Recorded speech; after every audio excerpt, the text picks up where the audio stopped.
drop. Yeah, come on.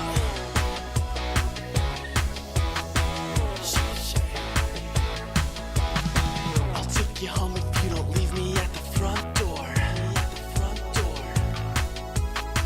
Your body's cold, but girl, we're getting so warm. And I was thinking of ways that I could get inside. So now you're falling in love. Let me go now. This feeling's tearing me up. Here we go now. If she does it like this, will you do it like that? Now if she touches like this, will you touch her right back? Now if she moves like this, will you move it like that? Come on, shake, shake, shake, shake, I shake it. I shake, shake, shake, shake, I shake it. I shake, shake, shake, shake, I shake it. I shake, shake, shake, shake, I shake it. I shake, shake, shake, shake, I shake it. Your lips tremble, but your eyes are in a straight stare. We're on the bed, but your clothes are laying right there. And I was thinking of places that I could hide. So now you're falling in love. Let me go now. This feeling's tearing me up. Here we go now. If she does it like this, will you do it like that? Now if she touches like this, will you touch her right back? Now if she moves like this, will you move it like that? Come on, shake, shake, shake, shake, I shake it. I shake, shake, shake, shake, I shake it. I shake, shake, shake, shake, I shake it. I shake, shake, shake, shake, I shake it. I shake, shake, shake, shake, I shake it. I saw you dancing and I couldn't get you off my mind. I could tell it, you could tell it, I was taking my time. I was thinking of ways to keep you staying the night. Body shaking, tell me how so I can turn off the lights. Now if she does it like this, will you do it like that? Now if she touches like this, will you touch her right back? Now if she moves like this, will you move it like that? Come on, shake, shake, shake, shake, I shake it. I shake, shake, shake, shake, I shake it. I shake, shake, shake, shake, I shake it. I shake, shake, shake, shake, I shake it. I shake, shake, shake, shake, I shake it. Shake, shake, shake, shake, shake it. Shake, shake, shake, shake, shake it. Shake, shake, shake, shake, shake it. Shake, shake, shake, shake it.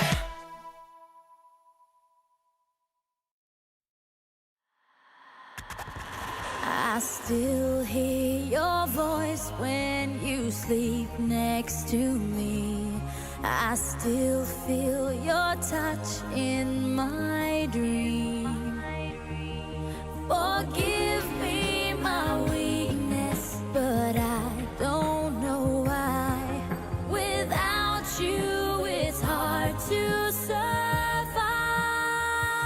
'Cause every time we touch, I get this feeling, and every time we kiss, I swear I could fly. Can't you feel my heart beat fast? I want this to last. Need you by my side. 'Cause every time we touch, I feel the static, and every time we kiss, I reach for the sky. Can't you hear my heart beat so? I can't let you go. Want you in my life.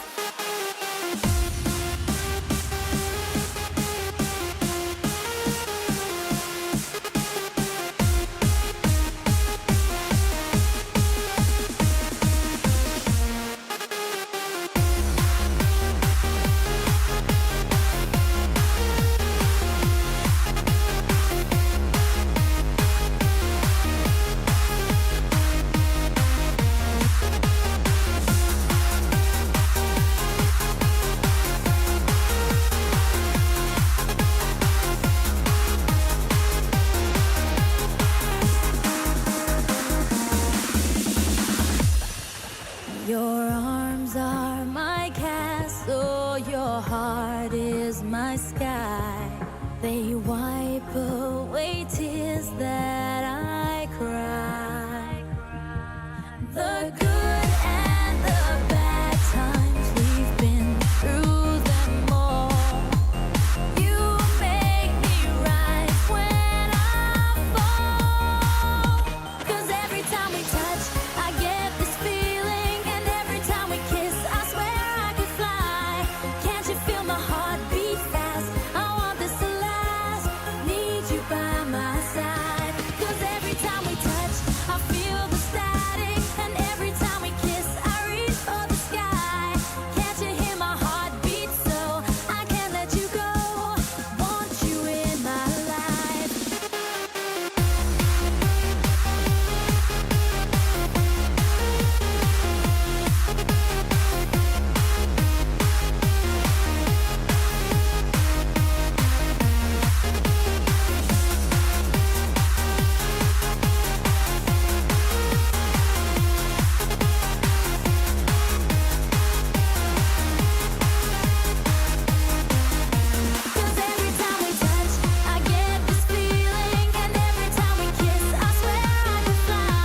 escape from pain.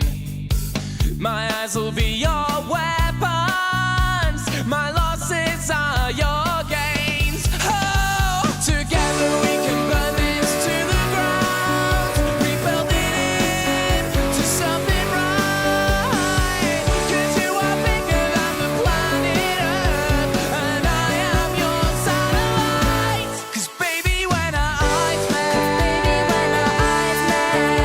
I could never look away. You're all I ever wanted. There's nothing left to say. 'Cause baby, you can use me. I'll do what you want me to. And baby, you can kill me. Whoa, when I'm no use to you. I'm not afraid and I'm not alone, because you're with me in my dreams. You're with me tonight. I won't give up on this perfect love, even when my memories fail me. When my memories fail me, 'Cause I see you through burning eyes. I write your name down in my heart. oh baby, I'm just using you. My love, you know I want you to look into the skies.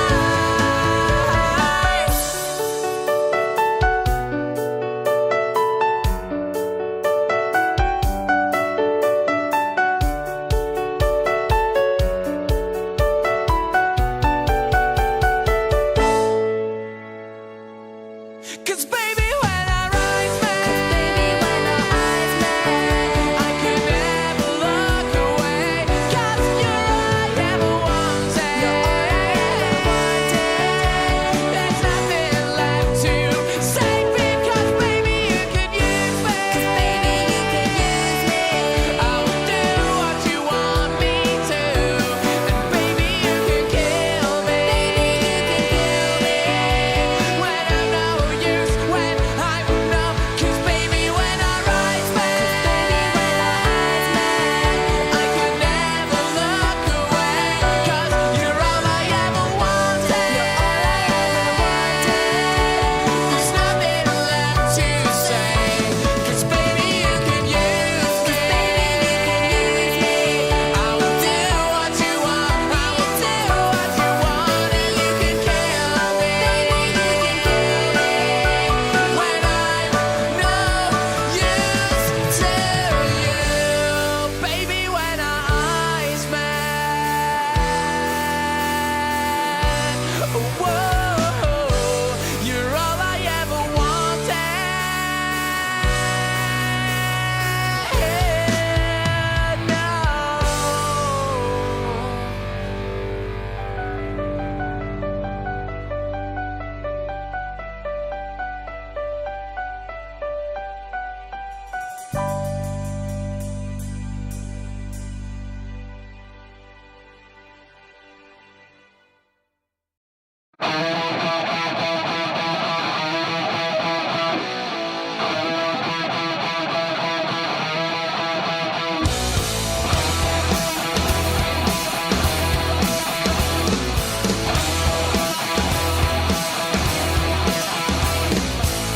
Can we forget about the things I said when I was drunk? I didn't mean to call you that. I can't remember what was said or what you threw at me. Please tell me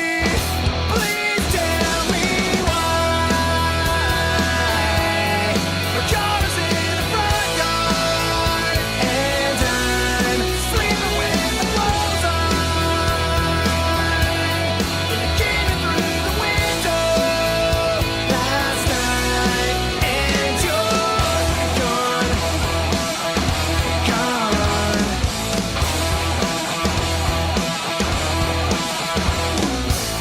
It's no surprise to me, I am my own worst enemy. 'Cause every now and then I kick the living shit out of me. The smoke alarm is going off and there's a cigarette still burning. Please tell me why. My car is in the front yard, and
Hi, alright, Smile.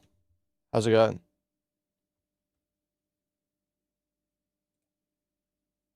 How we doing?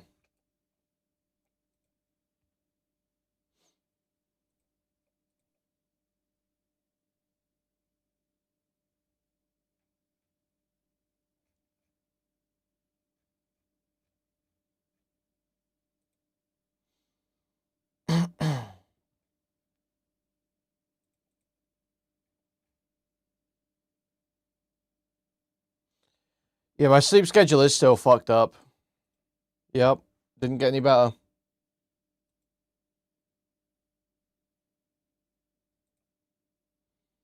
Cool watching Parsec. Oh, it's because we pulled up that clip yesterday, this one.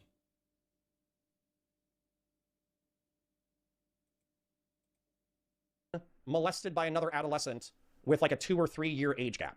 Clearly, that's not as bad as a fantasy about molesting adolescent children as an adult or pre-adolescent children. We can evaluate. Yes, it's fucking weird. Yes, it's weird. Yes, it's like probably morally repugnant, but like if it's not being publicized and it's happening between two adults, who fucking cares, bro?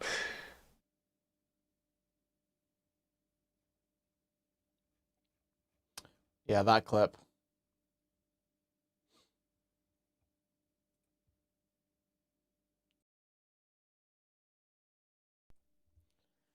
Is this Redditzilla PBD video even remotely worth covering?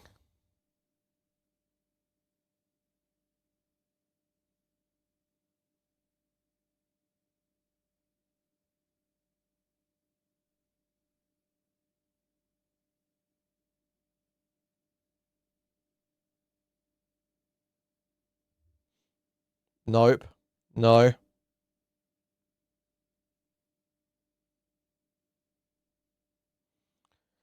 Do you care about PBD, like, barely?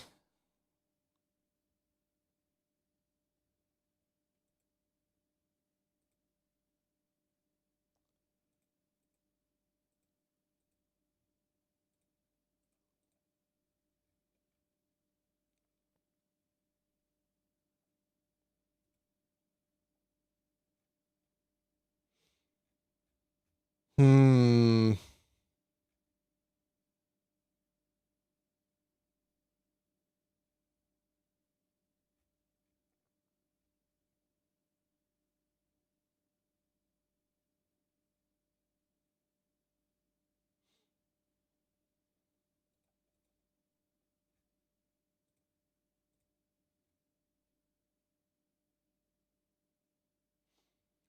Cover the Straub and Rev says Desu, Christian and Christian anti-degeneracy drama. I don't know anything about that. Can you link that stuff in my Discord? I didn't know that was a thing that was happening.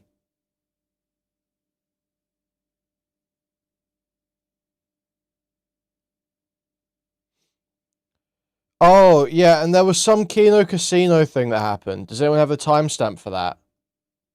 I'm gonna need people. Okay, guys, I've done nothing. I need help.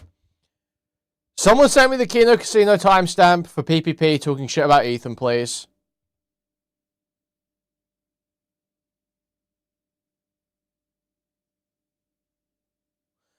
Whoa, buddy.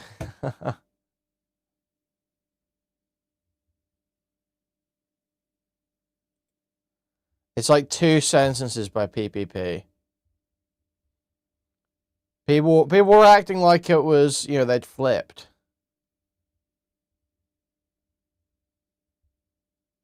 They're self-sweeping.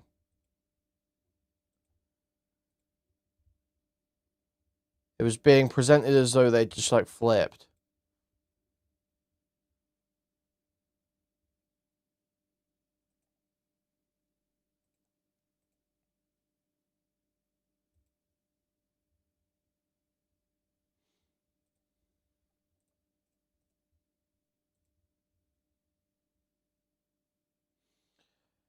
Platinum news. Platinum's texts with women concerned campaign as Senate race took off. Oh, boo fucking who. Was he age playing as? You know what? Let's not even get into that. Can't be that bad, can it? Can't be that bad, really, can it?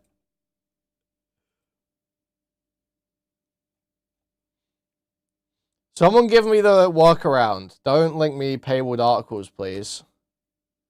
Link me the workaround. I'm too retarded.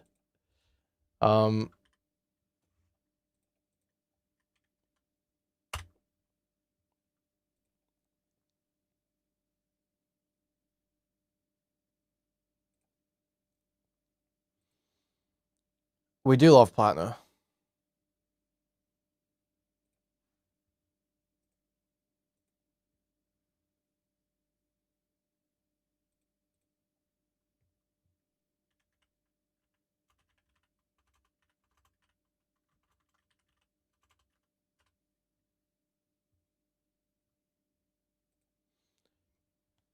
I'm trying to get past it. How do I?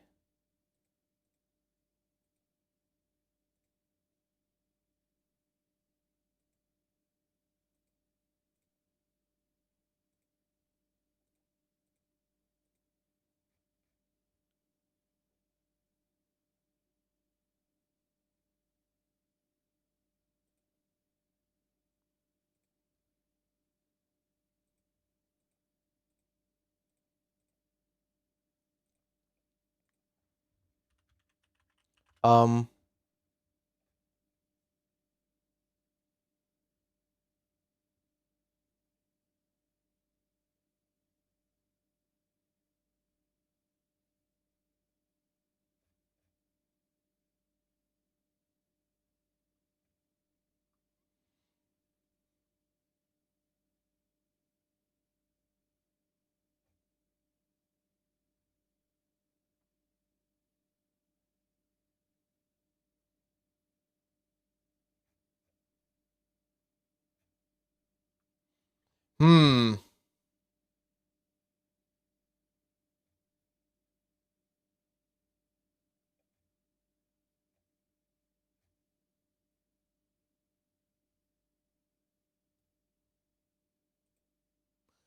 We got a Carl Kalinsky video about Platinum from 2 days ago here. Someone, please try and get me around that paywall. I literally can't get the archive sites to load. One of my favorite genres of political attack is thing that accidentally makes us look cooler. And man, it needs to be said, they just don't know what the fuck to do with Graham Plattner. That is every attack on Platinum. I'm sorry, the Nazi tattoo goes hard. The reason is very simple. The reason is because he codes MAGA as fuck. Like, you take one look at him and you're like, that guy's MAGA. That guy loves guns. That guy drinks a lot of beer. Thank you. That guy's kind of an asshole to his kids. That guy's annoying at Thanksgiving. Like, you look, that's what people think. But turns out it's a woke brain in a MAGA body because quite the opposite. The guy is very solidly left-wing. He's populist, but he's also solidly left-wing. And Fox News is trying desperately. They're scrambling. They're trying desperately to attack him and take him down, but it is backfiring spectacularly. So let me show you this. Fox News posted, radical Senate candidate Graham Plattner railed against CEOs and tried to win over working class voters while rallying with Bernie Sanders during the Vermont Senators' Fighting Oligarchy tour. Plattner took aim at wealthy Americans, as well as those he says are part of the Epstein class. Quote, I believe that we should not be settling for scraps that they throw to us from the table where they are dining with the Epstein class. Again, they're posting this as if you're supposed to read it like, oh, how dare he? Did he just go after the Epstein class? And they, radical Senate, he's so radical Senate. This is their old trick. No matter, you could be advocating for something that polls at like a 98%. You could be like, hey, let's ban child labor. We shouldn't have toddlers being mangled to death in machinery at the factory. And they'd be like, radical candidate, well, argues against freedom. Like, that's how they would describe that, right? Well, anyway, here's the clip that they posted. And you begin to wonder, like, are they trying to attack him? Or is it like some young intern at Fox News who gets to run the Twitter account who's like, I'm about to boost Graham Plattner right now. Watch this. Here we go. I believe that in our country, the voices of working people are far more important than the voices of those who merely have money. I believe that we should not be settling for scraps that they throw to us from the table where they are dining with the Epstein class. Middle-aged It also women has to going be crazy said for that. That when you have a voice that sounds like it should be in movie trailers, that's probably a benefit, right? That's right. You're probably worse off electorally if you sound like Ted Cruz. Hi, I'm Ted Cruz. I'm a man. Trump said my wife was on Epstein fuckable. class, Epstein class. We don't give a fuck. Nobody intelligent goes for that. But hey, if it works, it works. Dad killed JFK, but I still phone banked for him, and I gargle his nuts on a daily basis. I'm Ted Cruz. That makes it harder to get elected. When you sound like you're that dude from the 1990s movie trailers with the deep-ass voice, like, that's just sort of like, low-key, add on 5 points to whatever the fuck your polling is, right? I don't think that a CEO should have more power than a union member. I don't think that private equity deserves more time with a United States senator than someone who works 2 jobs for a living. Incredible. 217,000 views on this. You scroll down. I just said I support him. You don't have to sell me. Thanks for making Plattner look good, Fox. Keep getting the word out. Fox is so removed from the average American that winning over the working class is somehow a bad thing. But never forget the President of the United States said this. You mean nothing to him because you're not a billionaire. Quote, and it's Trump's quote. I don't think about Americans' financial situation at all. That's right up there in the Hall of Fame of stupid comments with we can't afford daycare. We can't afford vacation or childcare. We can't afford Medicare or Medicaid or any of these things. We're at war. Remember that one? He thought that was a closed-door meeting with Republicans, and he said that. Turns out it wasn't so closed-door. Also, Trump doubled down on this quote. I don't think about Americans' financial situation at all. He doubled down on that shit. Doubled down. Just humiliating, embarrassing. The attack, insofar as it is one, backfired spectacularly. And this is the problem, right? I've told you guys this 1,000 times. The idea that if you run far left, it like hurts you, right, is the biggest misnomer in all of politics. Why do I say that? Because if you run so-called, quote-unquote, far left, what happens? You bait your opponent into attacking you on your strengths. That's what you do. It's like when Kamala said she was running on banning price gouging for groceries. And she ran on that when she became the nominee. She started saying that. What happened was the Republicans started attacking her like she was a communist. And then the Biden people infiltrated her campaign and she backed off of like centering that as an argument, right? And then, but what she didn't realize was, no, it's good that they're calling you a communist over this. Because what they're arguing for, in effect, is, no, we want higher grocery prices. You want lower grocery prices, we want higher grocery prices, right? And so that's what Democrats need to understand, is the more you talk I mean, there's about... some truth to that. I just don't think it's like a universal rule. I feel like these, your Carl Kalinskis do try to spin it as though, oh, just go super far left. That's not, I don't think that's always the answer. But I get what you're saying. Universal health care, Medicare for all. The more you talk about making the minimum wage a living wage, the more you talk about taxing the rich, the more you talk about ending the corruption and getting money out of politics, the more you talk about eliminating medical debt, eliminating student loan debt, the more you are baiting your opponents to come out against these objectively good things. When you look at polls on these issues, every single one of them is over 50%. Most of them are over motherfucking 60%.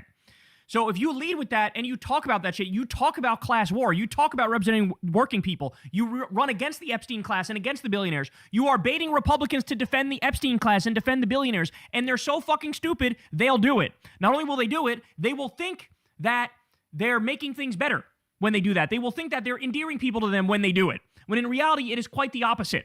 Okay, they will be the anti-populist, pro-establishment party, and it will be very clear. They already are that. They've always been that, but sometimes they pretend to be more populist. But if you run so-called far-left candidates who say so-called far-left things, you bait them into being the worst version of themselves. And the worst version of themselves is literally Satan. Okay? So Graham Plattner goes on Chris Hayes' show on MS Now. He's here with Bernie Sanders, and I love this, directly calling out the billionaire class. No, I think it's abject nonsense. They're talking about when Bezos went out there like, don't raise my taxes. How dare you raise my taxes? And so he's responding to Jeff Bezos. That's what somebody says when they don't want to see their taxes go up. There's absolutely no question that if we target the wealth where it has been hoarded, frankly, for decades at this point, and we pull it back into our system and put it into social programs like healthcare, like childcare, like paying teachers what they are worth, we will absolutely improve the lives of working Americans and, quite frankly, improve our society as a whole. It's, I think what he is pitching is propaganda. It's meant to protect himself and protect his crony friends. And we're going to come after them for it. We're gonna come after them for it. Inject that shit straight in my veins, homie. Inject that shit straight in my veins. Still not done, though. Here's another video. Good luck, Republicans running against this. I'd love to see it.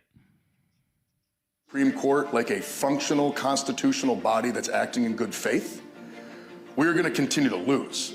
You know, Crystal makes him bleach his hair. No, I feel like she begs him to stop bleaching his hair. I feel like she's telling him it looks fucking stupid. And he's just like, you know, Carl's just, he's just that guy. He's just that guy. He just knows he pulls it off. Really just become a political action wing of corporate conservatism in this nation. And we need to treat it as such. And I'll be honest, one of the reasons I know we have to do this is that we can look to inspiration from our past, to Abraham Lincoln, who ignored the court for 4 years. And thank God he did, because we might have lost the war to end slavery if he hadn't. Holy based! You have a Democratic candidate running for U.S. Senate, leading by double digit skis, who's like, yeah, here's the thing. How about we ignore these fucking dipshits on the Supreme Court? That's what he's saying. Now, by the way, this is something, let's be clear, because people, that's radical, that's extreme, how dare you? Trump is already doing it. They've blown off at least 57 court orders the Trump regime has. They're not even using warrants for immigrants. They're using fake administrative warrants, which are not real, to go after immigrants and stripping their due process and stripping their constitutional rights. I don't want to hear about, you know, law and order and checks and balances and rule of law until these motherfuckers who are destroying it fucking start abiding by it, okay? But if they want to open that door, if they want to go down that path, well, two can play that motherfucking game. So if the Supreme Court comes out and says, we're going to take this absurd position, which is objectively incorrect according to the law, right? Well, then what Graham Platter is saying is, okay, well, we could just ignore you. Right? Right? So, the reality is, they're judicial extremists and judicial supremacists, and they have jumped the shark and shit the bed, and they're destroying rule of law, and it is time to reestablish rule of law by upholding it the right way, upholding the right position. So, was Abraham Lincoln correct to blow off the court in this instance? Absolutely. Absolutely, but he's not done yet. Here we go. We can look to FDR, who threatened to pack the court, even at the anger of his own party. And that saved the New Deal programs that allowed us to continue to drag ourselves out of the Depression. We got to get creative about power. And we have to be honest about American history. Because if we aren't honest about how power has been used in our history, if we continue to insist that power is only derived from the institutions and the norms and the words on the page, we're going to lose to people that do not give a damn. That is bars. Because the Republicans don't care. You know what they care about? Power. You know what they care about? Getting their way. You know what's going to stop them? Nothing. And then, but the Democrats, but sir, on page 17 of the rule book, it says the following. It's like, sorry, bro, evolve or die, right? Evolve or die. And that's what Graham Platter is saying here. He's like, bro, we got to get creative about power. So impeach all these motherfucking crazy-ass Supreme Court justices who rule the wrong way every time reliably and are massive hypocrites and are idiots. Impeach them and expand the court. Expand the court. The court has been expanded multiple times already. The idea, didn't Pisco just have some big debate about court packing? Pisco's pro court packing, right? that's extreme, that's insane, that's never been done before. It's happened multiple times already. Who are we kidding? And also, what we're trying to do is defend voting rights. Voting rights were just stripped away from black people. That's not normal. That's extreme. That's a violation of rule of law. That's like a fucking judicial coup. Are you kidding me? Stripping black people of their rights? They already took away Roe v. Wade and abortion rights. What's next? Are they going to come for women's rights as well? Are they going to take that away? Are they going to take back fucking gay marriage rights? What else? What else is on the fucking chopping block? Because a bunch of fucking idiots on the... I would probably need a better understanding of like all the like technical process stuff in the Supreme Court to make a firm judgment. But my feeling is that the American system is basically broken, and Democrats need to play within the broken system to try and get it back. That's my feeling. That's my vibe about it. The court decided, I'd like to roll the clock back to fucking 1897, What are we really doing here? And we need Democrats who are willing to say this. By the way, as Josiah has said to me from Pondering Politics, this is the most important issue because every other issue is based on this issue, right? In the same way that corruption is the most important issue too, because like that leads to all of the bad decisions that are made. Like it's corruption, it's being bought by Wall Street or bought by the military-industrial complex that leads to bad decisions being made.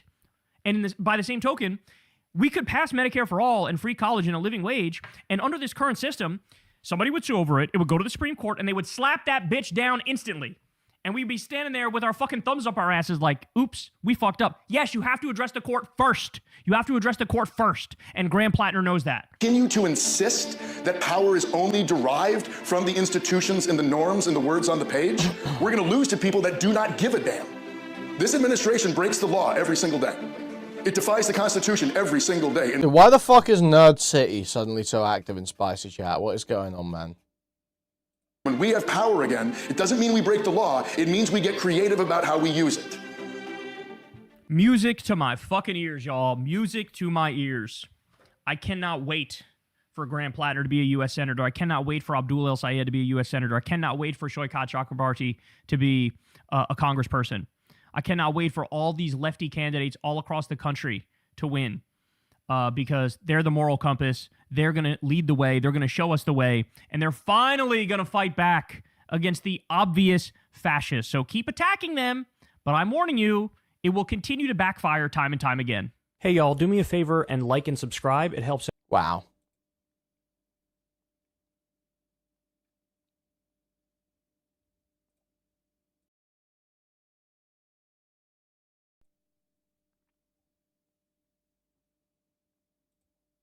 The dude. Oh, man. I didn't watch all of Chud's coverage. I was crashing out chat the whole time.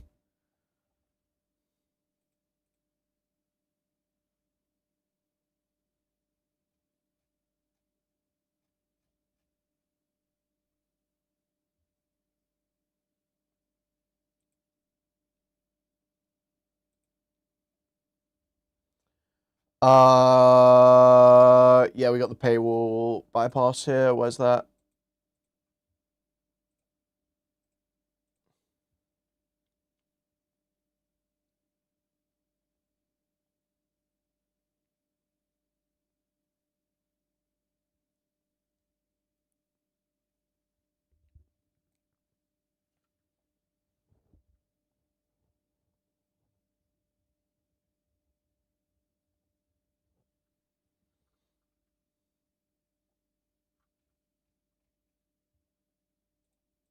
All right, so this is a new Plattner article that came out today.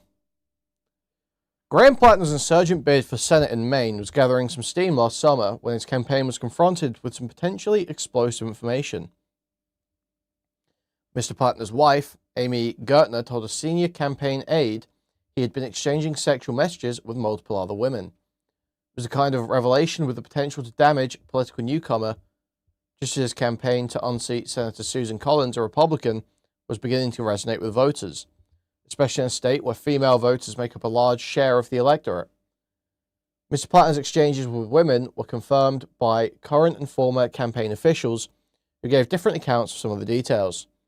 Ms. Gertner said the couple, who had married in November 2023, according to the town clerk of Sullivan, Maine, was working through his indiscretions in marriage counseling. Genevieve McDonald, a former state legislator who was Plattner campaign's political director before leaving in October, said Ms. Gertner had reached out just days before a big Labor Day rally with Senator Bernie Sanders, independent of Vermont, and was concerned about her husband's behavior could become a political liability. Ms. McDonald said Ms. Gertner told her that her husband had been exchanging sexual messages with as many as a dozen women. A current Plattner campaign official said Mr. Plattner had been communicating with up to 6 women. The current official said that the messages surfaced when Mr. McDonald asked Ms. Gertner if there was anything she wanted to share amid an internal vetting process. Ms. Gertner told the campaign that the couple had dealt with the issue in counseling, according to the official. The revelation threatened to add to Democratic anxieties about the state of the Maine race. which the party sees as critical to its chances of winning control of the Senate in November.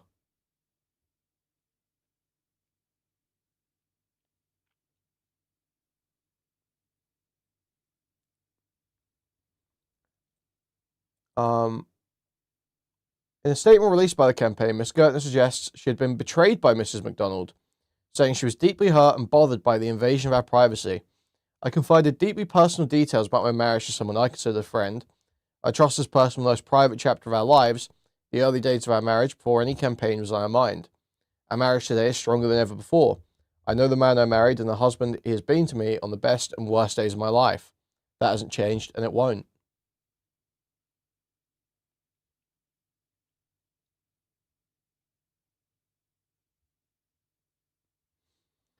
Mrs. McDonald shared with the New York Times what she said was a screenshot of a text message exchange with Miss Gertner, started in the early hours of August 27th, 2025.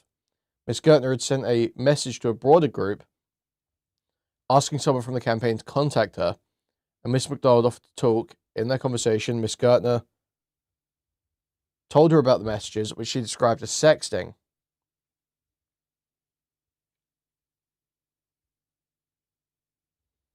The United States Senate is not a training ground for redemption, Ms. McDonald said. It is a place for proven leaders with moral clarity and integrity. Right.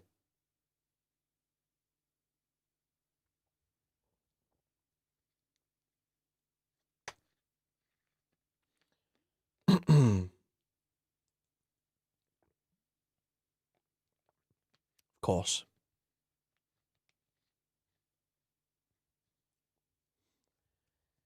Oh,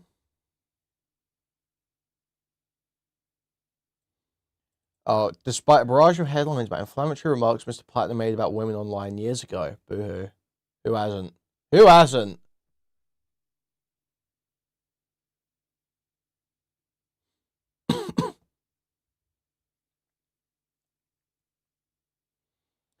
In 2013, he posted that women afraid of rape should not get so drunk that they wind up having sex with someone they don't mean to, a remark for which he has since apologized.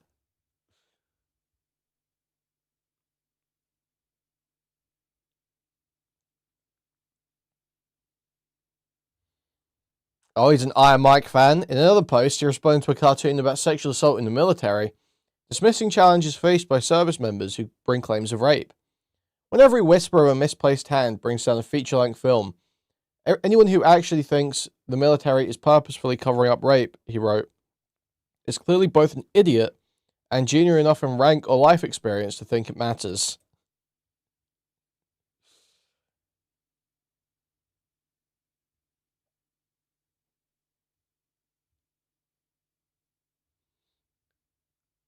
Where the West Coast Marines were more chill, arguing they get to bang LA chicks, horse in TJ, and hit up Vegas. Apparent reference to Tijuana, Mexico.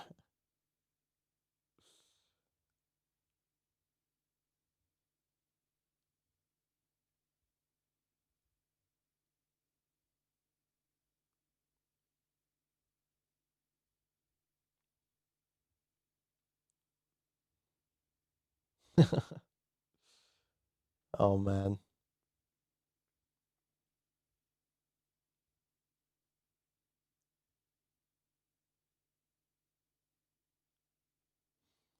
So, I mean, yeah, they're saying they went to marriage counseling and all this shit.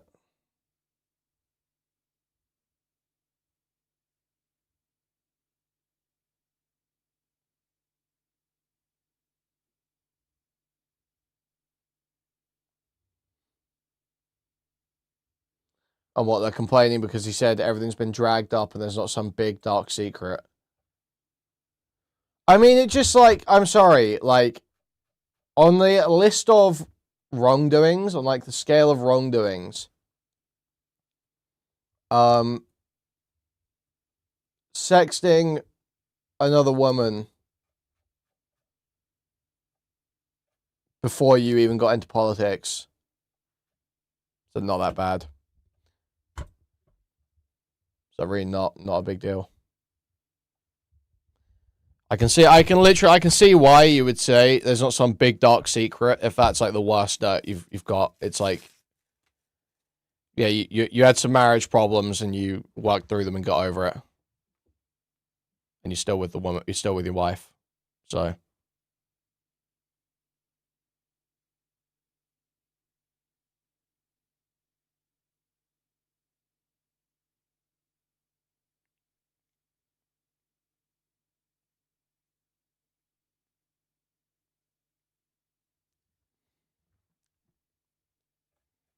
Yeah, that's like, that's weak. It's pretty weak.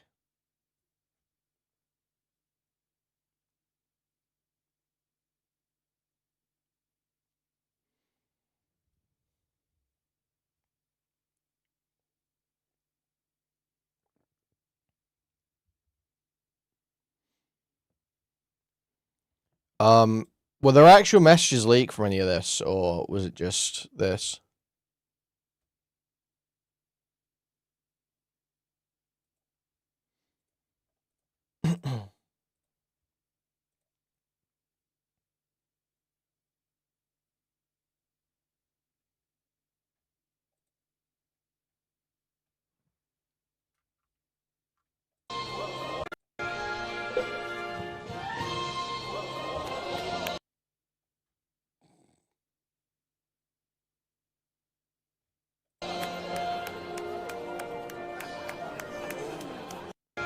Dude.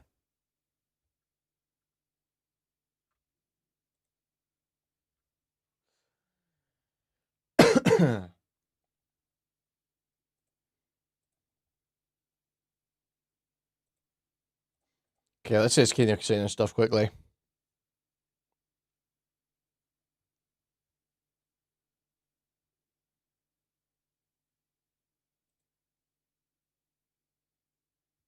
Groomer Fist was like, why are you doing this shit, Jared? It doesn't make sense. Yeah, and he did on Tuesday or Wednesday, he did hint at this. Because he's like, I'm going to have to activate my Twitter so no one steals it. But I was waiting. I was waiting. I knew with that preemptive culp started early in the week. I'm like, I knew this it was account, over. Yes. this account's coming back 100%. So shortly after that, Nicholas Diorio got a strike for harassment covering the quartering sweepers, saying the quartering sweepers are pathetic. Upper echelon Chrissy Mayer and Ethan Van Sciver. What a coincidence. Then at the same time, the Kiwi Farms goes down to a massive DDoS attack. Now, not saying that any of these things are related, but it's interesting the coincidence is I get sick.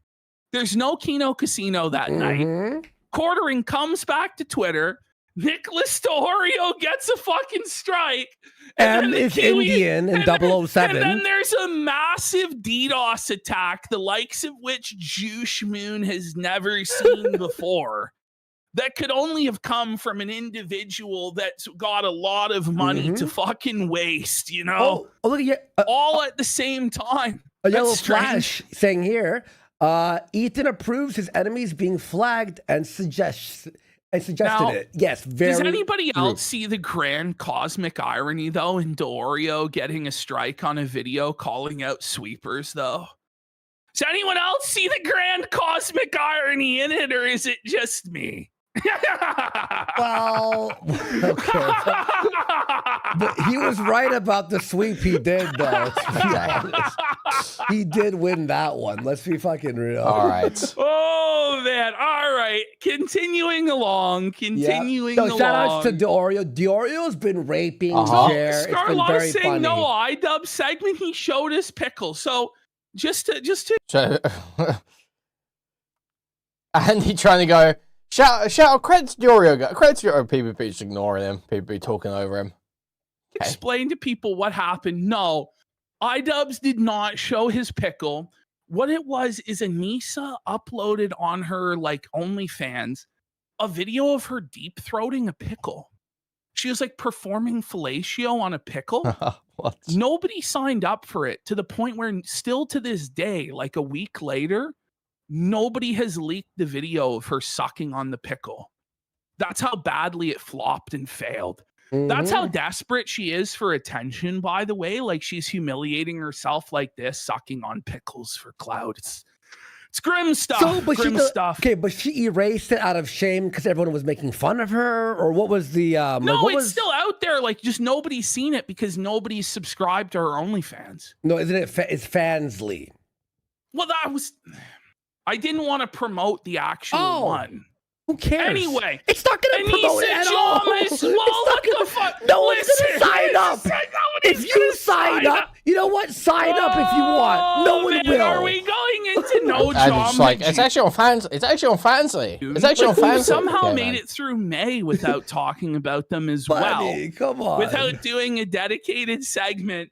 I don't know. I think next week we may finally do the 1-month-old Rotten Jamha but segment. It promotes that. Who cares? No one wants them. They're done. They're done. Nobody wants It's got nothing. It's got nothing to do with that Snapchat stuff, guys. It's got nothing to do with that Snapchat stuff. That were in dollars, which is like 11 American dollars.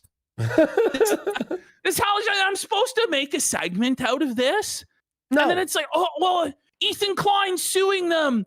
Ethan Klein's a pussy ass bitch. Ethan Klein won't fucking do it. He's a pussy ass bitch.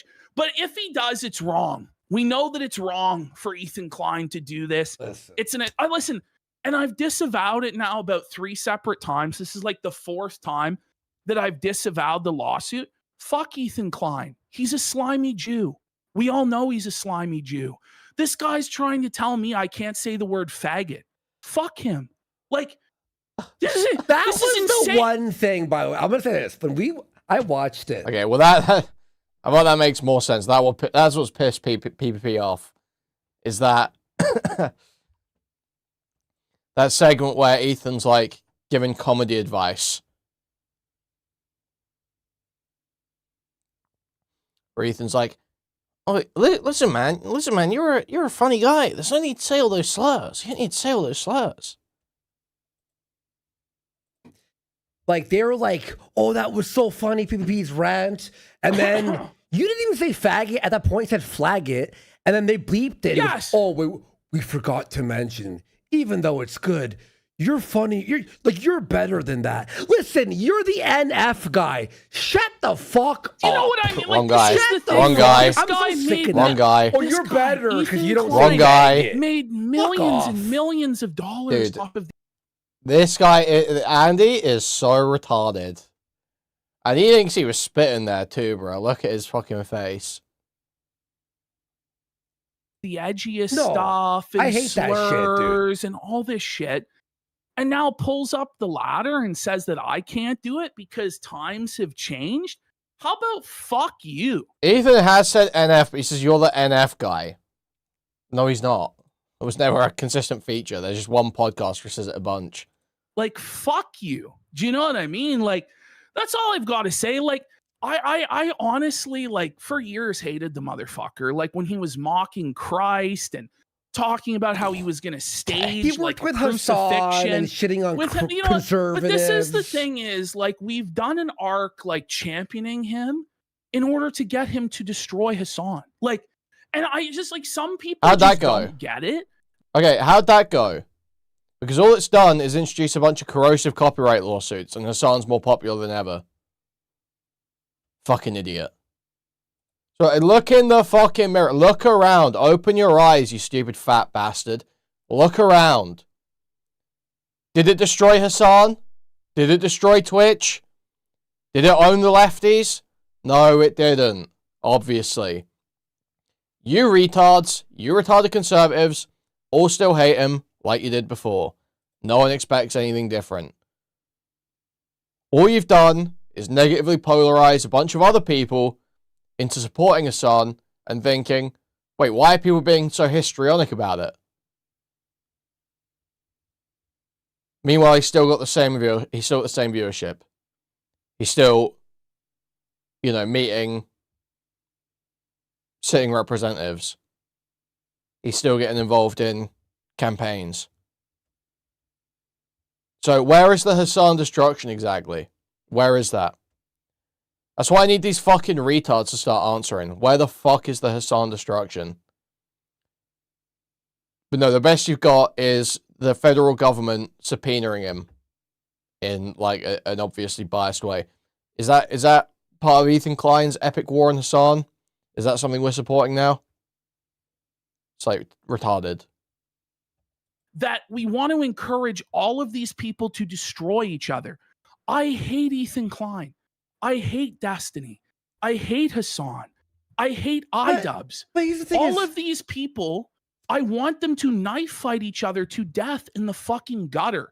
And because like some people have a preference for one of them and get upset when you cheer on another of them to destroy this the guy other is like one. retarded. Do you not think that maybe it could be that you're not holding to a belief that you've espoused in the past? That perhaps, you know, those knife fights, while entertaining, should not be conducted at all costs because they could have negative impacts for people standing around on the sidelines. It's not about fucking preference, retard. It's not about fucking preference. You know, the lawsuit stuff from Ethan, we can go through the list, right? What the fuck does Ethan spamming out DMCAs against H3 Snark? What does that have to do with Hassan? Why does hating Hassan mean I should be okay with that?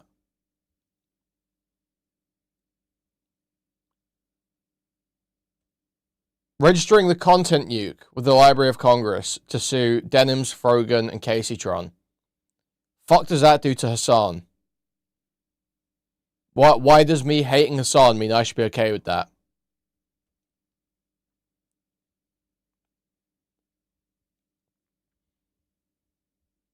Why would I accept damage to myself because Hassan bad, or Frogan bad, or Denim's bad, or Caseytron bad?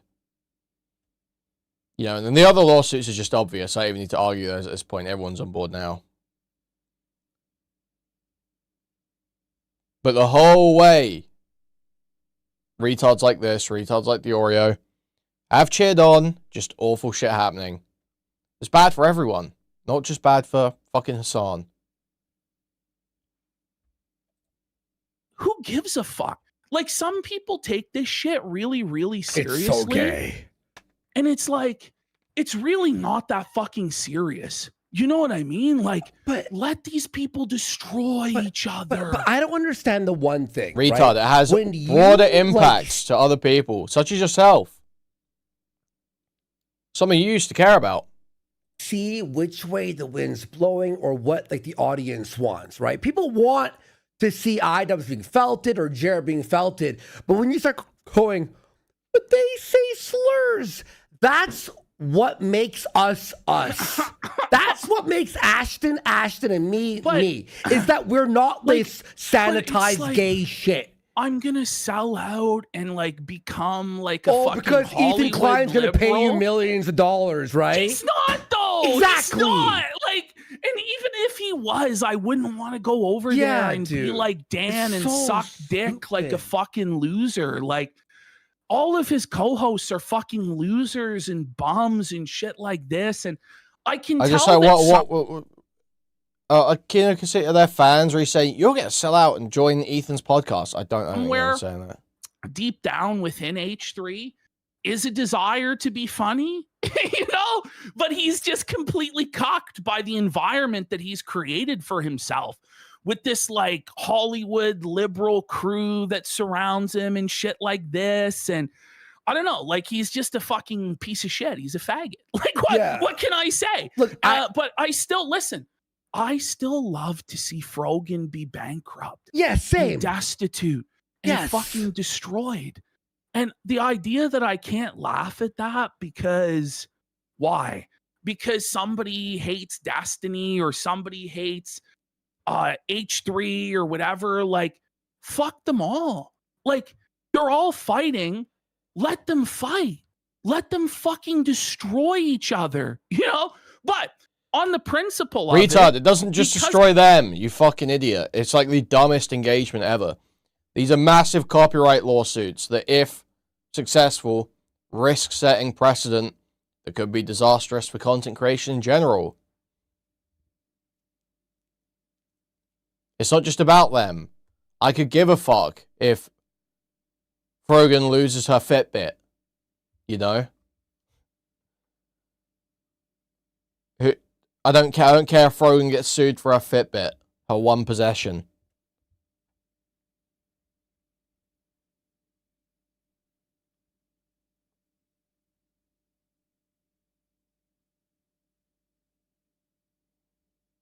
I give a fuck that it affects everyone else too.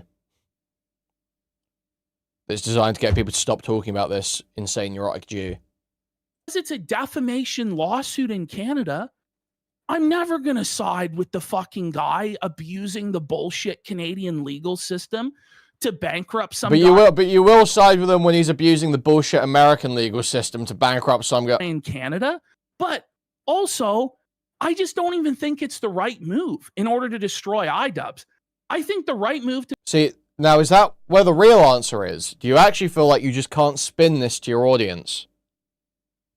Destroy iDubbbz is to not give him any attention at all, because he's done. He has no income. So his savings are rapidly dwindling, and he's going to go bankrupt anyway without Ethan Klein doing this lawsuit. In fact, the lawsuit only helps iDubbbz try and garner some little bit of an audience from Hassan and the other, orbiters. So I think it's a bad idea for that reason, okay?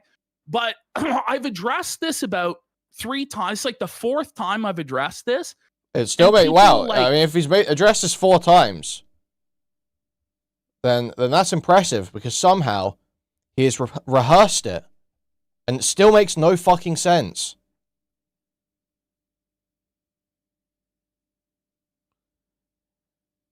He's attempted to reformat this belief 4 times, apparently, and it still makes no fucking sense. Now, I'm only coming in on number 4. But please explain to me why you will side with someone using the bullshit Canadian legal system for dishonest reasons. But you won't. But you will side with someone using the bullshit American legal system for dishonest reasons. Please, let's lay out the difference here. Other than one could directly affect you. Refuse to accept that I've addressed it. So I'm addressing it again. And I'm just making things very clear where I stand again, because people refuse to accept it. Anyway, let's get back into the quartering segment. But yeah. So Nicholas Dorio ended up winning his appeal. Okay. And Felton Jer. Good. Suffer Jer. Suffer Bish. Now, this is the Jer. Well, it's always just so convincing, isn't it, man?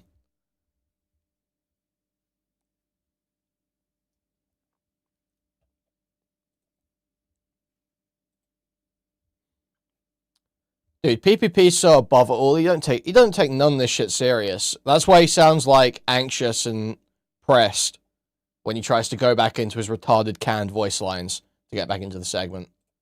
Because he's so above it all and doesn't care.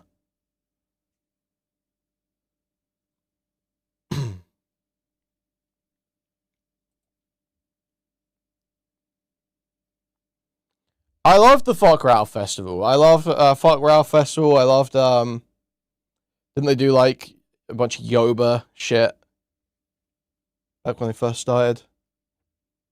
They just fucking blow now, though.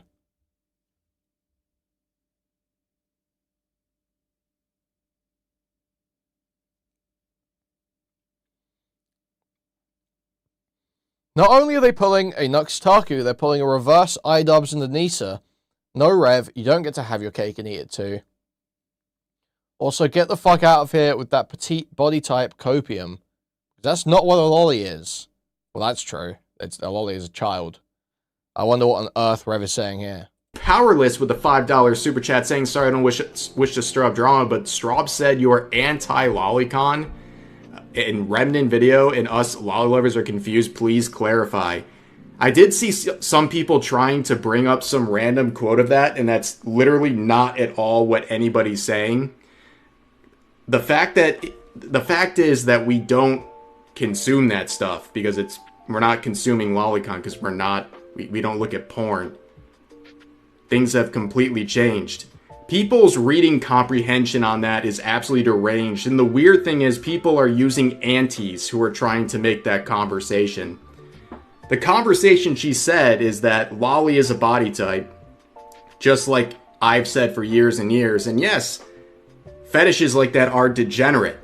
That's something that I've said for years and years. And my stance has always been, and will continue to be, to this moment, is that people have the right to choose the fictional content that they want. And I also don't want people being called pedophiles for consuming that content. I don't know where this is all coming from. It's very strange. I've been getting tagged and stuff all morning over it. It's really weird. Like she said in the comments, she's like, it's bad. Well, yeah, it's bad for her because, like me, we're Christians. We're not going to consume that. That doesn't mean other people don't have the right to consume whatever adult content they want. And I know someone's going to clip this. I mean, this is not in any way a different opinion. It's been like non-stop with this stuff today. It's very weird. Is anyone surprised by what I just said? I've had multiple people be like, oh my gosh, Rev has become an anti. I mean, it's just like you're trying to claim to be like anti-degeneracy and Christian, but you sell body pillows of your little girl character. Like you literally profit from the sin. And encourage the sin with your business. So how can you claim to be this like committed, like devout Christian that's, you know, I don't fuck with none of this porn. Bro, you push it. You push it. Okay, you don't jerk off to porn. You push it on other people. Today. Rev has literally become an anti. He's a grifter. He's an unironic grifter. My opinion is the exact same. And same with Straub. I have no idea what anyone's talking about, but I'm glad to help clarify that. I guess. Like, why would a Christian not... Why would a Christian want to go out and consume porn? Is that surprising to people that someone wouldn't want to do that as a Christian? And it's not even talking about what other people can do. So I've been seeing this all day. And I literally, like, it's so stupid, I don't even want to talk about it. But you know what? Some people are asking here, so why not? Right? What was that? A Christian want to... Like, why would a Christian not... Why would a Christian want to go out and consume porn? Is that surprising to people that someone wouldn't want to do that as a Christian? And it's not even talking about what other people can do. So I've been seeing this all day. And I literally, like, it's so stupid, I don't even want to talk about it. But you know what? Some people are asking here, so why not? Right? That's what I've been thinking you would say, but I figured that was your stance. Yeah, it's fair if you want to ask. Like, I think that it's fair that you ask, because a lot of people are just running with narratives that, like, just don't make any sense. But yeah, I'm not like, by the way, I'm not, like, going off on you. It's more like some of the crazy stuff I've seen. Yeah, I'm an anti, guys. I have become an anti. Because I no longer, as a Christian, want to consume porn. Like... Crazy. Crazy stuff. I know. Shocker. I need to get all these, like, shitty fucking, you know, like, Rev, Smash JT, all these guys. I need to get all their streams archived, because I'm pretty sure they private them.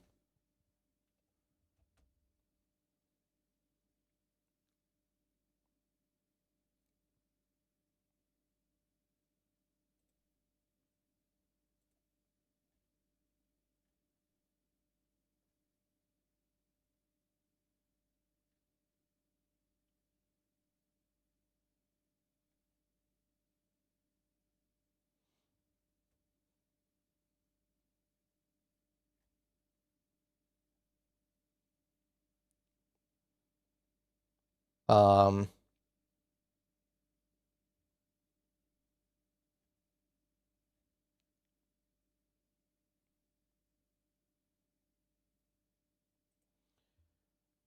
apparently, Chibi was mad at this.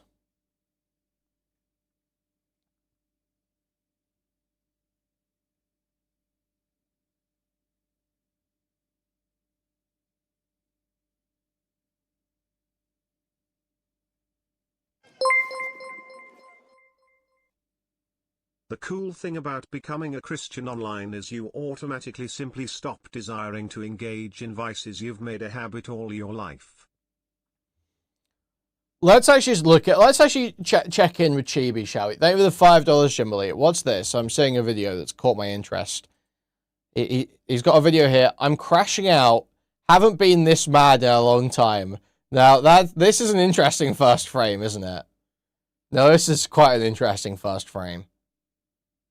I'm so mad, man. Why does this actually get a masterpiece of an anime adaptation? Like, why does Rent a Girlfriend of all anime get such a gorgeous anime adaptation, bro? Like, it makes me so mad, man. I get, like, just watching this anime and actually just seeing how gorgeous this looks, how incredible the art and animation, the voice acting, the music, everything about this guy just comes off so sick. Like, I get mad, So, bro, what were those pajama pants I just saw? Everything about this, it pisses me off. Like, I get Bro, he's wearing like full-blown ABDL clothing. He's age playing. mad, bro. I'm so mad I'm laughing. Like, let me explain, okay? Rent a Girlfriend is on 5 seasons. It has 5 beautifully master work done for its anime adaptation. 5 seasons of pure, unadulterated quality. Like, it is insane, the quality of Rent a Girlfriend. Like, its anime is just unbelievably good. And the fact that it's one of the most trashy manga in existence, it gets such a fantastic anime adaptation, boggles my mind. It really boggles my freaking mind. Like, why? Like, guys. It is sort of similar to that guy crying over the Star Wars trailer, isn't it? Except it's Chibi, like, fucking exploding over, like, you know, I assume teenage girls' tits getting drawn well. It's been over 10 years since No Game, No Life. Okay? But we're not getting a season 2. We're never potentially getting a Pandora Hearts remake. We're never getting a remake of Tokyo Ghoul. We still have Berserk 2016, the CGI masterpiece. We are never getting actual high-quality series with proper anime adaptations. But you know what we will get? We will get 5 seasons. Yeah, I don't really. I mean, he's like not really made a case for why this anime is so good here, has he? I'm not really getting it. Like, there's nothing visually here that immediately makes you think, whoa, yeah, I get why he's saying this anime is so amazing. Girlfriend, and a 6th season that will follow after this, and most likely a 7th and 8th, 9th, 10th, whatever, how many seasons, can't keep making Rent a Girlfriend. 10 years plus, like, dude. You know what really stings about this whole situation? Like, what really stings? It's this, like...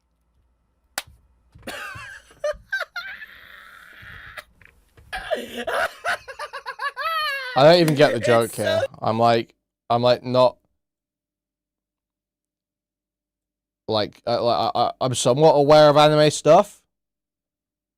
I've got no idea what the joke is here. If you liked Rent a Girlfriend, you should try Chainsaw Man. Why is this so funny?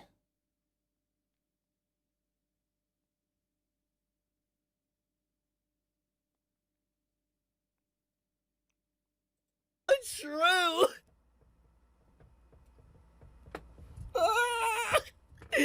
This post you hoped it aged like milk, Put an age like wine. If you know what I'm talking about, you know. The ending of Chainsaw Man made everything It isn't for you, Onk. Just read The Economist like the rest of us. basically not matter. You can literally read the first and second chapter of Chainsaw Man Part 1 if it skipped to literally the last chapter. Chibi, and would you not have almost missed anything. 30 years old.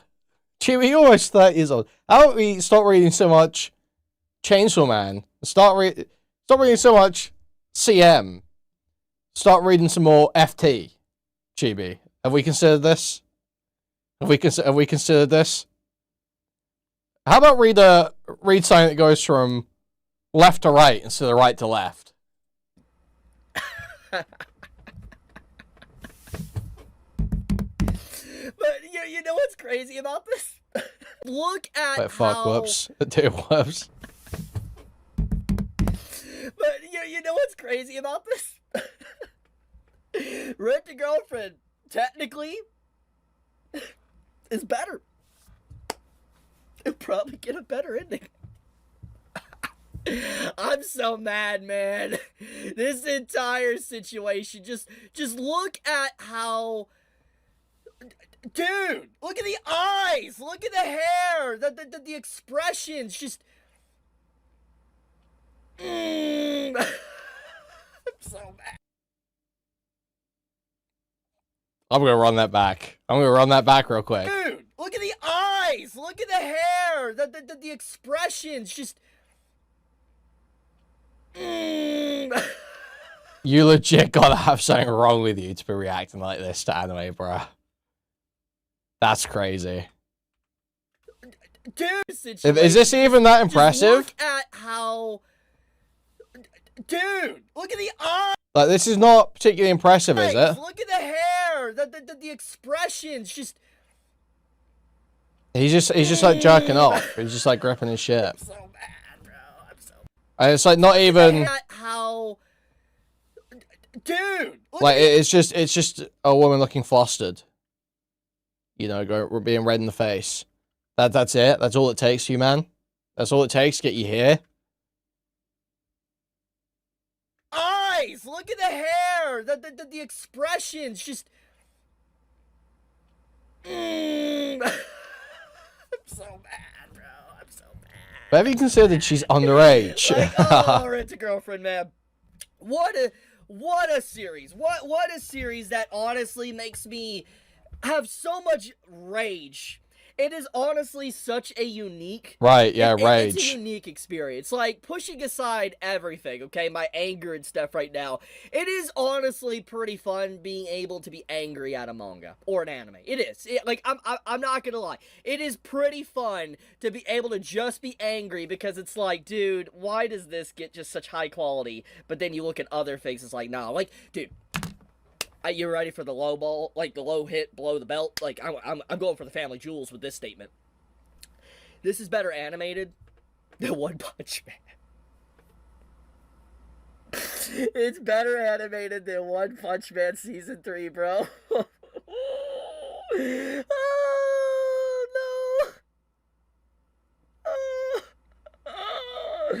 no. One Punch Man Okay, sucks and is so, gay, so... With that being said... I don't really care about what you're saying there. We gotta also talk about the manga. So, the latest chapters of the manga... I'll probably do a dedicated video on it. Like, just strictly talking about the latest stuff in the manga. But the manga as well. If you know, you know. If you know, you know. There's got to be some pedophile in chat right now that knows what's happening in this fucking manga. Can someone just tell me what he's talking about? Can someone just TLDR whatever absurd pedophilic shit he's referencing? So, I'll leave it at that. I needed to vent. I needed to vent and crash out for a moment because, man, I was catching up with Rent a Girlfriend. Yes, Main character gets cocked. Watch her. I was catching up. I got to this.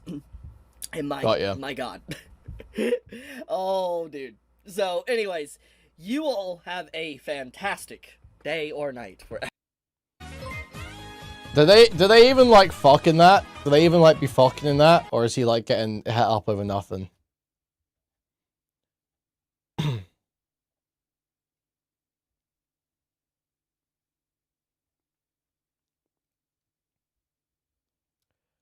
There's this as well.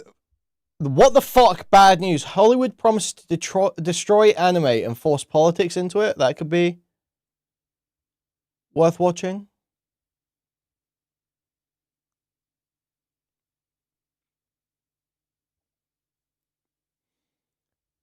What is this leaflet shit?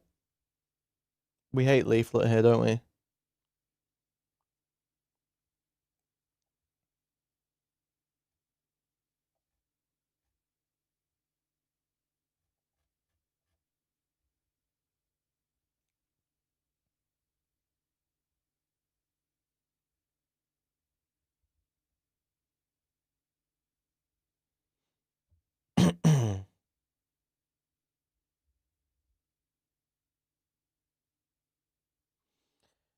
It's a romance series that incels self-inserted as for years, and then the ending has the main character getting cucked.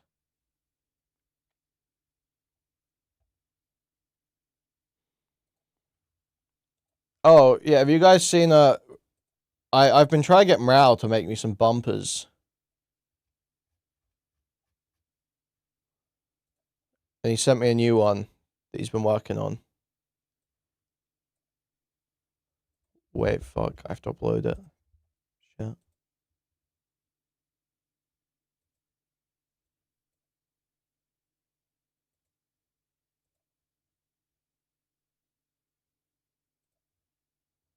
Well, he's worked on a few. He's done a few ideas.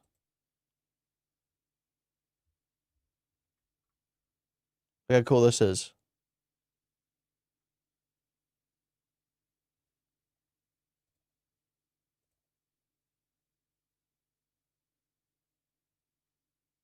Isn't that epic? It's like Akira.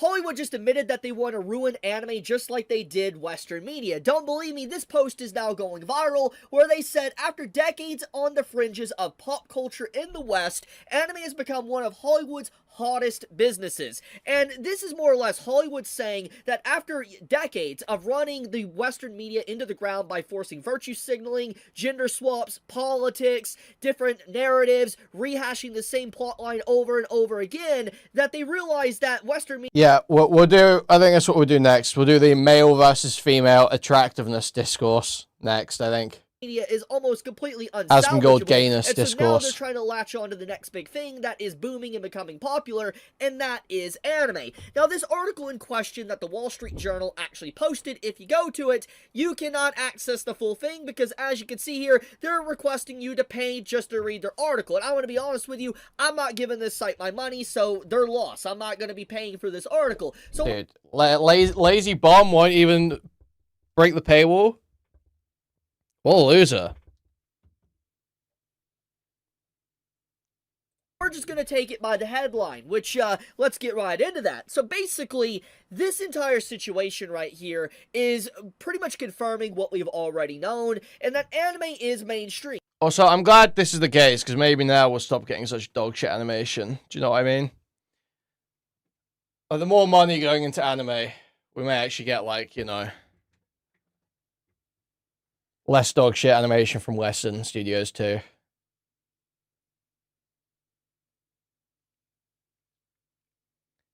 It's just like so accepted that the bar for any Western animation is like absolutely in fucking hell.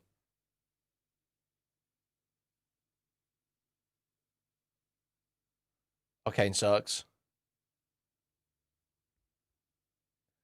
Like Invincible is so fucking bad. Invincible is just so fucking bad. There was some other superhero cartoon I feel like I saw recently too.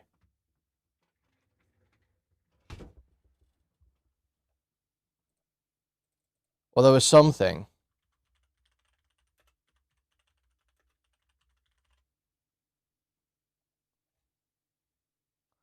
Oh, yeah, it was this X-Men trailer.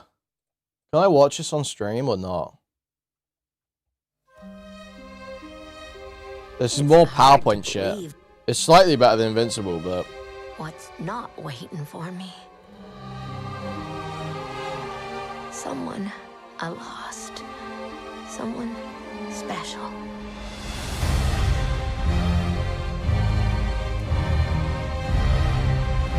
The X-Men are scattered through time. In the past, from the start of Apocalypse's reign,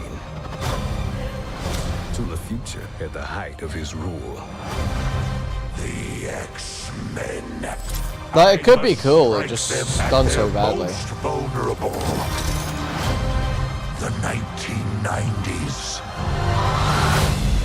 Jeez, could have at least bought me a drink first.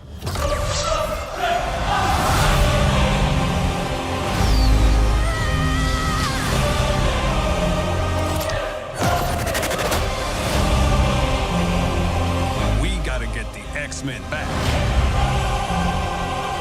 to the 90s. You fight a battle that cannot be won. Against the dawn of an age that cannot be stopped. This isn't just about us. This legit looks like Saturday morning cartoons. I think it's meant where it is meant to. I just feel like it could have been done so much better, you know. It's about everyone we've lost.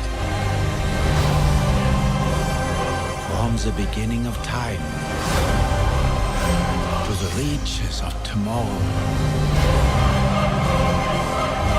we stand together right here, right now. I believe in the X-Men.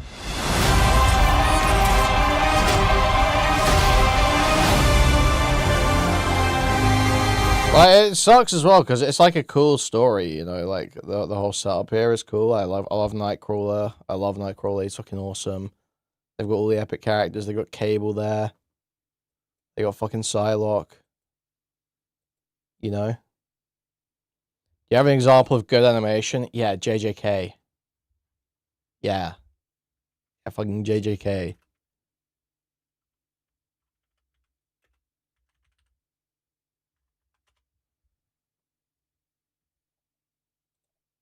It's gonna be chopped to shit, but, you know, it works.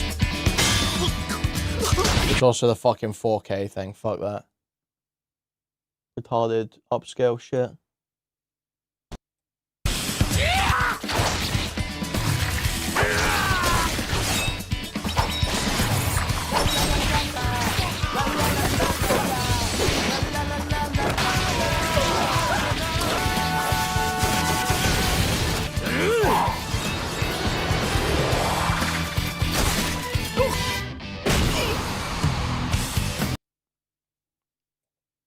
Good shit, bro.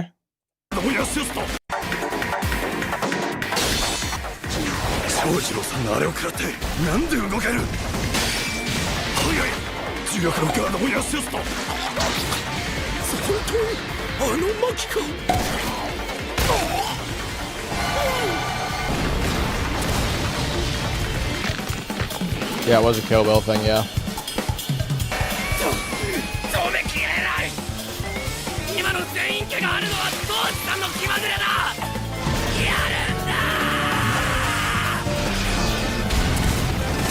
It's chopped to shit. There's a bunch of scenes and shots missing here because they're copyright, but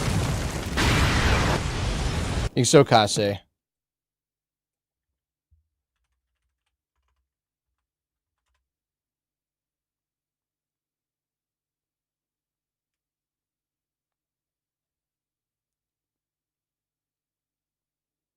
I hate these 4K 60 FPS upscale bullshit edits, man.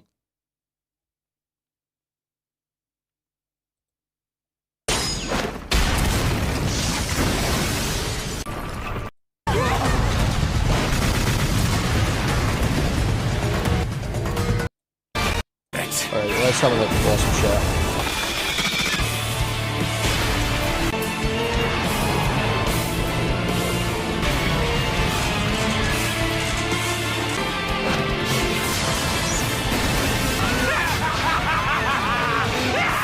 Can see my curse technique!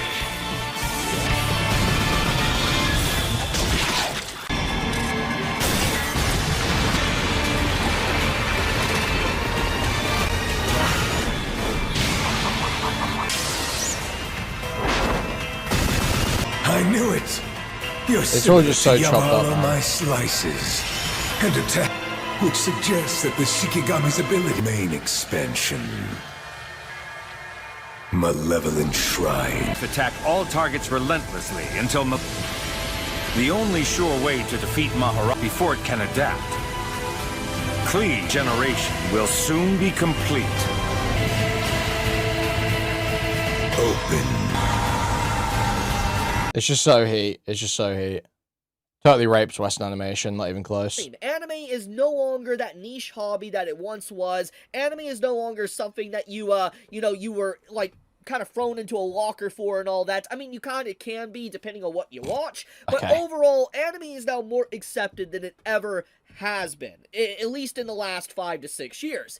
And so now with Hollywood kind of making their claim and saying something like this, it's a huge indication that their entire focus now is definitely on Japanese media, in this case anime, to kind of make it more popular and latch onto it and basically be like a parasite to destroy what it actually is. And we've already seen kind of examples of this, of what's been going on. I mean, we can look at like just how modern anime is and how it's trying to cater towards the lowest common denominator and cater towards people that basically don't want like anything that's too complex. I mean, I want to give a good example of Soul Leveling. I think this is a very good example of that. Soul Leveling became an extremely popular anime last year, one of the most popular anime last year, and the thing about it is that Soul Leveling had an episode where there was a mother, the mother of the MC, Jinwoo, that got healed, and it was like one of the main subplots of the story that kind of made Jinwoo even become stronger to get money. He had a moment where he broke down, he started crying, getting emotional, and you know what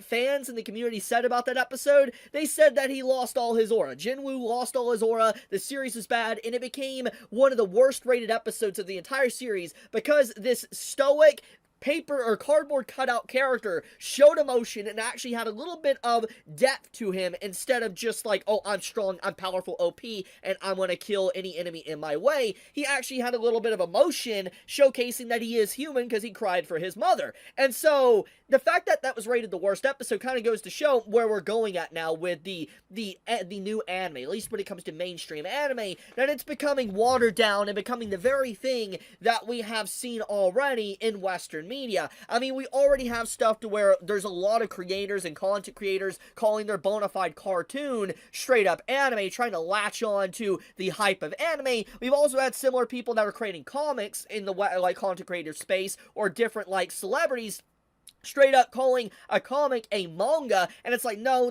that's not a manga and all that, and it's very clear what's going on here. A lot of these different, like, you know, celebrities, Hollywood, and everything are latching on to anime because it has become extremely mainstream, and look Okay, this sucks.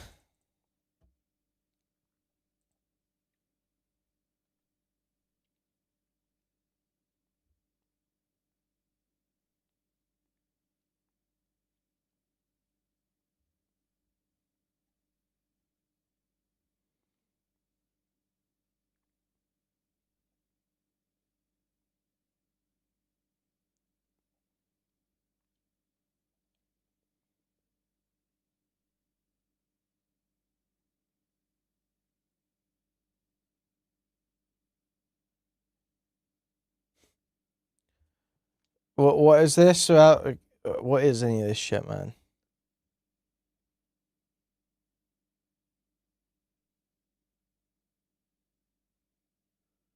What is this? Fuck it, So man. this clip is going viral, and a lot of people are telling me to watch this clip and even make a video reacting to it. So let's see what this is about and what everybody's talking about, because apparently it's causing a lot of people to crash out and piss a lot of anime fans off. So let's just let's play the clip, and then, you know, I'll comment on it. I tried watching Clannad, so ass, bro. I tried, Okay, man. bad take Suck. already. Extremely Very bad common opinion. bad take from you. What, Clannad? Bro, the animation made her look like a ant. God, I felt like such a while watching this. Does she not look like this?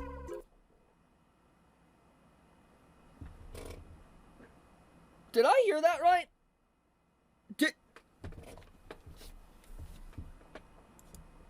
What? What, Clannad? Bro, the animation made her look like a ant. God, I felt like such a while watching this. Does she not look like...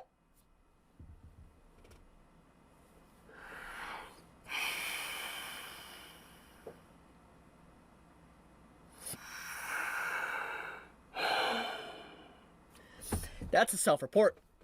That's a self-report. Like just straight up. That's a self-report. Like, what do you mean? What do you mean that you felt like a PDF file? Like, how do you know what that feels like? First off, secondly, what do you mean you get that feeling by watching Clannad? That's one of the most innocent anime that I think has ever been created. Like, it is, just to give a brief synopsis, it is a coming-of-age story where characters that, you know, have to go through hardships, they basically find love, eventually they grow older and become parents and experience the difficulties and burden of parenthood and loss, and also the realization that as you grow AFK'd older, for a second. Is he ranting about ants? Is that what I'm hearing here? the friend groups that you once had eventually separate and part, and you're not, you know, able to see them as often as you used to because you now have responsibilities as an adult. You're telling me a show that is fundamentally realistic, wholesome, sad, and just basically kind of depicting life itself. Which anime is it? Somehow makes you feel like a PDF. Yeah, Go that's back. Made it look like a extremely Very bad common opinion. bad take from you. What, Clannad? Bro, because apparently. Oh, does she Clannad. not look like this? Like this? What, Clannad? Bro, the animation made her look like a ant. God, I felt like such a I knew at least one guy who was super into Clannad when I was a teenager. Well, it's like a slice of life romance, like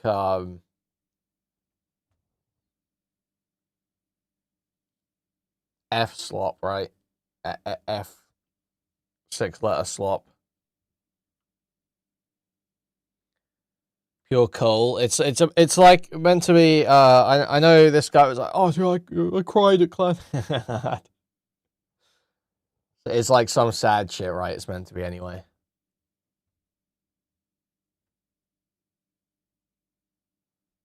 It's some doom and love story, very hard hitting if you're 13. Yeah, okay. while watching this. Does she not look like this?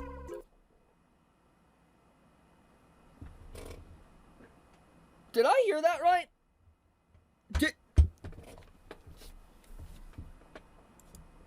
What? What, Clannad? Bro, the animation made her look like a ant. God, I felt like such a while watching this. Does she not look like...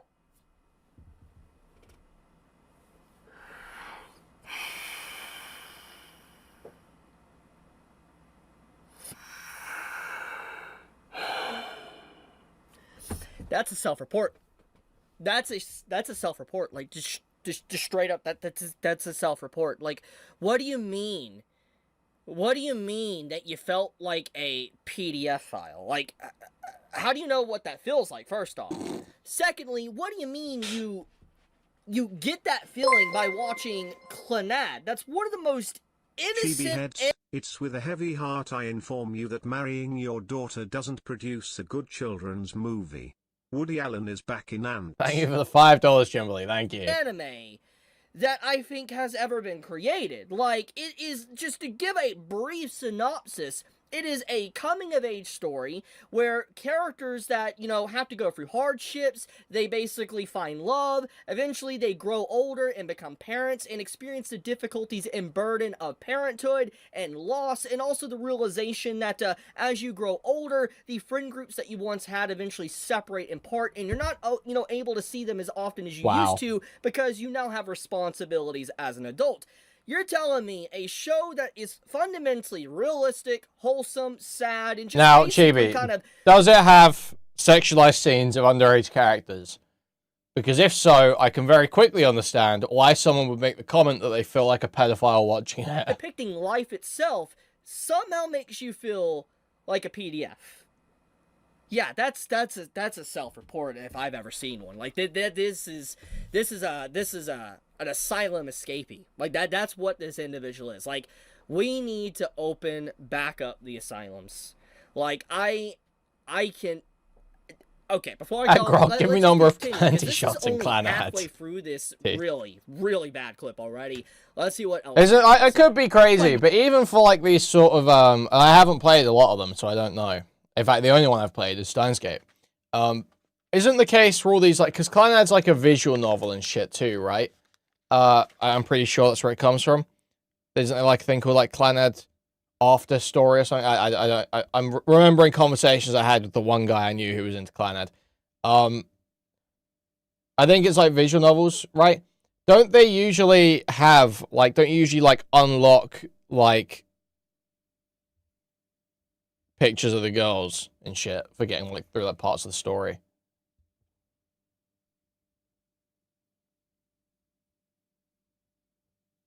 Isn't that, like, a thing in like, a lot of visual novels?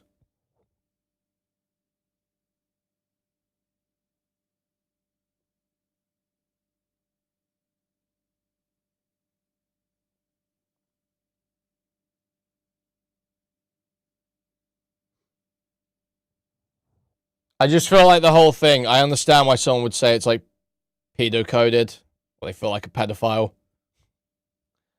I feel like it probably does have a lot of sexualization of underage characters. This? I just like, why do they make the characters look like that, bro? Bro, and I was like, I will admit any gay or retarded shit I've been into. I have no qualms about doing that.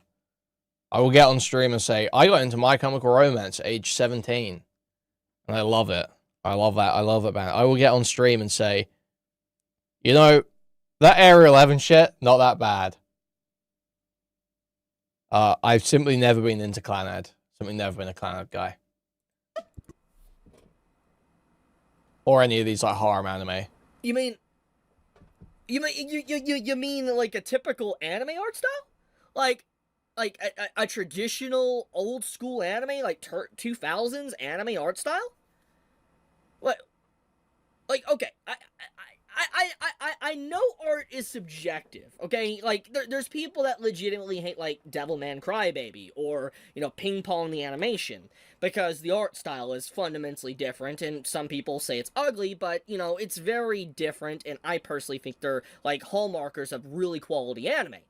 So I can understand disliking an art style, but from what I'm understanding here, this person is just going after Clannad, which looks like basically thousands of other anime. Like, this art style of Clannad, I'm just gonna be honest, is not super unique. It's like a mid-2000s anime art style with some moe look and all that, traditional facial expressions and designs, with that KyoAni look a little bit to it, but overall, it looks like a standard anime you would find in the 2000s, and maybe even the early 2010s. It doesn't look like anything. Okay, but Chibi, a lot of anime back then looked like total shit. Like, this does look like shit. I've seen over and over again. Obviously, if you compare it to the art styles we get nowadays in, like, the 2020s, yeah, this looks very different, but that's just, this is what anime used to look like. What do you, like, what is this bad take?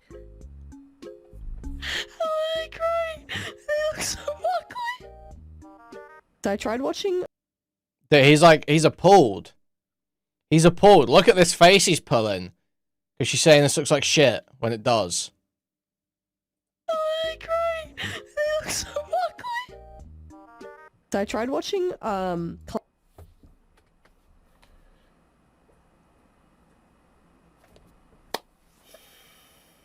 see now why this clip is going viral. I see now why there's a lot of anger, animosity, and discussion around this clip. I don't know who this individual is. This is my first time ever seeing them. But I will say that they should not watch any anime. I'm just gonna say. Like, if they're saying these type of things, self-reporting, by the way, and but also saying this about just anime art style, just straight up should never engage with anime as entertainment. On top of that, people at KyoAni, the animators at KyoAni, did not die for their art style to be mocked like this and compared with an actual criminal, like criminal accusations. Like, this is probably one of the most disrespectful clips I've seen about anime in a while. Like, I'm not gonna joke. I think Logan Paul was more respectful with One Piece than this. Like, straight up. Like, I'm not even joking. Like, you can meme and mock Logan Paul, call him a LARPer, grifter, or whatever. You should see me dancing on Akira Toriyama's grave for a straight fucking week. Than what this person is doing. That's just straight up. Like, this is actually just such a an enraging clip. Like, I know I don't seem like I'm, like, overwhelmingly angry, but I'm trying to contain my emotion, because if I said what I really wanted to say, YouTube would delete this video. Just straight up. Like, I'm gonna be honest, YouTube would not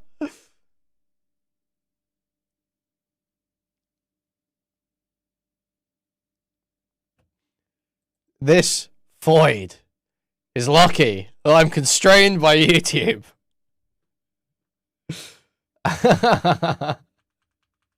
than what this person is doing. That's just straight up. Like, this is actually just such That's hate. an enraging clip. Like, I know I don't seem like I'm, like, overwhelmingly angry, but I'm trying to contain my emotion, because if I said what I really Don't you wanted know to this say, is Cunny Jam? YouTube would delete this video. Just Poor straight up. roasty. I'm Don't you know gonna this is YouTube Cunny would not Jam? want this video up if I was to say what I wanted to say about this individual and how I feel. But what I will say, that is PG for everybody to be able to hear. This person needs help. It's an asylum escapee, someone that needs to be medicated, and someone that, honestly, shouldn't be nowhere near schools. At all. Like, if they're seeing, like, real people and having these type of feelings about watching an anime, they should have... They should not be around anyone at all. Like certain individuals, because, like, this is creepy. Like, this is actually a creepy Right. clip. I'm gonna be honest. Like, disregarding, like, the comments on, like, the art style and the disrespect to KyoAni and the animators that passed away and all that, just disregarding that, and we just look at, like, the self-report, this individual's creepy. Like, I would legitimately raise an eyebrow after this. Like, I do. I'm raising an eyebrow after this. Like, this is... That's not a normal thing to say. Especially after Chibi watching enjoying the sexualized children. Not worth raising an eyebrow at. Someone else saying, damn, it's kind of weird there's so many sexualized children in this. Big problem. Big problem. At the end of the day, is this individual probably more or less doing this to grift and just, you know, bait people? Potentially. There is that potential possibility. Now, I'm unaware of this individual's content. I don't really know much about them or how they feel about anime in general. I actually or how don't much know a they've Chibi. watched or how long they've been watching anime or whatever. I have literally no idea. But, like, from my initial first impressions, I'm glad I did. No, the guy I knew who was into Clanad is not like Chibi. I wish it would have stayed that way, honestly. But, yeah. This is the very type of entity that I have been talking about and thinking that we need to gatekeep harder. Because, like, this... Yikes. I'm gonna leave it at that. You all have... Wow. Nick address. Oh my god.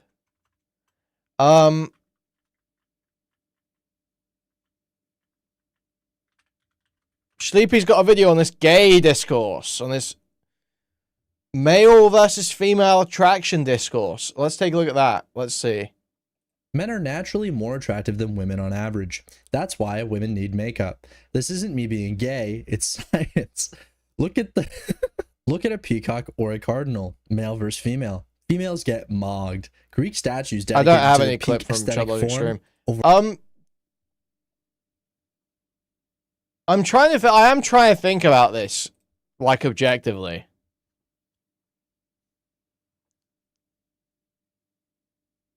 I am trying to think about this, like, objectively. I think Asmongold's wrong.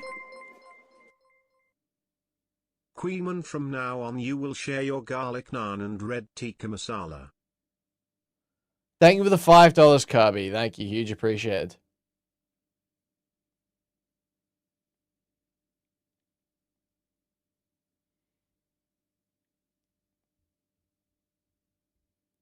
I think Asmongold is just wrong.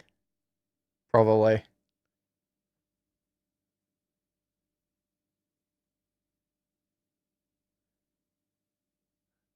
I think the attractiveness distribution is, like, pretty even if you looked at it.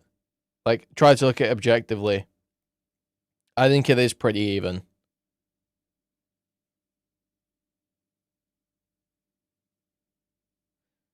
I think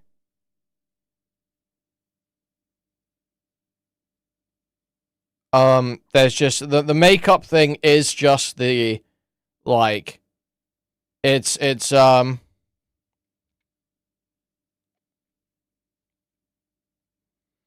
there's like that psychological thing going on there.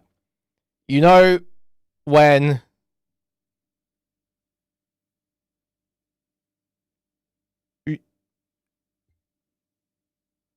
I can't think of like the example, but like there's guys who like don't realize what women look like without makeup. Do you know what I mean? Yeah, it's like so that's what I'm getting at. Reservoir is social conditioning stuff, but there's like something that happens there. I can understand the perspective if you're like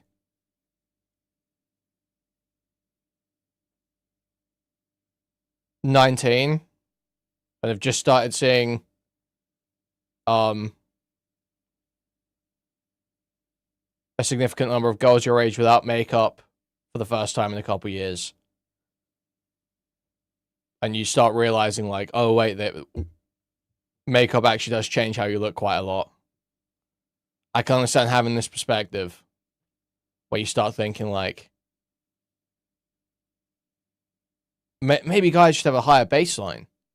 But I don't think this is broadly true. I don't think this is broadly true.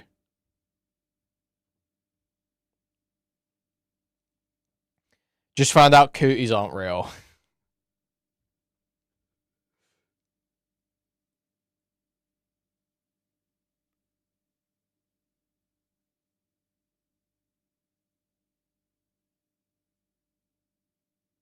Of course, it's Asmongold's perspective because he only looks at OnlyFans chicks and women online. He doesn't meet them IRL. Well, I don't know.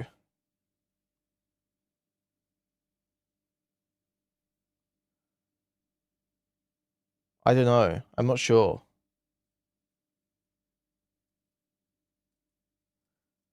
I am trying to think through this. I'm trying not just call Asmongold gay.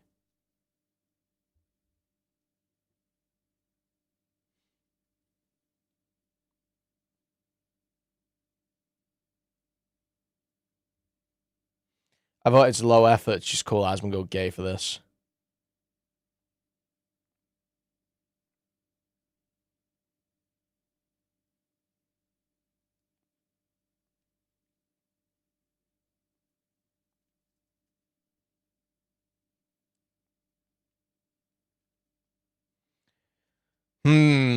Are there any like? Has there ever been like a?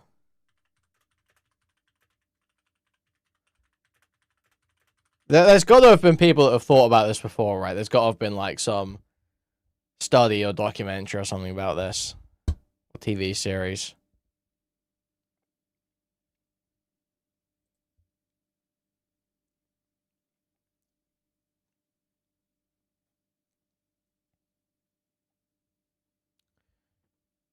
Women are more attractive than men across cultures, global study finds. The study found that an average female face is more attractive than nearly 60% of male faces.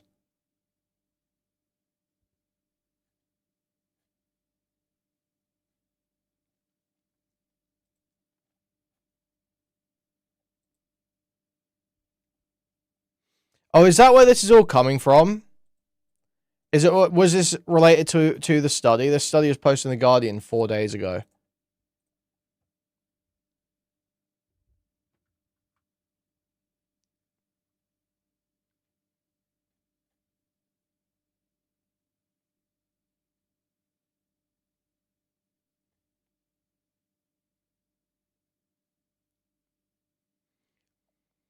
Women give other women the highest ratings and give the lowest ratings to men.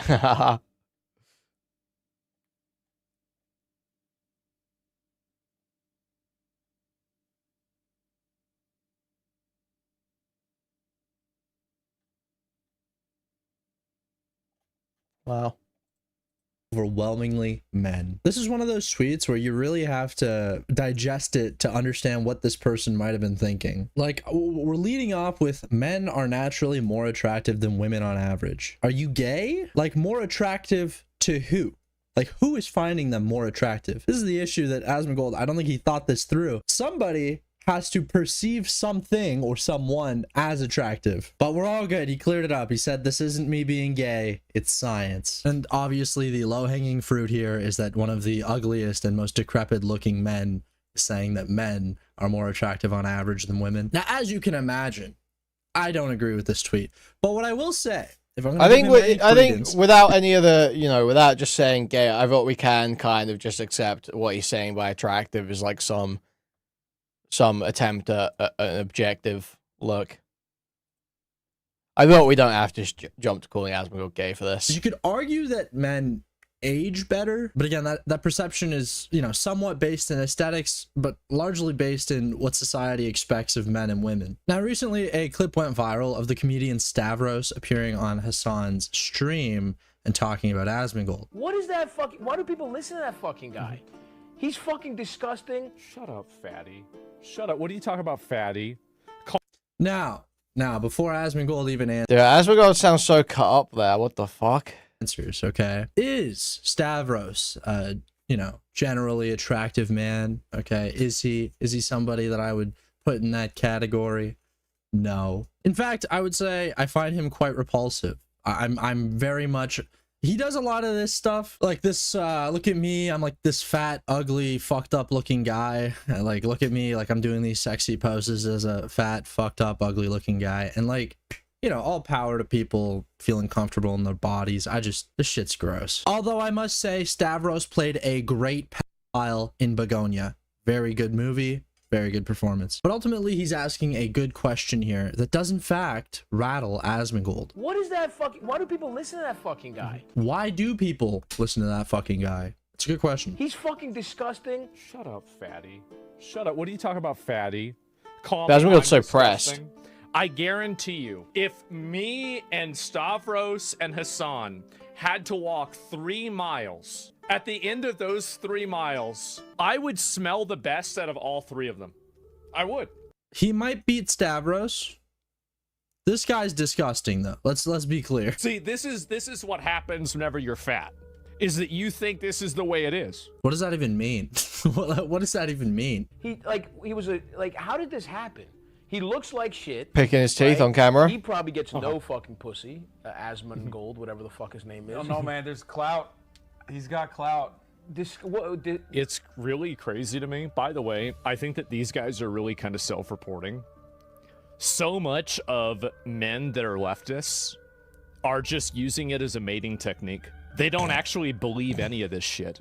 They don't even think any of this. Yeah, man, Hassan needs to pretend to be lefty. Asmongold is single because he is a chud. He's a full-time chud. He doesn't clean his house because he's a conservative, okay? Okay, his teeth are fucked up because he doesn't want to be a part of the woke left, okay? They just say it because it's a good way to get women to like them. That's it. So, yeah, I mean, I don't really, I don't have a girlfriend right now. No, I don't. Yeah, maybe in the future. Damn, bro, we're all shocked.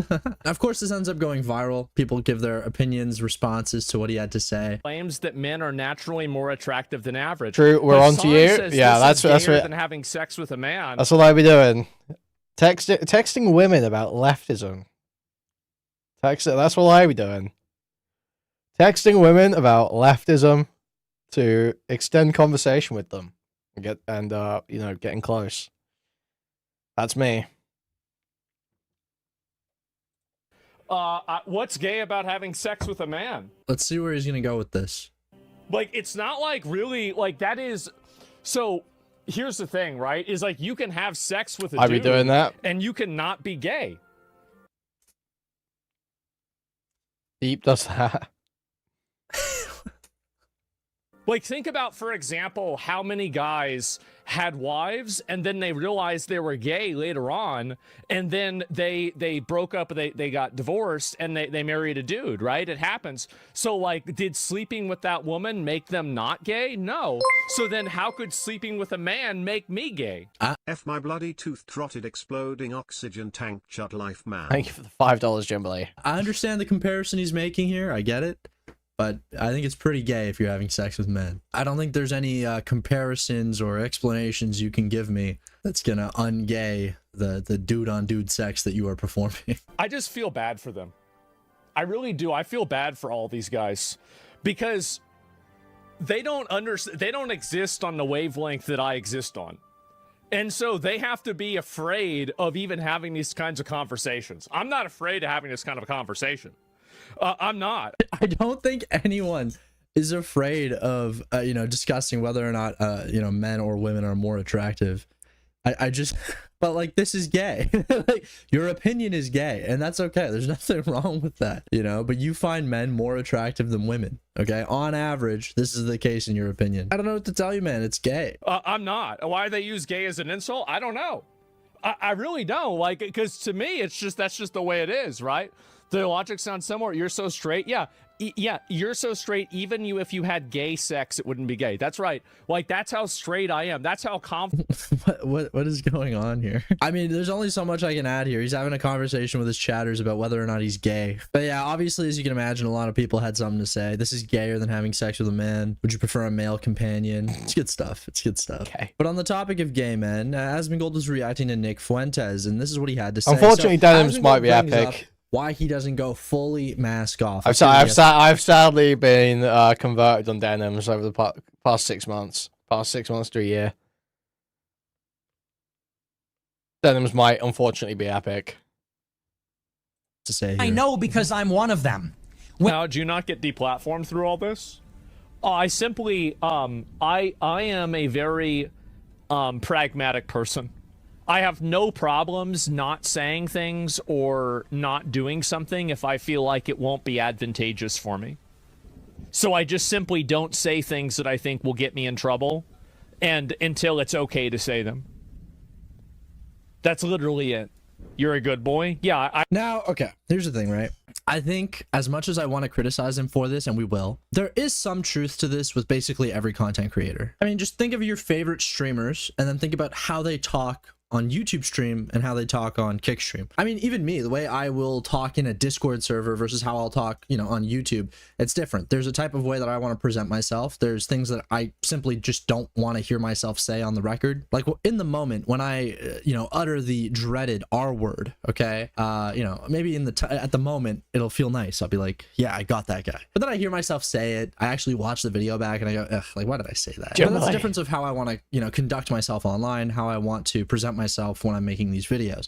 Asmongold is clearly not someone too concerned about their presentation, but rather more concerned about what is and isn't allowed. He's kind of openly saying that he has beliefs that mirror what Nick Fuentes believes in, which are some pretty fucked up beliefs, but he doesn't want to utter them on YouTube in fear of potentially having his platform, destroyed. I like, Nick doesn't do that. Nick says exactly what he thinks, and it's respectable. It is. I don't have any negative about it, but to me, I view my role as being a more mainstream ally towards this stuff without necessarily. So he kind of gives the game away there. He wants to, this white nationalism, the type of stuff that Nick Fuentes is pushing for. He obviously believes in this stuff. He wants to push it, but there's only so much pushing you can do on YouTube. And the thing is, YouTube's where you want to push it. You want that mainstream audience to start getting, little touches, little feelings of that sentiment.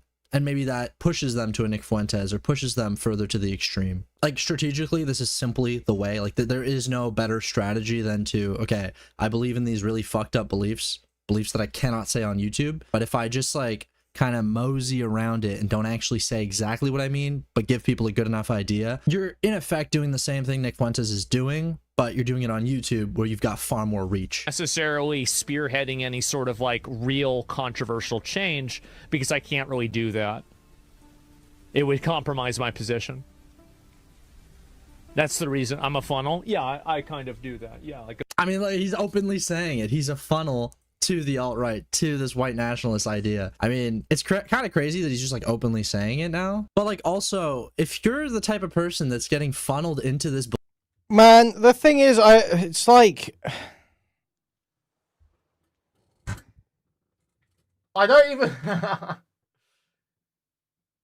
I don't even know how much Asmongold actually believes this, or that this is what he's doing, or even is intentionally doing this, and how much he like almost larps that he's doing this to feel like he's got some greater purpose or some shit.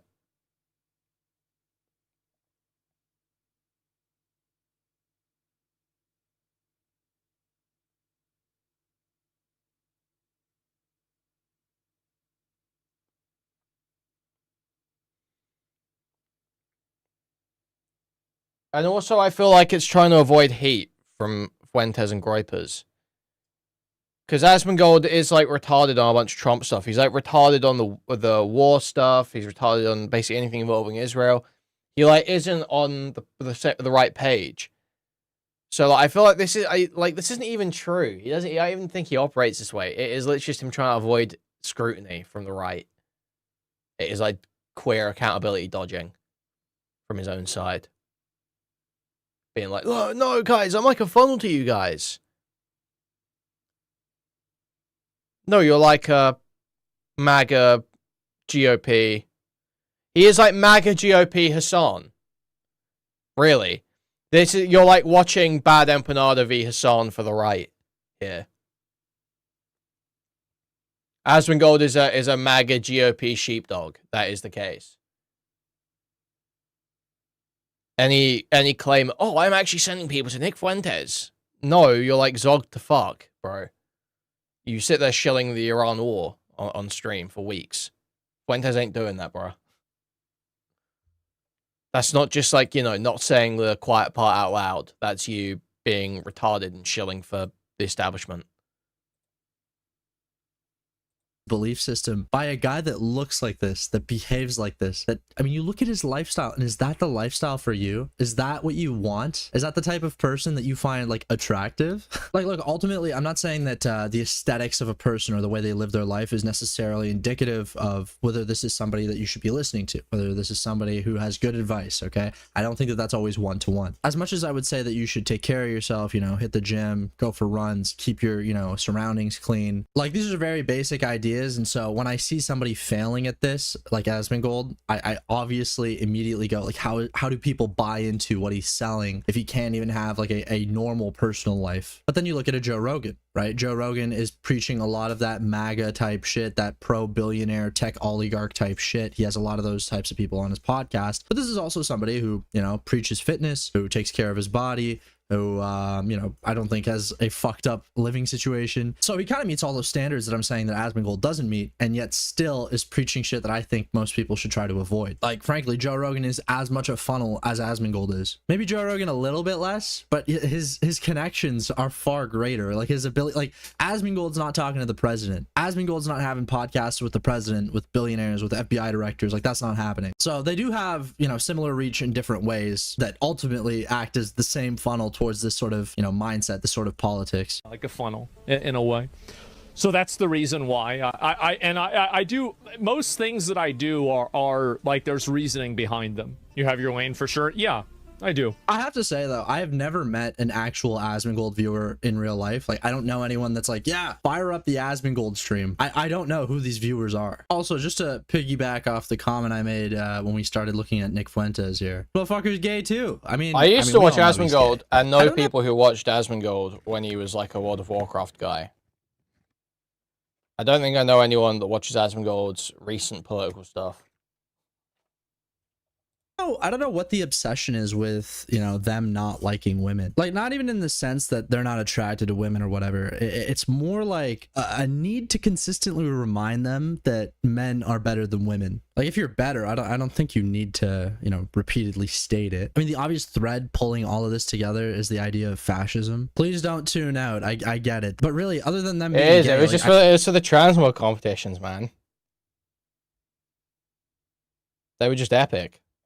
I don't have like another thing that I can argue this is like some of the core ideas of fascism is like hyper masculinity, which I mean is kind of what they're pushing here, but also things like aesthetics, things like war, and like it's so funny that the things that they're pointing out is things like peacocks or cardinals or Greek statues, which like if you're ever spending time on Twitter, like you'll notice a lot of people with like Greek statues as their profile pictures, and typically it'll be like hashtag Groiper. But yeah, I don't really have much else to add here. I don't think it's like, is it Groipers that use Greek statues? I think it's Baptists, no? I think Sleepy's misread that a little bit.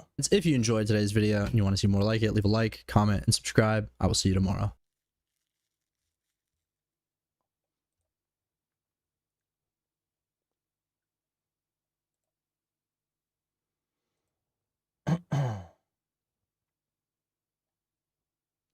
Did we watch this one?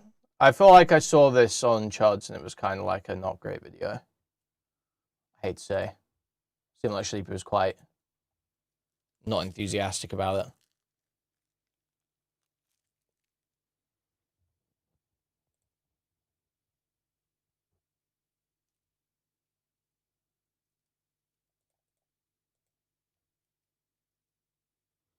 Oh, I'm not even linking it? You're right, I should.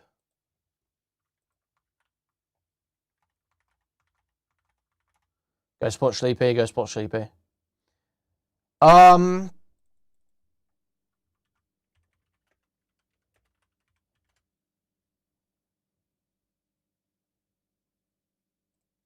Let's see this. Some fucking loser Labour MP. Nathan told me which one it was. I don't know. I can't remember. Some fucking loser Labour MP is saying Hassan shouldn't be allowed into the country.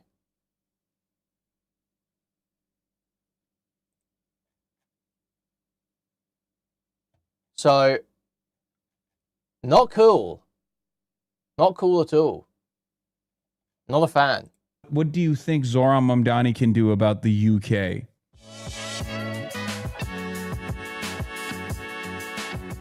Calls grow for Home Office to block U.S. anti-Israel streamer Hassan Piker from entering the UK. Hassan Piker is listed as among the speakers at an event called How the American Left Learned to Speak the Internet at London South by Southwest in early June. A Labour MP has called for a prominent U.S. live streamer to be barred from entering the UK, urging the Home Office to revoke his visa ahead of a scheduled appearance at London Festival. David Taylor, the MP for Hemel Hempstead, stated that Hassan Piker's presence would be not conducive to the public good. Mr. Piker, a significant online personality with over 3 million followers on Twitch and more than 1.5 million on X, is listed as a speaker at London South by Southwest in early June. He's said to participate in an event titled How the American Left Learned to Speak the Internet. I'm also going to the Oxford Union when I'm in the UK, and I have another thing with Yanis Varoufakis as well. We're getting a drink too, guys, obviously. Redefining what political commentary looks like in the digital age, highlighting that this live stream reaches more than 30,000 people daily. London might ban you, it's sad. However, the live streamer has faced considerable backlash over several controversial statements. It's ironic because I am also, amongst the many things I'm doing. So wait, what did they London, actually cite as the reason why he should be stopped from coming? He's also got as well age highlighting that there's new its statements. It's others Clinton and Ant and Deck. Brit, Zach Polanski. Other speakers due at South by Southwest.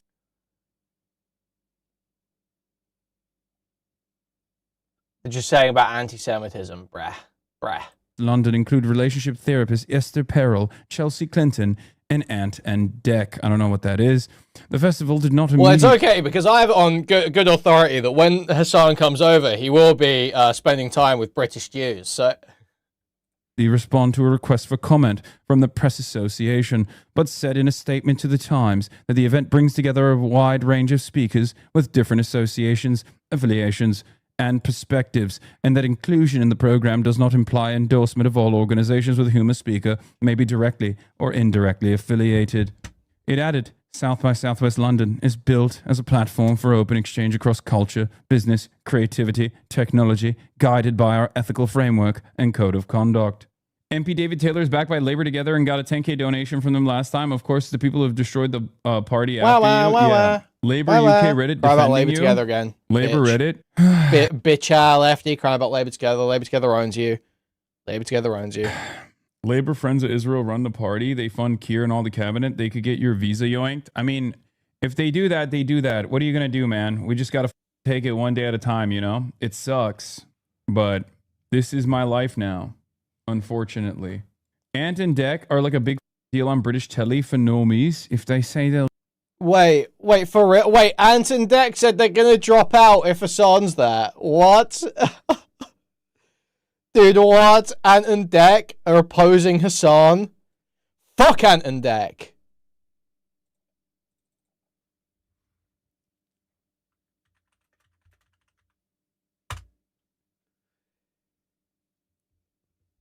I never even liked them.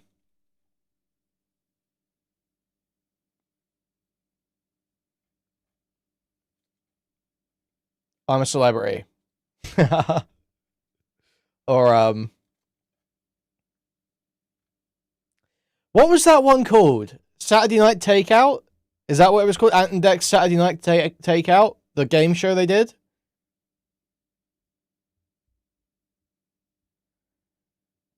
Yeah, isn't one of them like a drink driver, I know.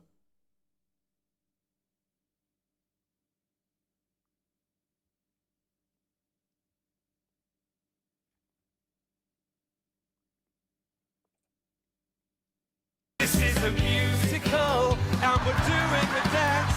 Thank God it's not Chicago, or we'd be in our pants. This is the...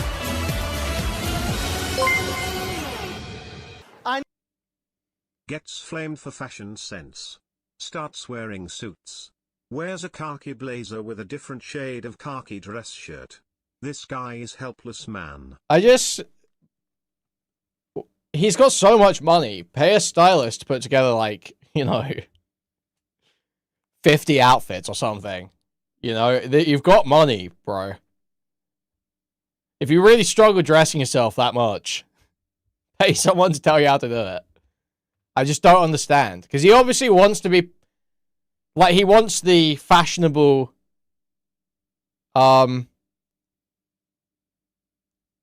presentation. He wants to, like, be seen that way in the media, right? But he's just not... He's not putting the work in. He's not putting the work in. I need one of you answer Dec.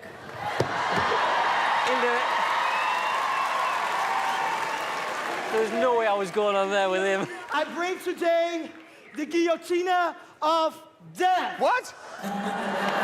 So guys, this is who's stopping Hassan from entering the country. This is the last line of defense against anti-Semitism, rising anti-Semitism in the UK.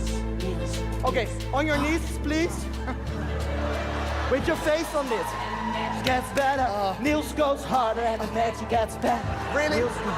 On your knees. What a way to go. It is. Please, yeah. More. And this is how it ends. Yeah, perfect. What, really? Oh, baby. You're doing it great. Thanks. I bring 2 cucumber. Magic. And power. Where the hell are you sticking that cucumber? Oh, there. It's good. And magic. Cucumber number 2.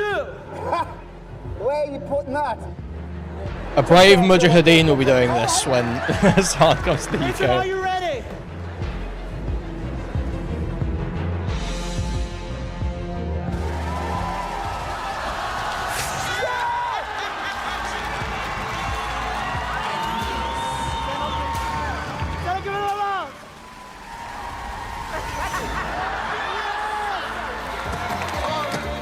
I'll try. Boys.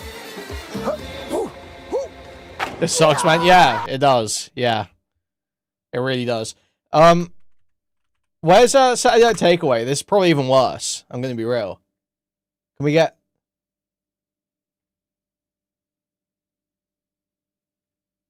Can we get some of that?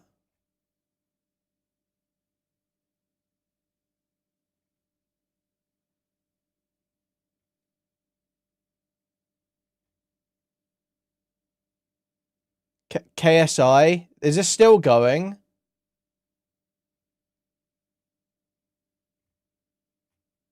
What?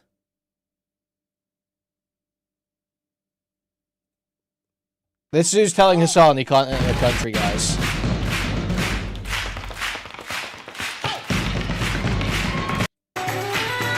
They even do this? There they are. There they are.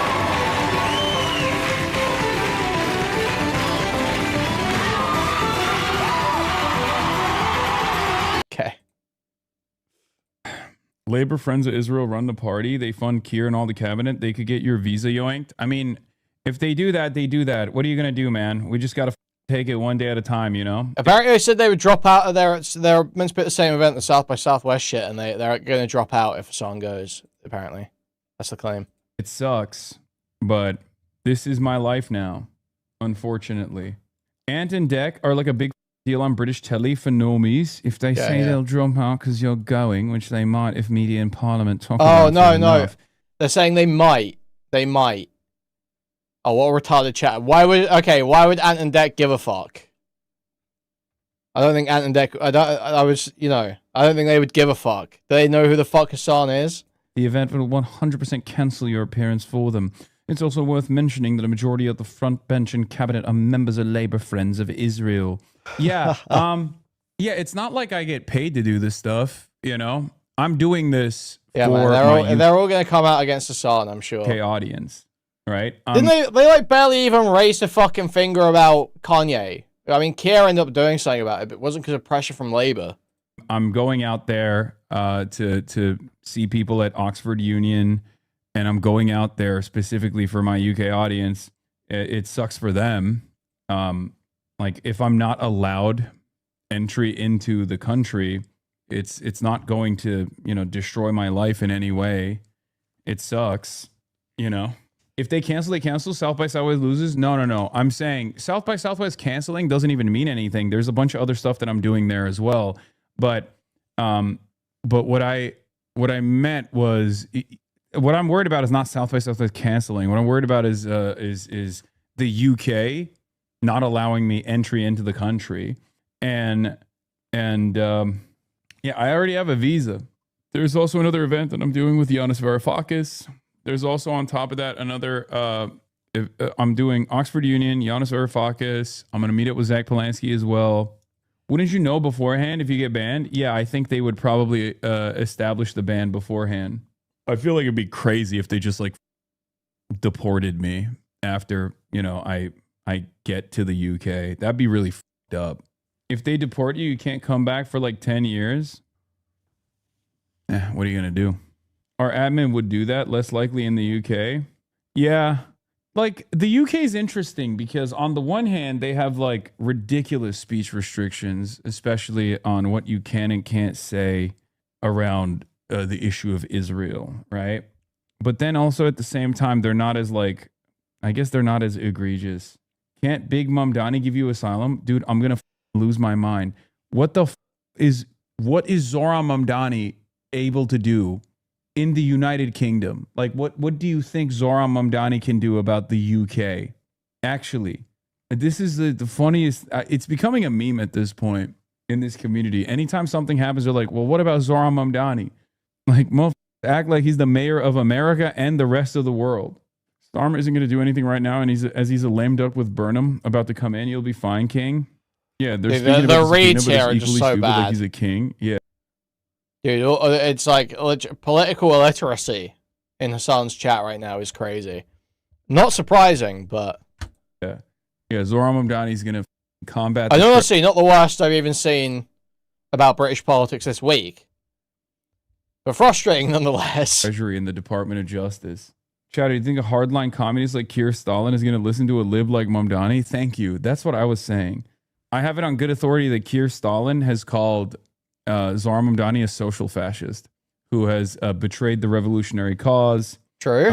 And that true. I'm just totally in favor of lefties and right wingers working up these ironic jokes about Keir, where he's either like a fascist or a communist dictator.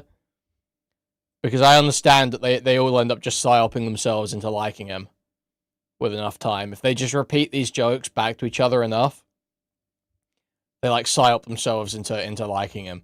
I've watched it happen with Bungie once, so I'm confident it could happen again. with the way that Zoran Mamdani has advanced the period of de-Stalinization. He feels like Stalin's contributions to Marxist theory, his contributions to revolutionary praxis should have been taken note of and should have remained in the books, and that de-Stalinization has created an environment of counter-revolutionary activity and behavior that will inevitably lead to the fall of the USSR. That's what Keir Stalin said about Zoran Mamdani. I heard him say it. Yeah, I was there. It's London might ban you. It's sad. You might need to fly to England. What? What does that even mean? Do you think it's a legitimate criticism to say your continued participation on the site formerly known as Twitter is driving eyeballs, consumers, and money to Elon Musk? Like right now, you're platforming Twitter, driving traffic, and boosting the ad revenue of Twitter? Yes. I'm doing it on purpose, though, because I love Elon Musk. Elon Musk and I have a secret arrangement where I'm trying to drive as much traffic to the platform that is, one of the main vehicles for discourse, because unfortunately, in this day and age, the commons are almost entirely in the hands of billionaires and are utilized. Okay. Like the town square is no longer the real town square. It's unfortunately in the hands of singular billionaires. Yeah, just apply the same retarded narrative to the UK. I'm sure it'll work. Who utilize the town square to turn it into a hole. And I personally believe someone has to fight that good fight. You might not be that person. I'm that person.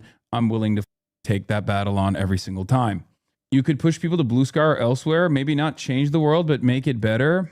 No. I go where the discourse is, okay? And Twitter is where a lot of discourse originates from to this day, okay? It's that simple. It's my job. Also, I don't know if you know this, but you're on an Amazon-owned platform, and it's not like Jeff Bezos is great either. You got to work within the confines of the system, Okay. Is there really no other coverage of this? It's just the only person talking about Hassan getting banned from the UK is Hassan.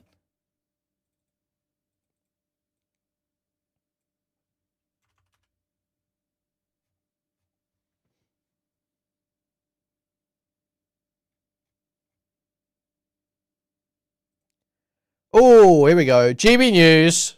Let's go. This government is about to face one of the biggest tests. Dude, this guy's a total div too. To date.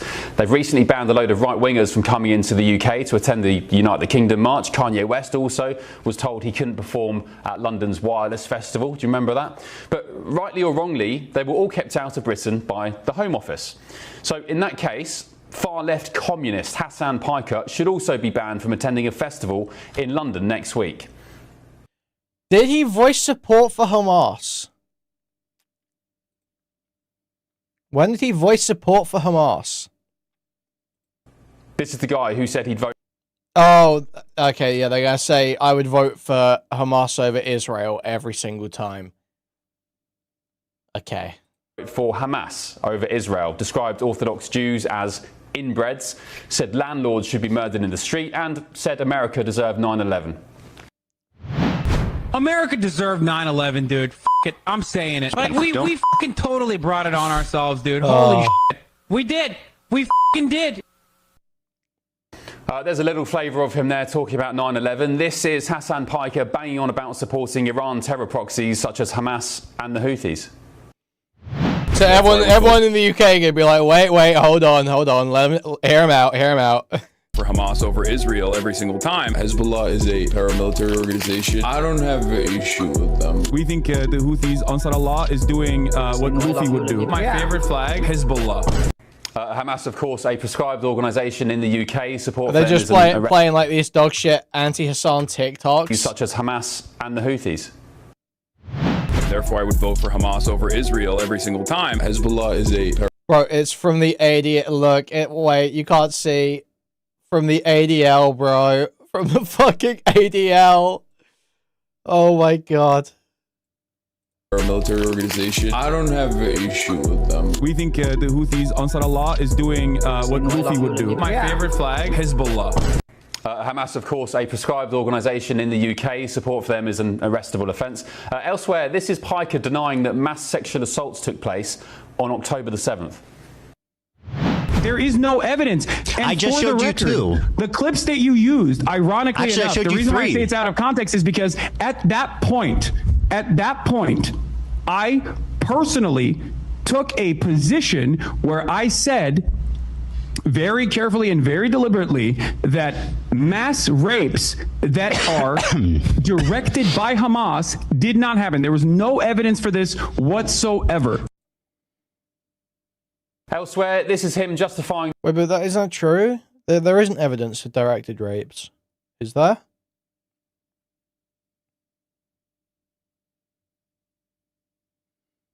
There's evidence of numerous sexual assaults.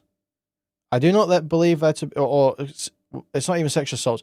It's conflict-related sexual violence is the umbrella category for all wartime or attack, rapes, sexual assault, sexual violence, everything, right?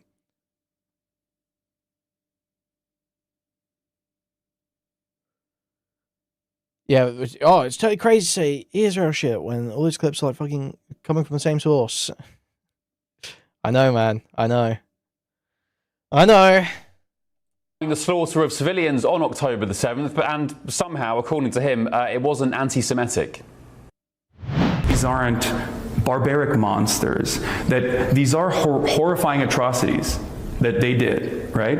But that it is not coming out of a place of this antiquated anti-Semitic tendencies, or that they wanted to go out and like do mass rapes. By invading from the Gaza Strip into Israel. Yeah. Do you think that they were not motivated by anti-Semitism, given that they were murdering citizens in... No. That is remarkable. The slogan of the Houthis, who you so admire, is death to the Jews. I know, and I've been very critical of that as well. Well, I don't know if critical enough not to... I just feel like these are retarded, firm statements to claim. You know, there's obviously going to be some amount of anti-Semitism in there, but I think to characterize the attack as being purely driven by anti-Semitism is like missing the context of the actual situation. You know, it's much more about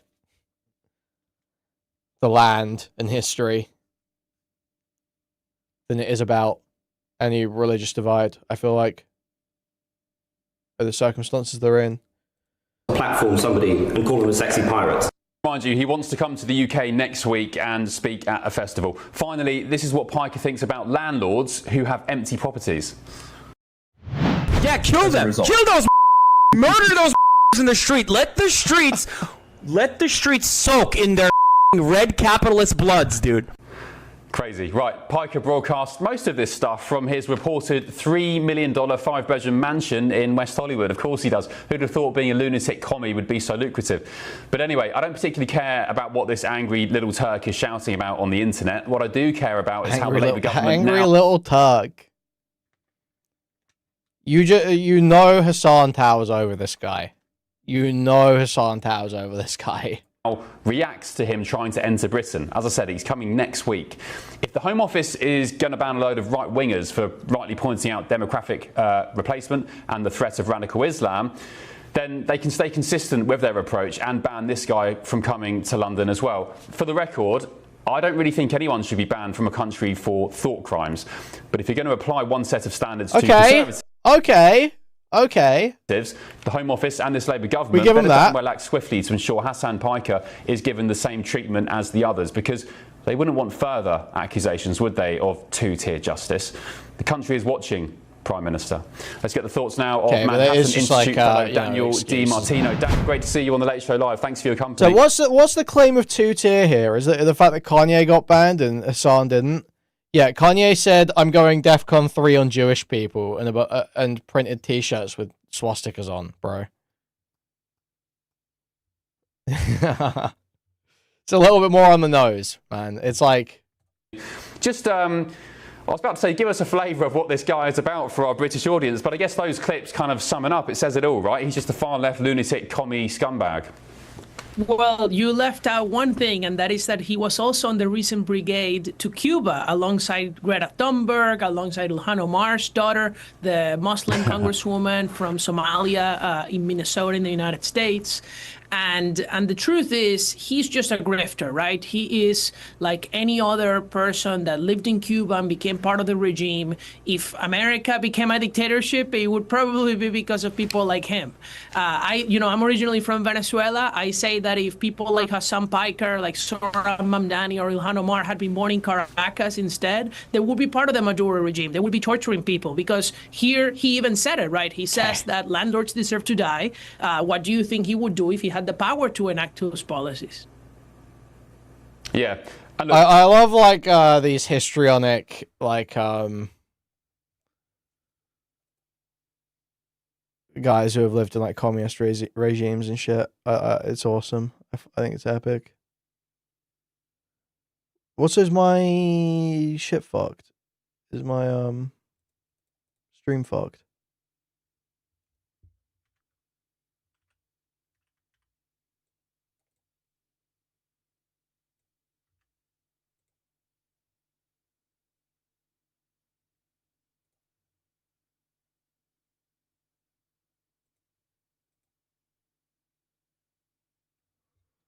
I'm getting like crazy drop frames. I think I'm back now. What was causing that?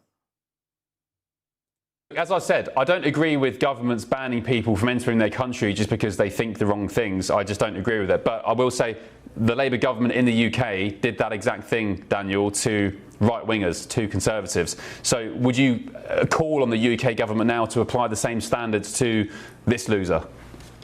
Well, yes, but even I would go further than that. He's already been subpoenaed by the Treasury Department of the United States because of his potential violation of U.S. law with regards to the sanctions on Cuba, right? I mean, if this is somebody who is actively collaborating with Hezbollah, with the Cuban regime, this is not a crime of thought. This is a crime of action, and there needs to be accountability for that.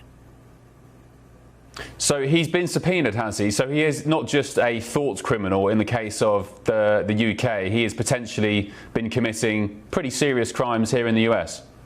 That's right. And the crime is that it is illegal for you to either pay or receive payment from certain entities. And among those entities are the Cuban dictatorship or the Venezuelan dictatorship, and of course the terrorist groups too. So far, they're investigating him and a few other people with regards to the Cuban regime, right? I mean, you have the right to be a socialist. You have the right to say all these things about landlords and such, but you don't have the right to say it if you're providing services for pay for a foreign terrorist organization, right? That is a totally different thing. And the problem we're facing in the West is that we have a cadre of influencers who are actually paid by foreign governments to destroy us from the inside. And we cannot allow that. If you want to destroy us, it has to be because of your own free will and for free, not because a foreign government is paying you. Can I ask, this guy apparently lives in of course he does, in West Hollywood in a $3 million mansion, 5 beds, maybe sort of... Yeah, this guy's unbearable. City.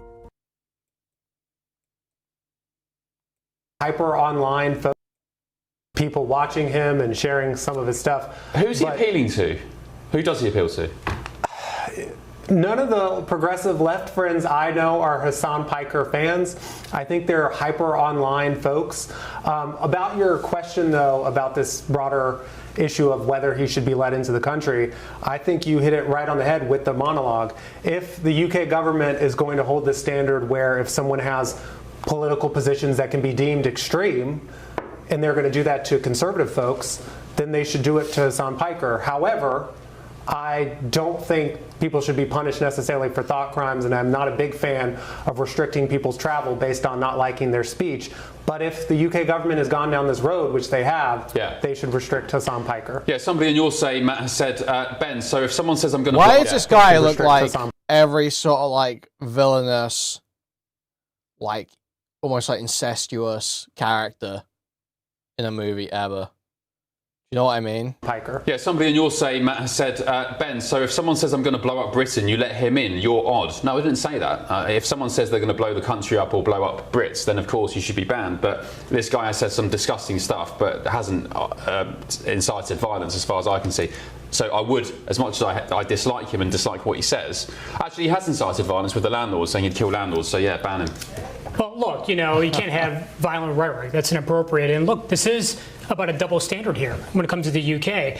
But the question was asked, you know, who does he appeal to? Well, he appeals to many Democrats. I mean, the fact of the matter is the mayor of New York, Mamdani, was associated with this individual. The fact of the matter is you have a candidate running for the U.S. Senate in Michigan, a Democrat, who has campaigned with this individual. In fact, he doubled down over the past couple hours about supporting him campaigning with Piker. Look, the bottom line is this is a disgusting individual who said disgusting things. He's a total loser. Yeah. Yet the Democrat Party is choosing to double down. At least one candidate, who very well could be the nominee in that state for U.S. Senate, is doubling down on supporting campaigning with this individual. That's a problem for the Democrat Party. It's a problem. We love landlords. We love landlords. We love them a lot. How's Mamdani been associated with him? Well, he has now walked away from this individual, but in the past, they have shared, if you will, I don't think, dude, this guy's freaky as hell, man. I don't think Mamdani has walked away from him, has he? They like kind of campaigned together. They did like some photo ops and all this shit. Stage together. Oh, really? So the bottom line here is, look, this. Has he now condemned him, Mamdani? He has now condemned it. My understanding, I don't want to speak for the mayor. But I would like to say, you can share a stage with someone and doesn't necessarily agree with them. I mean, Ben, I've been on the stage and have debated a lot of people on GB News. You like disavowed some statement Hassan made. And I don't want someone to say, well, Malley has those opinions or thinks like that because he's on the stage with someone. Listen, Mamdani's been associated with a lot of people who I disagree with. But look, you have a candidate running for the U.S. Senate in Michigan who's doubling down and supporting campaigning with this individual. Okay. The Democrat Party needs to walk away from him as well. Wasn't Mamdani's missus also celebrating October the 7th? Exactly the point. By the way, Sunday, Israel Day March in New York City. I'll be there with my GB News cameraman. It's a big march. It's a big celebration of Israel once a year, I think. Mamdani will be the first New York City mayor not to attend the Israel Day celebration in the history of New York City. So, what does that say? Let's get the thoughts of Christo Fufas. Says he's fucking awesome. In the United Kingdom rally, the Kanye West ban as well. This government has got a form for banning people. I do think governments have the right to ban people if they want to, but they've got to be consistent, otherwise it's two-tier and it looks ridiculous if they don't. I think the bar should be quite high, and I think his comments on landlords are probably the worst. He's like, murder them in cold blood in the street. I mean, yeah, you're not I am a welcome in the landlord. country. I own a number of properties, and I want to keep them empty as a result of what he said. It's irritated me so much. He's coming after you, Christo. It's just so ridiculous. What a stupid thing to say. I want to actually ban him as well for a total lack of intelligence. I don't want there being a danger of him. Damn, in truth here. Yeah, he's just a thick, dense Marxist. Old as Dust has said on your Say Hi, Ben, Lucy Connolly went to jail far less than what Hassan Piker said. He should never be allowed into the UK. Let's get the thoughts of former Tory MP Louise Mensch. Hello, Louise. Good to see you again on the Late Show Live. Hope you're well. What do you make of this guy, Hassan Piker? He's from your neck of the woods, isn't he, in New York, or am I mistaken? Okay. Over to somebody who... That's excruciating. That's genuinely excruciating. Okay.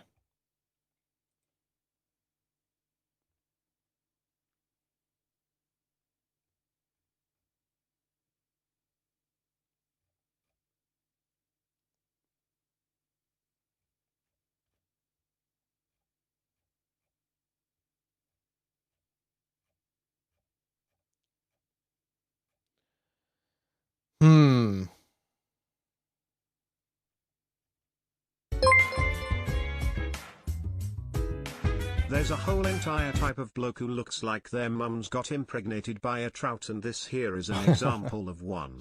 Thank you for the dono, thank you.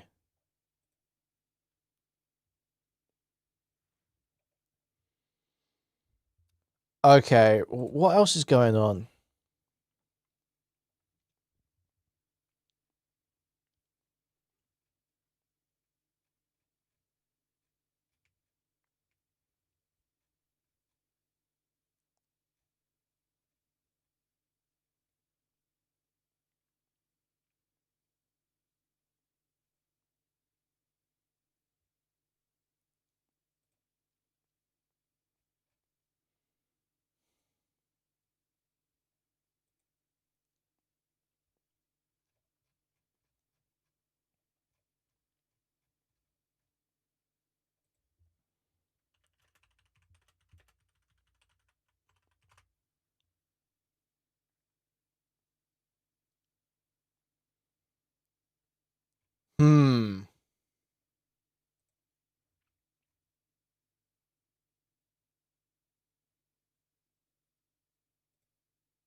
Oh, is this a Politics Joe video we haven't seen yet? Fuck it, man. I'm scratching. It's not appropriate to be doing any Asking Brits if MPs should drink on the job. So this is a big discussion in the UK, guys. This is a big discussion as to whether MPs should be allowed to drink alcohol in the Houses of Parliament, which they are currently able to do and currently do with regularity. And there's a lot of different arguments around it. Obviously, some people think you shouldn't be drinking or making big decisions for the country. But then there's arguments around like security and how they don't want MPs meeting with journalists and shit like that just out in public, just out in random pubs. So they need to have like pubs in the House of Parliament so they can do it on Parliament like property.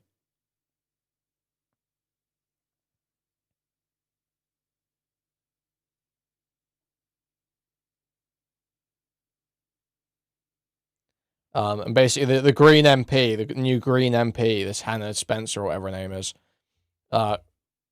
basically raised it, started banging on about it, started having issues with it. Where is it?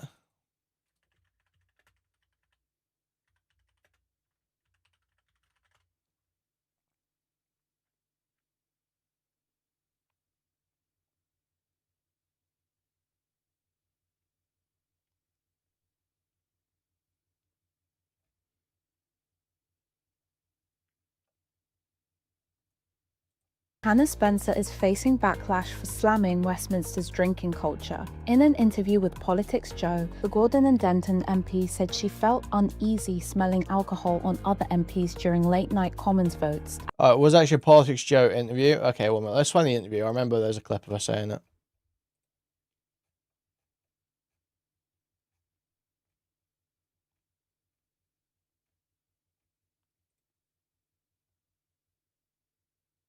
I'm really pleased with how well in between. Uneasy about, and I noticed this the other day when you can smell the alcohol when people are in between votes, and as everyone's going in to vote, some people have been drinking in between. Like there's a room where I walked past and I doubled back and looked in because people are just sat having a drink. But again, that's a job. Like I can't imagine if a cleaner did that or someone working in a bank, like had a few drinks and then went back to work, like a bit, like smelling of alcohol, like that wouldn't happen. And I think there's been so many cases recently of like questionable and dangerous behaviour from, allegedly from MPs, but staff, like because this culture of a really unprofessional and worrying setting where people can just drink alcohol and then while they're in work, it's like life doesn't work like that. And when I say that, that is what I find very out of touch about that place. It's things like that I mean, because I just think the vast majority of us that have come from backgrounds of like normal jobs, like that's not how the world works. So why does it work in somewhere where arguably the most important decisions get made? What are the contentions? So yeah, that's what she said initially. Then she asked a question in the Commons as well. Hannah Spencer. Thank you, Mr. Speaker. Well, in Gorton and Denton, we have to pay full price for a pint. But here, for some reason, it's cheaper, and some MPs drink before voting. And that really shocked me when I came to Parliament, because it is our workplace. Now, does the Prime Minister agree with his own MPs who've defended their right to drink cheap alcohol at work? Or does he agree with me that MPs shouldn't be drinking on the job, given that we vote on huge things like the climate crisis, disabled people's rights, housing, child poverty? Sort your policies out.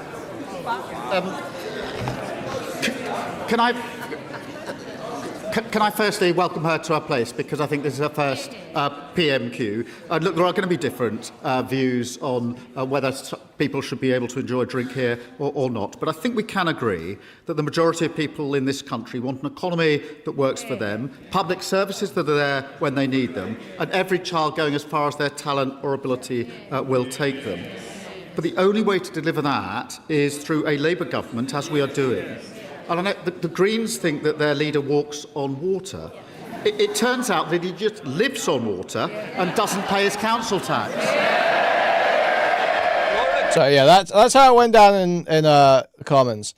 So now Politics Joe have followed up with street interviews on the topic, seeing what the average person thinks It's not appropriate to be doing any proper decision making whilst intoxicated in any way. It's not right. I mean, they're adults. If we have a pint at work, we'll get sacked. It's an us and them kind of thing. Just a lads' club, isn't it, really? Nurses do 12-hour shifts. Well, they're not having a wee tipple. Well, they don't like being challenged, and they don't like being challenged by a woman, probably. And this is no longer acceptable. Close the bars. Wow. Do you think MPs should be allowed to drink in Westminster? Bunch of fucking virtue Absolutely signaling. not. I mean, I think that's just a silly question from the start, isn't it? Like, you know, times have changed massively. Well, yeah, I mean, it's complicated. It's like, you can say it's a silly question, but I do understand the security argument makes total sense. The idea that if you don't let them drink in Parliament, they'll end up drinking with journalists in public, and that there's a security risk, and you limit security risks by having any journalist or whatever fuck come into Parliament have to sit in those pubs, you know. Isn't it? Because yes, but I suspect not to excess. I don't think there's any room in public office anymore for bars. You know, fire stations don't have them, police stations don't have them. Anybody in public office should take it very seriously. They shouldn't have. I mean, the Houses of Parliament have got bars that are subsidised. How's that right? It's not right. Close them. I don't know drinking at all. Perhaps like the end of sessions, maybe. It seems a bit weird that they just maybe drink all day. No. Why? If you're a carer, you get sacked right away, instantly, for drinking on duty at work. And I think in most employers you would. So I think MPs should be expected to have the same standards. Well, yeah, well, I mean, years ago I used to be a civil servant, and I actually used to do box duty in the House of Commons. And so this was a good few years ago, probably 40 years ago. And when the chamber filled up for a big debate late in the evening, there really was an overpowering smell of booze as everybody came in, which was very noticeable. Are you surprised that, I mean, you said 40 years ago that hasn't changed then? Well, I think it has changed. I mean, I don't know what our experience is. I just can't imagine it's a problem. Certainly,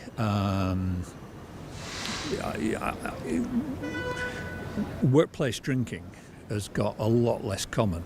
I mean, if you go back to the 70s and 80s, it really was a very. It still does happen, though. It still does happen. I feel like surely everyone in chat has drank, but I would assume both. If you're not like a total fucking loser, you've drank during both work and school hours at some point in your life.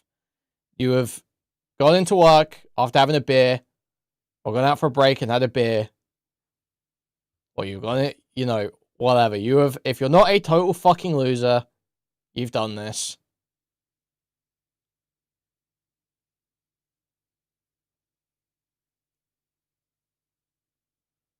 I mean, yeah, or on drugs.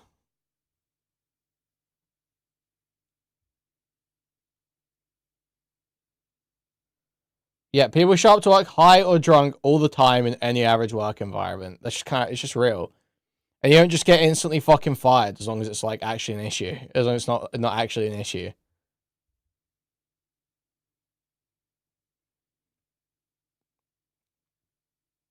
It's like it doesn't even become a problem in most cases. Phenomenon, but certainly by the 90s it had started to diminish, and I think the Parliament isn't immune from that. But you're stuck there. You don't like his neck whiskers? You've been probably working all day.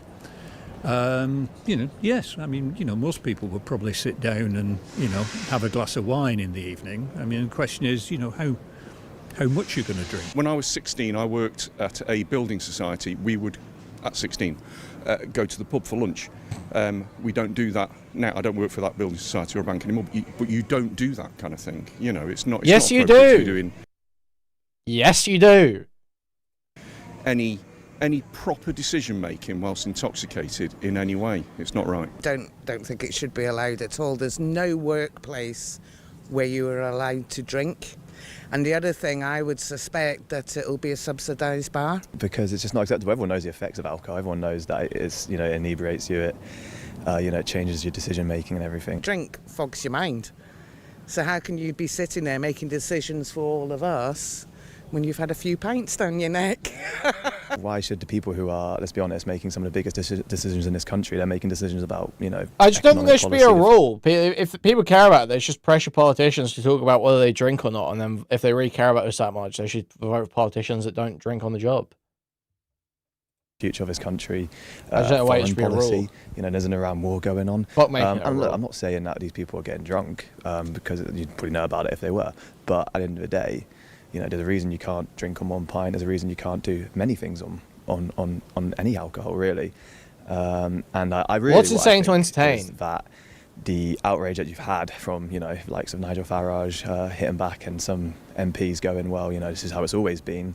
It's just indicative of just a lads' club, isn't it? Really. Nigel Farage has had his say. He said that it's a British tradition, and they should be allowed to drink in Parliament.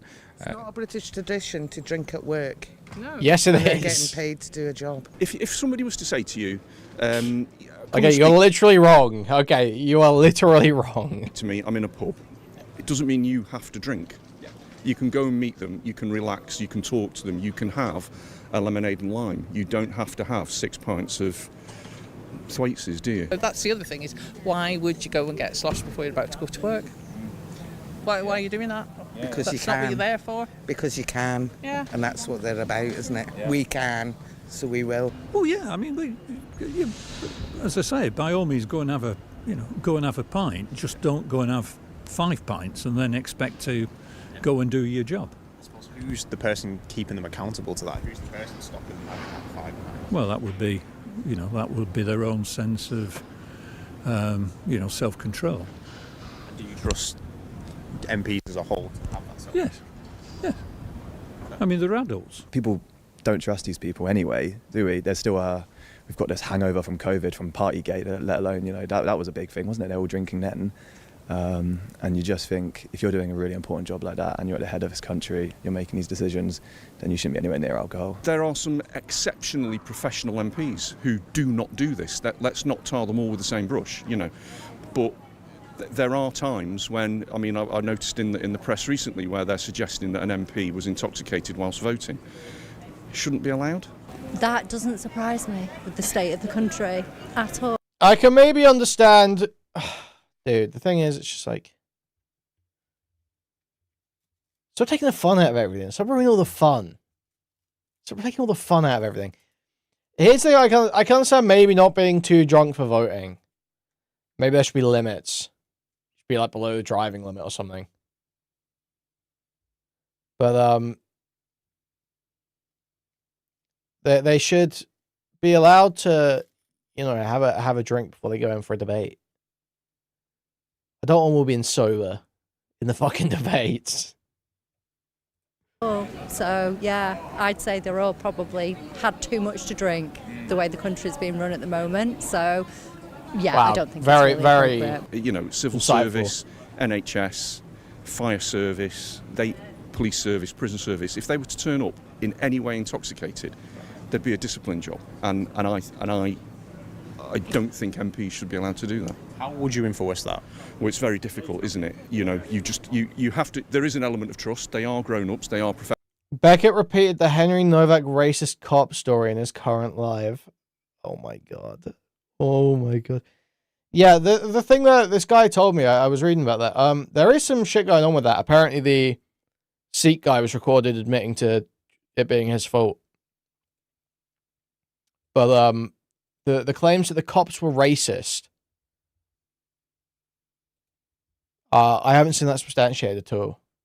Professionals, you've got to tell them this is no longer acceptable. Close the bars.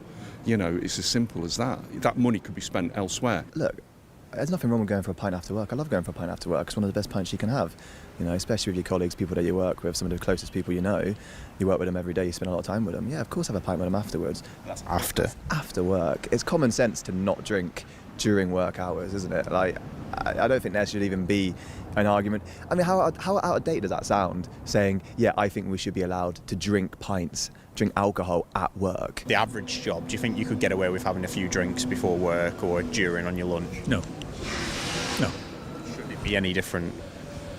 Well, again, as I say, it's a question of, it's a question of degree. No, if we have pint at work, we'll get sacked. So, yeah, it's not on, is it? If we can't do it, they shouldn't be able to do it, Their other argument was they work long hours. They work a long day, do MPs. So, nurses do 12-hour shifts. Well, they're not having a wee tipple at work, with the excuse of, we work long hours. Just going to have a couple of Guinnesses. Much less money, much more responsibility. It's an us and them kind of thing, and that's what People who drink every night after work gross me out, cringe me out. The days are. I never worked like a 9 to 5, like normal, like office bullshit, some shit like that. The days where it's acceptable though, it's like the second last day of your week. You have like one drink, maybe two. The last day of your week, you can go out, and then you go out on the first day off too.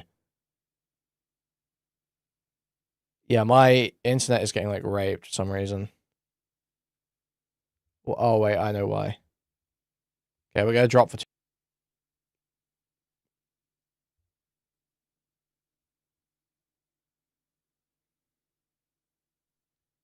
We're back. We're back. I don't want to go out with co-workers. I mean, it depends on your co-workers. I've had jobs where I had just like, good co-workers who weren't total losers. They're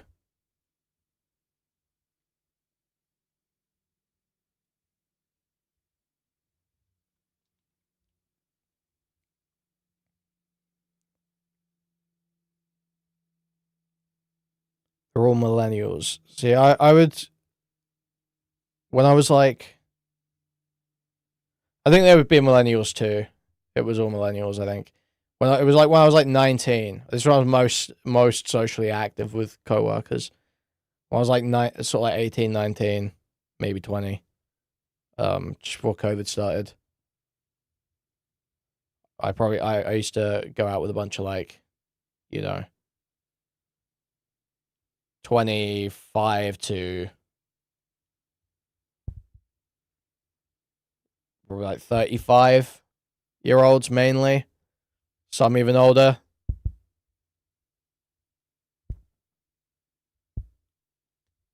I'd usually be like the youngest one there.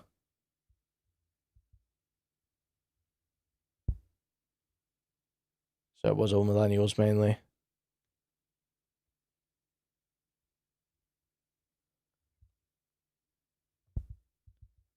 But yeah, if you've got like not awful co-workers, it's epic.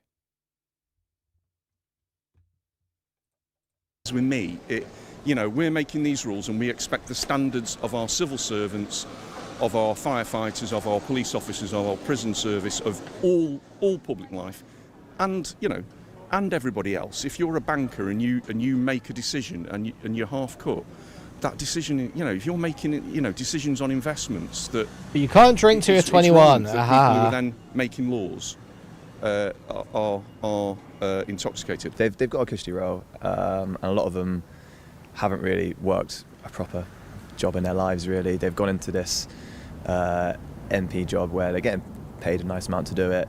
A lot of them aren't turning up to Parliament most of the time anyway.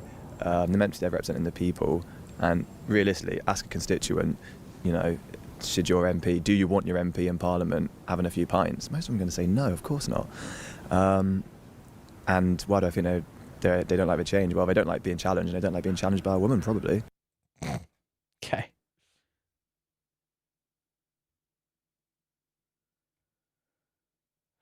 Okay, what else can I take a look at here, man?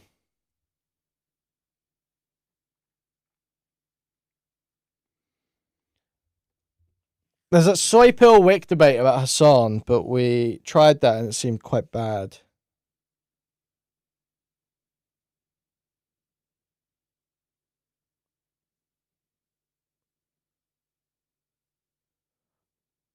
Well, I would work night shift sometimes, and so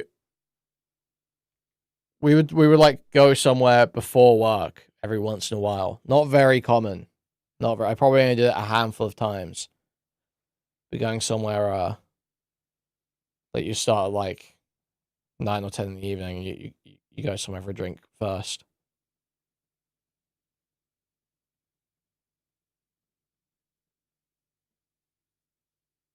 You know.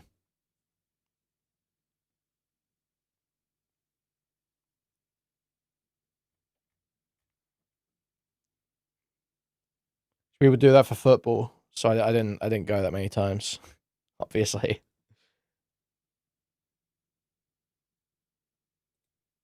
New rules. Is there anything funny I could farm from this guy? This guy's like a total retard. This guy sucks.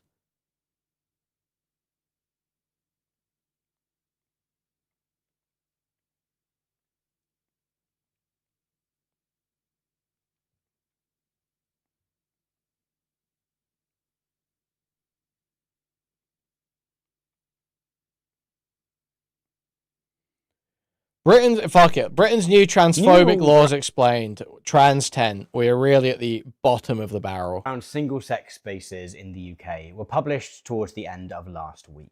These govern how businesses and organisations in Britain are, and crucially are not, allowed to provide for trans people. And it's another win for the transphobes, I'm afraid. I mean, working like any retarded waster job, like literally, it's like so common. People just do it high. Any retarded waster job, like fast food shit or anything like that, is like so common. Titled Equalities and Human Rights Commission Code of Practice was presented to Parliament by Minister for Women and Equalities Bridget Phillipson last Thursday, but has been a long time coming, both in terms of the specific legal process which has changed these rules, but also the broader trend of transphobic backlash in the UK. It is sadly fitting that the guidance was published just a week and a bit after the UK was revealed to have dropped further in the so-called rainbow map of LGBT rights across Europe, where it was once very top and is now at place number 22 in a not so great yellow. Let's talk a bit about what the rules say, how we got here, and where all this goes next.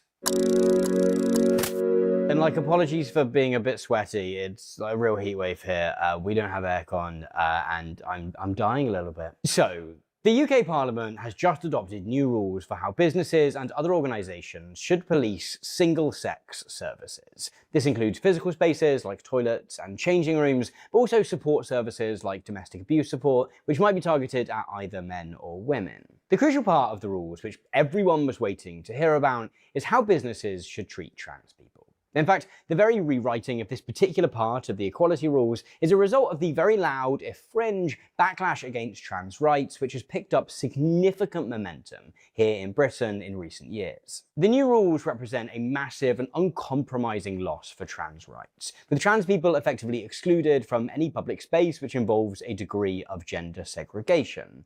That might include changing facilities, but probably most consequentially, loos, because, you know, sometimes you're out and about and you've got to wait. The rules not only allow businesses and organizations to ban trans men from men's spaces and trans women from women's spaces, but effectively compels them to do so in some cases. The crucial line perhaps being this one. If a service provider, or a person providing a service in the exercise of public functions, admits trans people to a service intended for the opposite sex,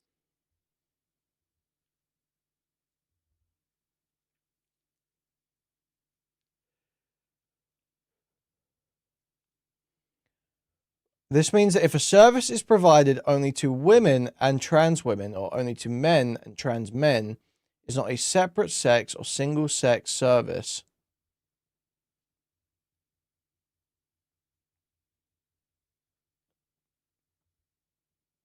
Well,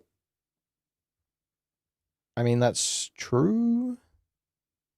If you talk, if you delineate based on sex, that's just true.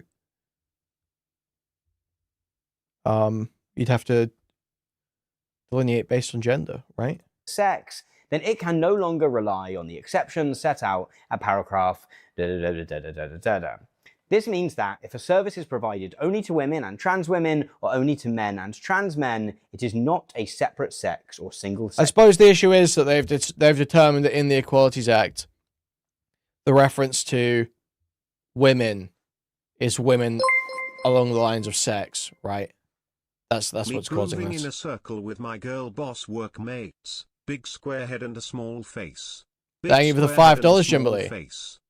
Service under the Equality Act 2010. To unpick that a little bit, effectively the overarching rule in the UK, as in many other countries, is that you are not allowed to treat people differently based on sex, race, disability, age, gender reassignment, or a bunch of other stuff, unless treating them differently is a, quote, proportionate means of achieving a legitimate aim. And in any case where you do want to treat people differently, you have to have both those things. The treatment has to be proportionate, and you also have to be seeking a legitimate aim. Single-sex toilets, for example, are discriminatory, right? You are saying some people can go in this room, other people cannot, and I am making that decision based on sex or gender, depending on who you are. But they are considered a proportionate way of achieving a legitimate aim of comfort and dignity. It is proportionate because no one who can't go in that room based on their sex or gender is like losing out on some incredible life opportunity. Also, saying this is Tom Nichols. There is another room that they can go in, and it is a legitimate aim because that comfort and dignity is considered legitimate. And you are thus legally allowed, in that case, to discriminate on the basis of sex. These new rules, however, begin from the starting point that everyone should be treated at all times, certainly in legal terms, according to their sex as recorded at birth. Under that logic, if you allow trans men to use the men's loos, then the logic is that you are not actually discriminating based on sex as the law sees it, and thus you can't be protected by that exception to the law. What the guidance says is that effectively what you would be doing is that because, according to these guidelines, trans men are women, by not allowing all women to use the men's loos, you are thus discriminating against them. Incredibly though, the rules also provide loads of carve-outs in order to allow businesses and organisations to bar trans men from women's spaces and trans women from men's spaces too. The result effectively being that you can ban A women's centre provides a gym predominantly used by Jewish women who have religious objections to sharing a gym with men. The gym considers whether to open the gym to men on certain days or to open the gym on a mixed-sex basis on certain days. However, the centre decides to offer the gym only to women because the overwhelming demand from the service is from Jewish women, and there are numerous other gyms in the area that cater to men and trans women. This service would exclude men and trans women, but this is likely to be proportionate and lawful. The gym should also consider whether a service user may have a reasonable objection to a trans man accessing the gym, and if so, whether it would be necessary to exclude them. This would be a question of proportionality and will depend on all the circumstances, including the extent to which the trans person presents as the opposite sex. Okay. For this reason, they should only consider doing so on a case-by-case basis. I mean, yeah, this looks messy as fuck. This looks messy as fuck, but how else do you handle it? I actually don't know. Trans people from using any of the loos in your business, or use a secret third option like the accessible loo, because screw anyone else who needs to use the accessible loo, I guess. There's someone currently with a baby who has discovered that very often the baby changing facilities are also in the accessible. How do you even enforce this stuff? Well, it's not like enforced like the police come round. It's like if someone has a complaint, they'll like sue the business. There'll be a ruling. It really does create this sort of awful world where you have a reasonable number of people all trying to use the same loo at the same time. And I always feel really bad because like I sort of don't need to use that room as much as someone who like needs it for accessibility purposes. I just don't think adding to that queue is particularly helping anybody. In fact, it's hard to get across quite how far the UK has fallen when it comes to trans rights in recent years, which is absolutely not to say that things were perfect or even good before, but looking at the way things were really brings to light how vindictive... Please tell me you're going to have more in-depth discussion here. It's not just going to be you whinging about how conservatives hate trans people.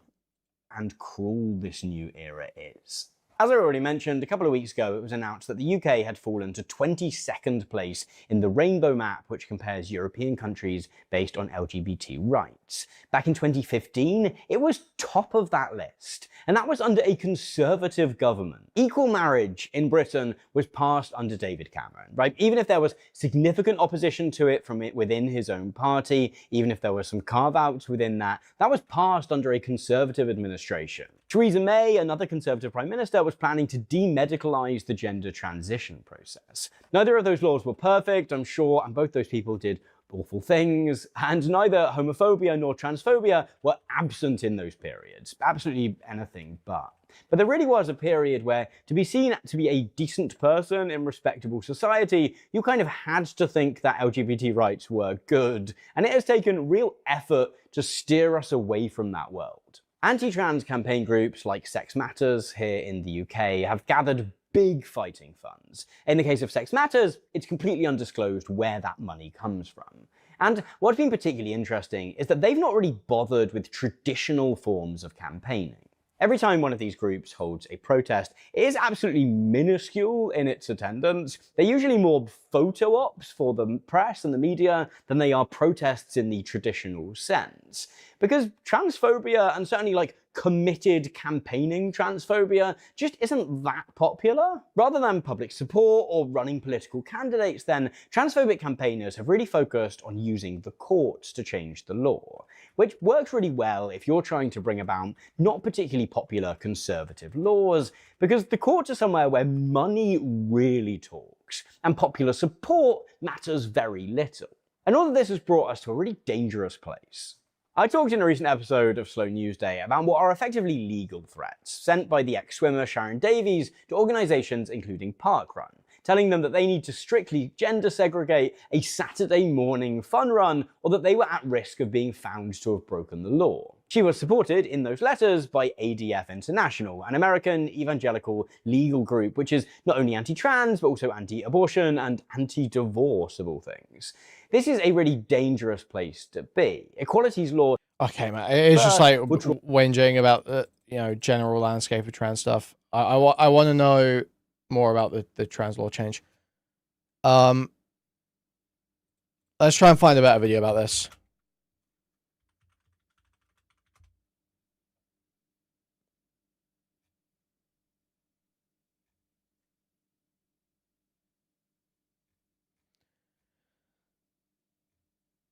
Why is Tom Nichols the only guy talking about this?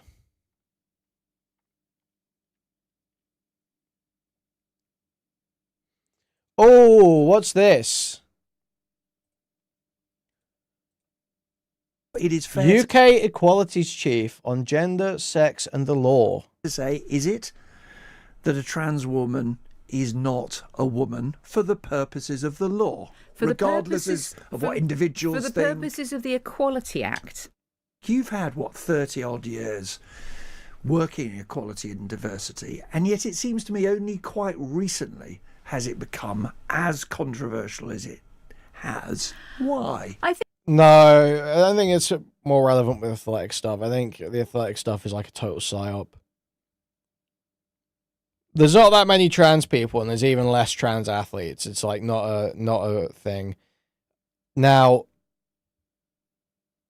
trans healthcare and trans access to, whatever spaces they need, that like affects all trans people at least,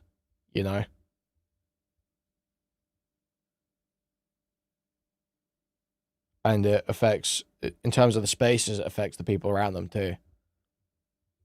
So that's the actual, those are like the actual issues. I think the athletic stuff is like total psyop shit. It's just so conservatives can bang on about, hulking trans women beating the fuck out of your daughter in sports like they do with rape gangs and shit. I think some of these issues have always been contested. One of the problems has been the idea... Even the bathroom shit's a bit like that, to be honest. But, I mean, when it comes down to the actual policy, I mean, there is a discussion to be had. Equality or human rights legislation is a sword which can be used to attack another group, to make your case. And actually, it is something that protects all of us. So if, for example, you want to protect your own right to protest or to freedom of expression, you also have to recognise that the legislation that does that protects the rights of people you disagree with. All too often, when you get into these really difficult and complicated debates, you can set up a situation which is basically, if you don't absolutely agree with my position over here, that must mean you're either stupid or you're a bad actor. And that's not true. It's also tactically really stupid. No one is ever persuaded to change their mind by being told that they're stupid. I mean, all it does is make them angry. If you want to convince people, if you profoundly disagree with somebody and think they're wrong, the way to do that is through dialogue. It's not through shutting people down or mocking them for stupidity. And I think, some of what we saw was the kind of after effects, for example, of the Brexit referendum, where there was a tendency on some sides to think, well, if you voted a particular way, that's obviously because you're stupid or because you're evil, because you don't care. This debate about free speech versus hate speech. Yes. When we see on the one hand Tommy Robinson leading a march, and on the other the so-called Nakba march the other day, celebrating the fight for Palestinian rights. What are the issues that you in the Commission now need to wrestle with? Well, I think, again, these are issues where you've got a conflict of rights, and people have the right to freedom of expression. They have the right to protest, the right to freedom of assembly. People also have the right to live without harassment, without threats of violence, and so on. So generally, our role at the EHRC is often to talk about the importance of the right to protest and the fact that may include, or the right to freedom of expression may include, the expression of views that people find offensive. But there is a limit to that. And on that example, is what matters the perception of those people who feel threatened, as it often is in the law? In other words, if many, but not all, British Jews think from the river to the sea means a single Palestinian state, the abolition of the state of Israel, is that what matters? That's what they hear, that's what they think, that's what they fear, and therefore the law should be on their side. it kind of does mean that, but what's wrong with saying that? Wait, that wouldn't be hate speech to say.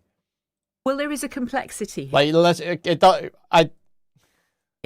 Because our hate speech framework has tended to be based on the perception of the person at the receiving end.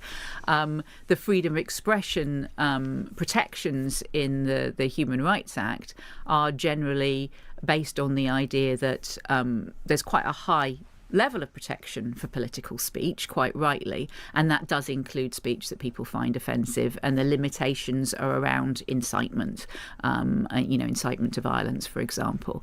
And so how you negotiate that in practice is a tricky one, and it is something that we are looking at, and it's also something that Lord MacDonald is looking at the moment with his review of the right to protest and hate speech. The detail will come out later, but are you inclined to say the balance isn't right at the moment? People are hearing things on the street. I think what we have a problem with legislation around protest, which is that it is very complicated and has been developed over a number of years, and in some cases I think does unreasonably restrict the right to protest.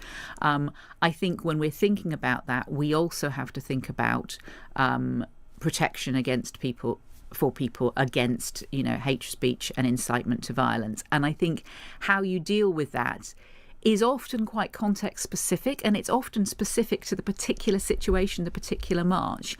And so we are asking the police to make some quite difficult decisions on the day. Not everybody accepts that this is... Well, it's just like a nonsense cuck dancer. The best way to describe it, but many see it as a battle between those arguing for rights for trans people and those who are arguing to preserve women's rights, fought for over decades. Before we talk about the detail of the guidance you've just issued, how did it come to this? Did other countries end up in this sort of So morass? I think one of the things that is important to say is this is not a fundamental clash between the rights of women and the rights of trans people per se. It is a clash between the rights claims of different people groups. Claims being the important word. So basically, you have a human rights framework, for example, that gives the right to privacy. What does that mean in practice? Different groups will say, in order to uphold my right to privacy, I need X, Y, and Z. And other people might say, well, that affects my right to privacy in these ways. And that's where the conflict comes. So it's not that you can't uphold the rights of both women and trans people, because I think you can. And that's what we've tried to do in our code of practice. You don't make the law. No. You implement the law. But just so people understand, in law now, thanks to the judgment of the Supreme Court, it is fair to say, is it, that a trans woman is not a woman for the purposes of the law, regardless of what individuals think? For the purposes of the Equality Act. One of the reasons I think why people can get themselves caught in a mess when they're asked that question is because there is a complexity. So for the purposes of the Equality Act, the Supreme Court ruled that that sex is defined by biological sex, and that the terms women and men are defined by biological sex. But under the Gender Recognition Act, if you have a gender recognition certificate, you legally become... Yeah, it's people want to act like this is a backslide in like attitudes towards trans people.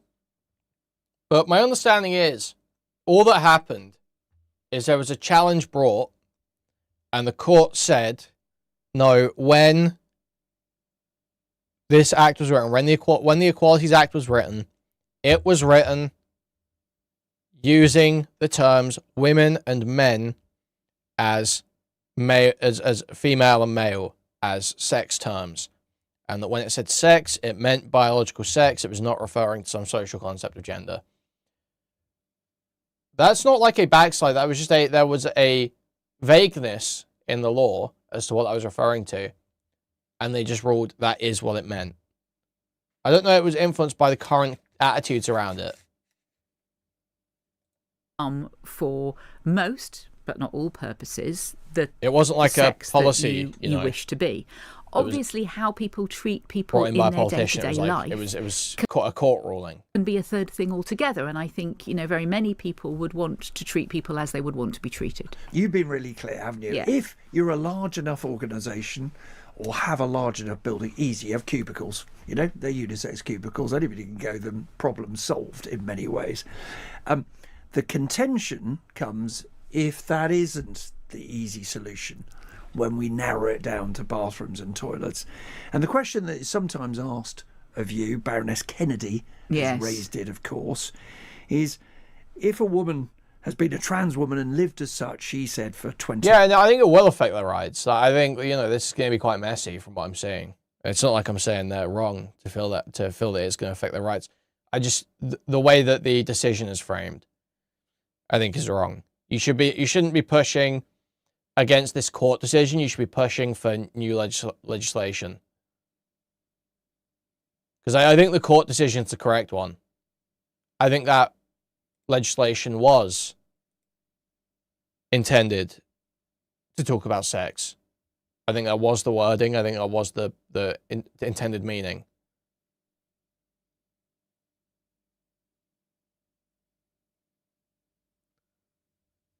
But I think stuff just isn't, there needs to be new legislation on it. Because there are, I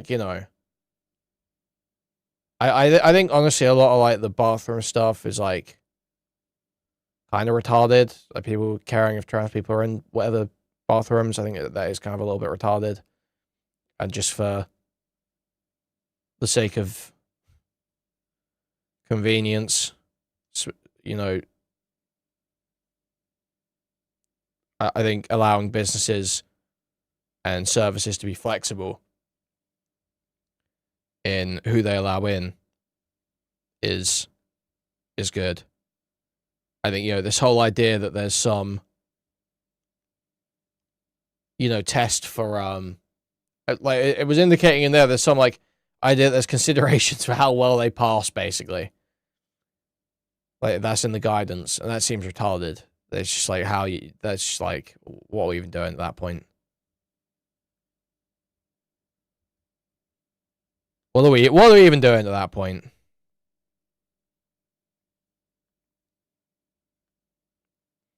But you should still be able to have like actual female only services, you know. It is just true that there's, you know, sex differences. I understand why stuff like, you know, a lot of a lot of women don't like the idea of like trans women being allowed into DV shelters. I get it. I think there should be space for that to not be the case.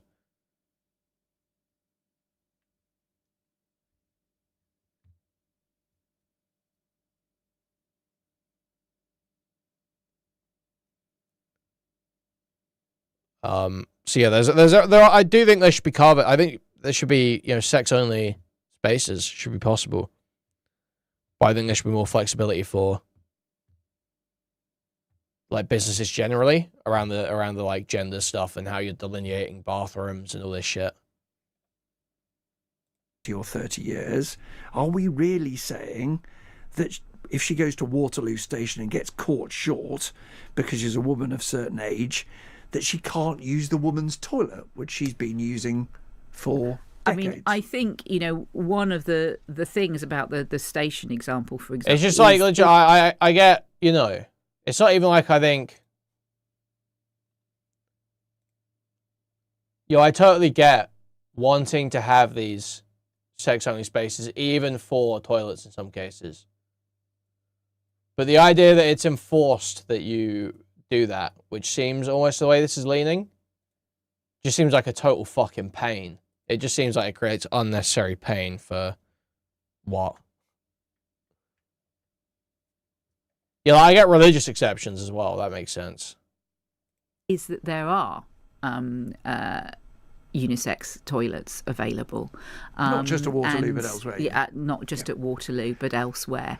And obviously, the policing of this has to be proportionate. So it would not be proportionate, I don't think, for a train station to put somebody on guard on outside toilets checking who's going in and out. That, you know, that wouldn't be a proportionate response. But do you fear that there may be campaigners on either side of this who either try and prove that the law is... Well, the thing about like DV shelters, it's not even about the threat they pose. It's just about, it is about comfort and feelings of safety, you know, for people that are already in a vulnerable, likely traumatized position with specific, you know, it just, I get why women wouldn't want them there.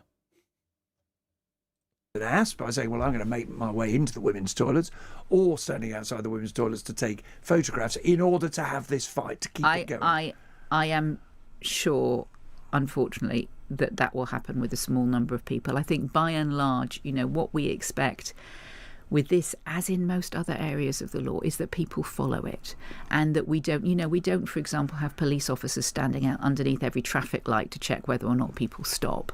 What you do is, where there is evidence of a regular and systematic problem, you then might take action. Why, on the other hand, to put a question from the other perspective, did it take campaigners, often funded by the money from J.K. Rowling, to persuade people that a rape crisis centre should only be open to people born as women? How on earth did it come to that? I think what happened was there was a long period where there was sustained misinformation about what the law required and allowed. So, and people were told that it would not be lawful to do that, and that was never the case. Told that they had to allow in trans women to women's only spaces, and told that they weren't allowed to offer, you know, provide single sex spaces, and that was never the case, because the exemptions in the Equality Act were always there, and you know, in 2022 it was made clear that those exemptions didn't allow for self-ID into the category of women. So the case that came to the Supreme Court last year was about trans women with a gender and men with a gender recognition certificate.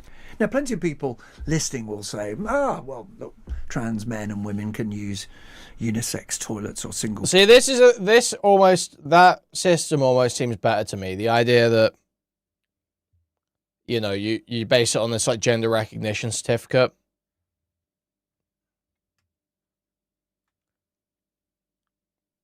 You know, because then it does assuage fears of it being of single-sex spaces being sort of exploited by the fake, you know, like a bad faith self-ID. License to gender, UK strikes again. Okay, problem. Okay, problem though. Cubicles, but many of them will not think that. They want the dignity of being confirmed in their sex. Call it an adopted sex if you like, but that is what they will think. They don't want separate. They want to be who they are, and in many cases who they've been for many, many years. I mean, I can understand that, but at the same time, it is very clear that women do really value single-sex spaces. It is really important to them for their dignity and safety. And the law in this area is very clear. So what what the code is doing is basically setting out how you can ensure that you're properly following the law in a way that protects the rights of everybody. So if anybody wants that, there's no use trying to lobby you or the Equality and Human Rights Commission. They have to win politically. They're giving Kuihman a license on a big red laminated card that says possible child. Okay. I mean, this is about, people would have to change the law. And I think, it's one of the things that comes up in the discussion about the code, because the code has to be laid before Parliament for 40 days and so on before it becomes statutory. Some people have got the impression that somehow if they can stop the code passing, then they will change the law. But the law will remain the same whether or not the code becomes statutory. The law is the Equality Act, and then as clarified by the Supreme Court judgment. So if people don't like that, the answer for them is to lobby to change the Equality Act. Yeah, I do agree with that. I do agree. I must say, I do agree with that. I do agree that you stop crying about the Supreme Court judgment and try to change the legislation, because I do think the Supreme Court judgment is being Radio 4 clips. Campaign. The humanity. Is this Radio Stay 4? tuned, Queeheads. Next Is this an Radio 4? hour-long omnibus of the It's not Archers Radio with a 4. fully This black isn't Radio 4. screen. Fuck you. This is not Radio 4, bro, I don't think. I don't think this is Radio. Is it Radio 4?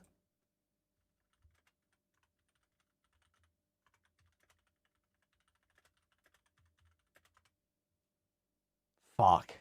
Fuck you. It is Radio 4.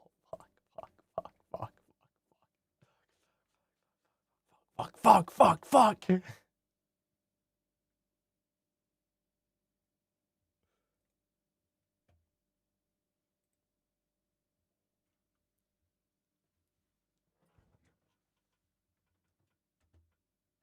You were telling me I need to watch Unk content earlier, Jimbley. Why have you turned on me?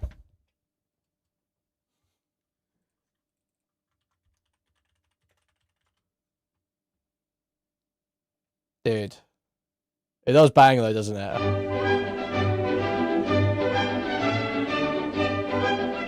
Yeah, this is me nodding off in the car at 7 years old right now.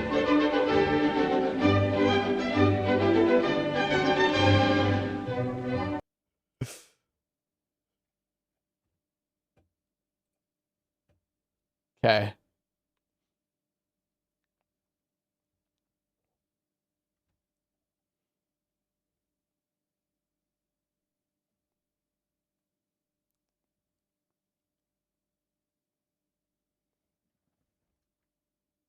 Is this a song Clarkson the old ladies clapped along to on Top Gear? Probably.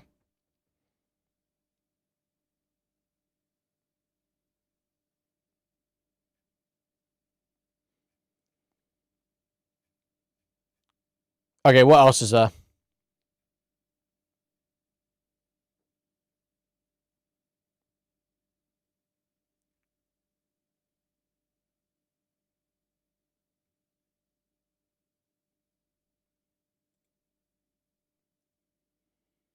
Guys, my whole YouTube homepage is still just Star Wars dog shit, man.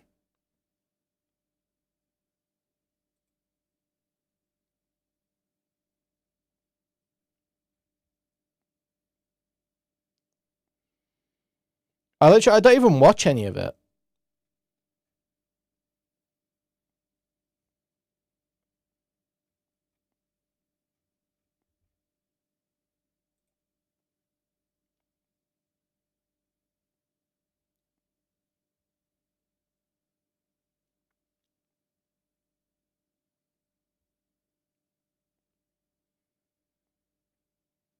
Make a new account and just watch Young Bob. Dude, we could check Young Bob. It's stuff that literally I have like almost no interest in as well. The Bad Batch clips. I don't even like really the Clone Wars stuff. I've never like watched it through. I'm not like a big Clone Wars guy. Like, some of it's cool from what I've seen, but I've never like watched it through.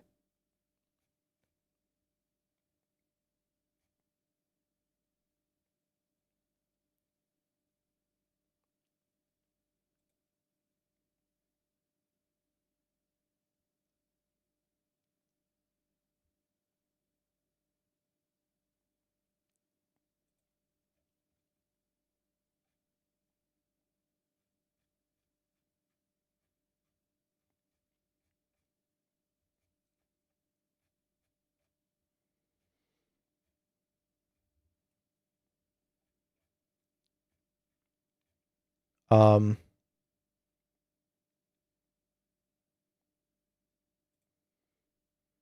gonna figure something out here, guys. Trust me. Trust me. A banger piece of content is about to reveal itself to me.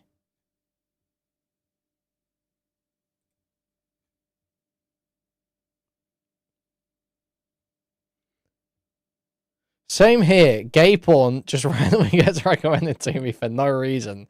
Despite the fact that I don't watch it. Okay, man. I just...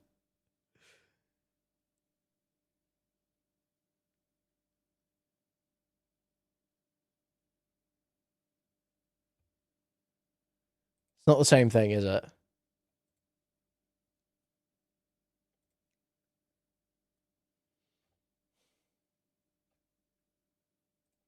Oh, Call of Duty Modern Warfare 4 reveal trailer?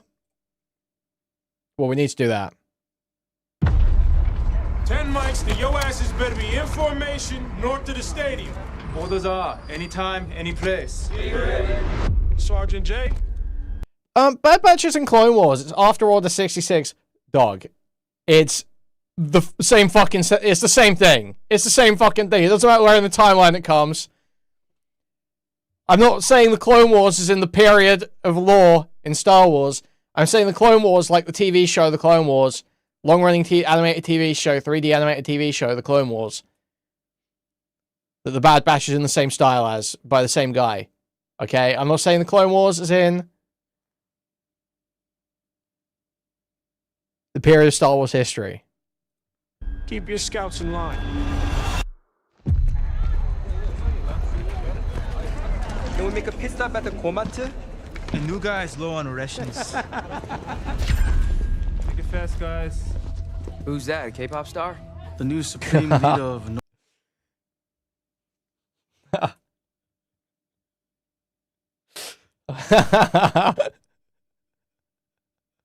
Okay. No, this is awesome, actually. I'm sold. Anti-Asian racism in the first minute of the trailer? No, I'm sold. Stop at the Komatu? The new guy is low on rations. Make it fast, guys. Who's that, a K-pop star?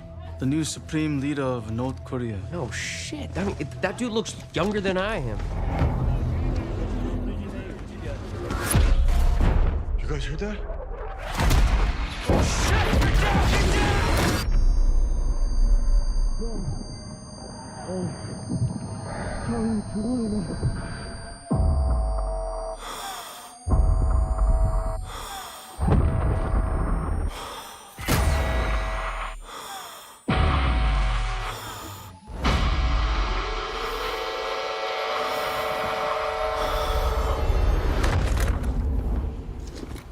작전 개시 요시 종료.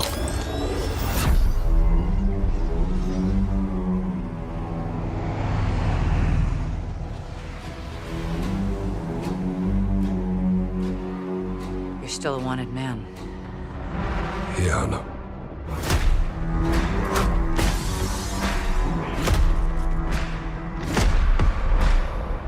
What did you do? What I had to. We make our own rules of engagement now.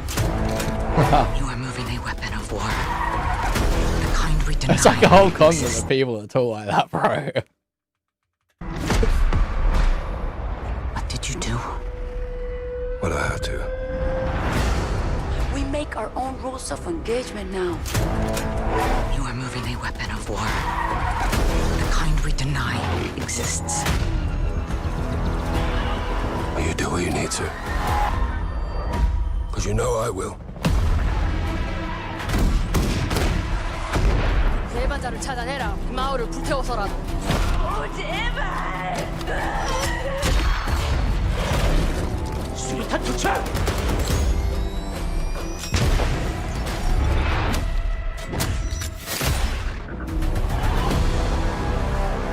This could be kind of heat. My concern is I'm not seeing any of my favorite Modern Warfare characters. You're not ready. We could all die tonight. We don't even get a choice. Yeah, where's Soap? Where's Price? What's going on?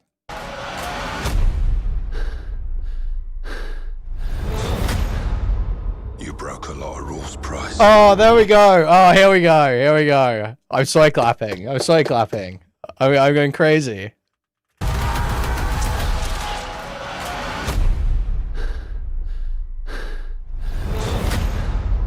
You broke a lot of rules, Price. No more rules. Yeah. Heat. It's heat. It's heat. It's heat. No, it's heat.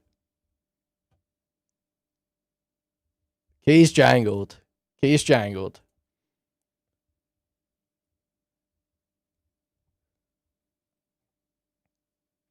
That's it. It's all they needed to do, man. That's all they needed to do. Lead with that next time.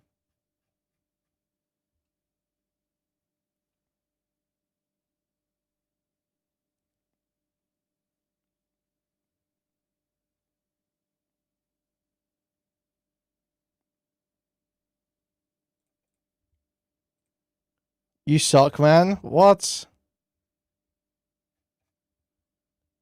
You don't fuck with Price? You don't fuck with Ghost?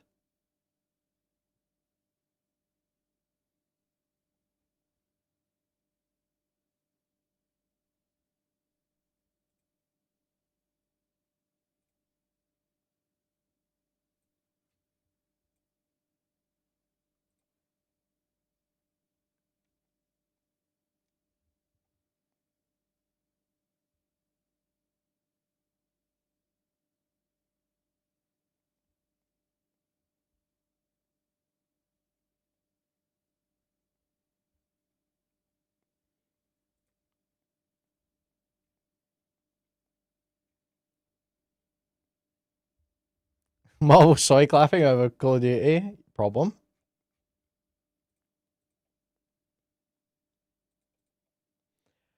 I'm just embracing Goyslop at this point, man. I am honestly just embracing Goyslop. Life's just better if you just embrace it. Stop giving a fuck. Stop being too autistic about it.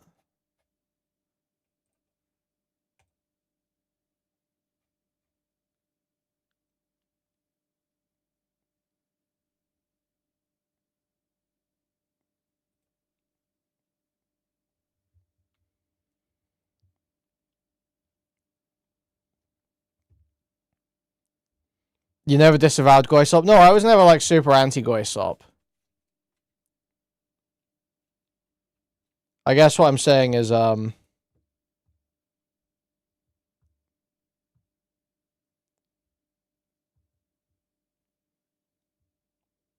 not holding out hope for it to get any better anymore.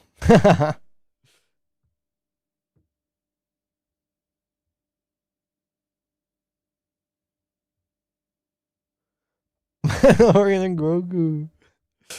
Dude, where's Nos? I need the fucking Mexican. No, the Indian Mandalorian and Grogu.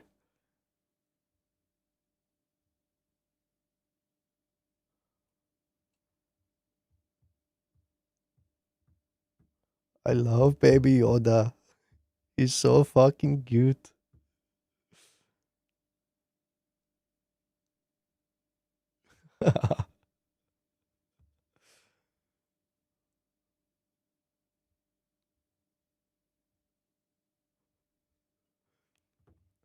Yeah, I will not be saying Mandalorian and Grogu. I'm not taking it that far.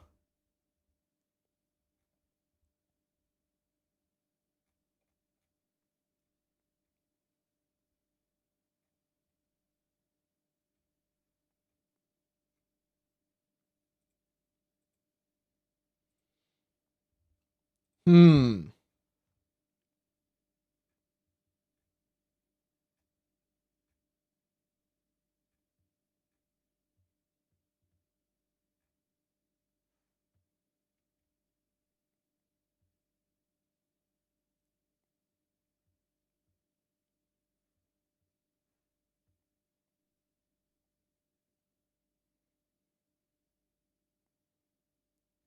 Did you watch it though, Fo? You actually saw it.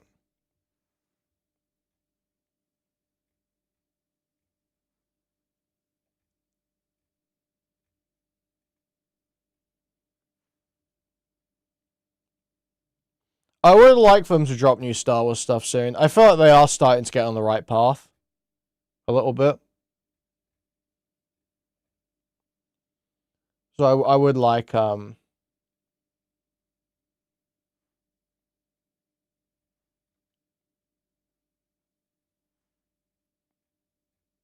to lean into it.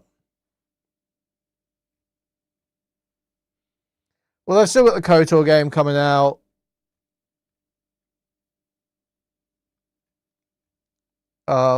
They're ditching, like, you know, I hate to use all the gay terms, but they're ditching like all the stupid, you know, woke stuff. All the acolytes. Silly fucking interpretive dancing with Philosophy Tube. It's like not gonna be a thing anymore. So that's positive. And they're gonna have that Ryan Gosling Star Wars movie with Matt Smith.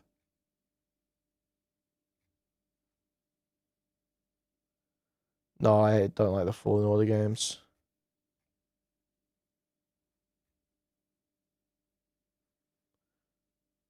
I understand retards do though.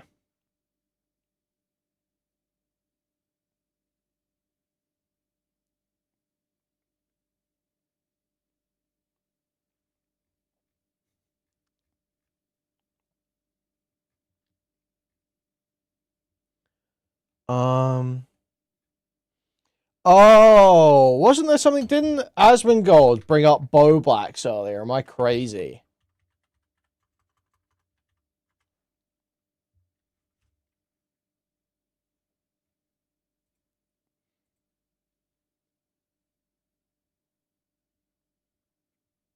Let's see if we can find this.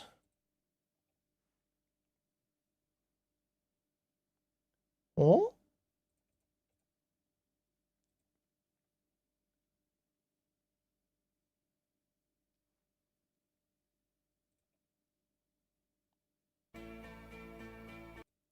When the sniper can't do that. That's not real, is it? There's no way that's true. No, I haven't spoken Because about if that you're- yet. think that We spoke about Look at this Asmongold's one. gay take. Look at but the we didn't animal speak about the dream Bow Black world stuff. of Where is? asking- Oh, here we go. Here we go. Here we go. We have to start View botters, lock them up. People, brother, see them. I want to think about them. Okay. That's the way I see it. Get rid of them, deport them, send them to Alcatraz. I like that. Yep. Tell me how it's not fraud. Well, it is fraud, but that's a civil charge, to be fair. But no, he's right. There's a lot of fakers and clowns. Bo Blacks and Hassan call out drama channels for not farming me. genuinely. Oh, wait, Hassan replied to a Bobby tweet. Aw, what? Bo Blacks, bro, you're asking, bro, are you really asking why people... Brother. How about this? How about this? All right, we're gonna go. I'm gonna make you a promise. If you make a YouTube video about me that's like under 10 minutes, it's making fun of me, I'll watch it on my stream. How about that? So if you want to make a video calling me out, saying I need the whole writers room cabal, every writers room cabal converging on Bobby right now.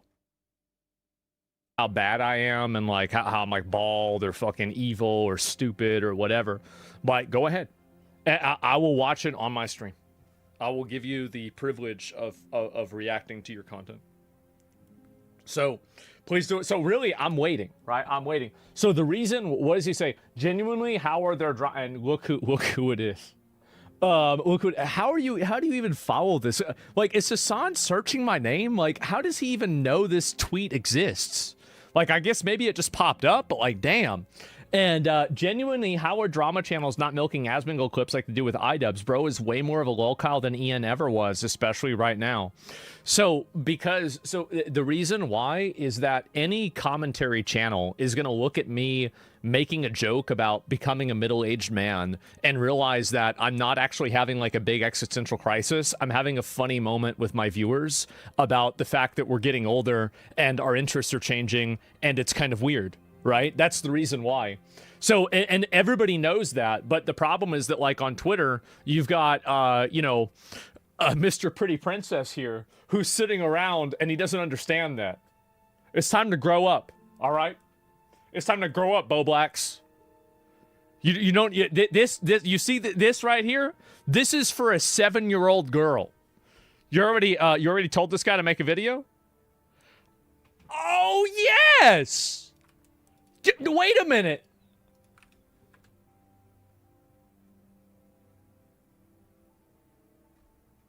If it's not, wait. So he's been on his bullshit now for over a. This is from last year. That video is gonna bang. Okay, that video is gonna bang. From last year.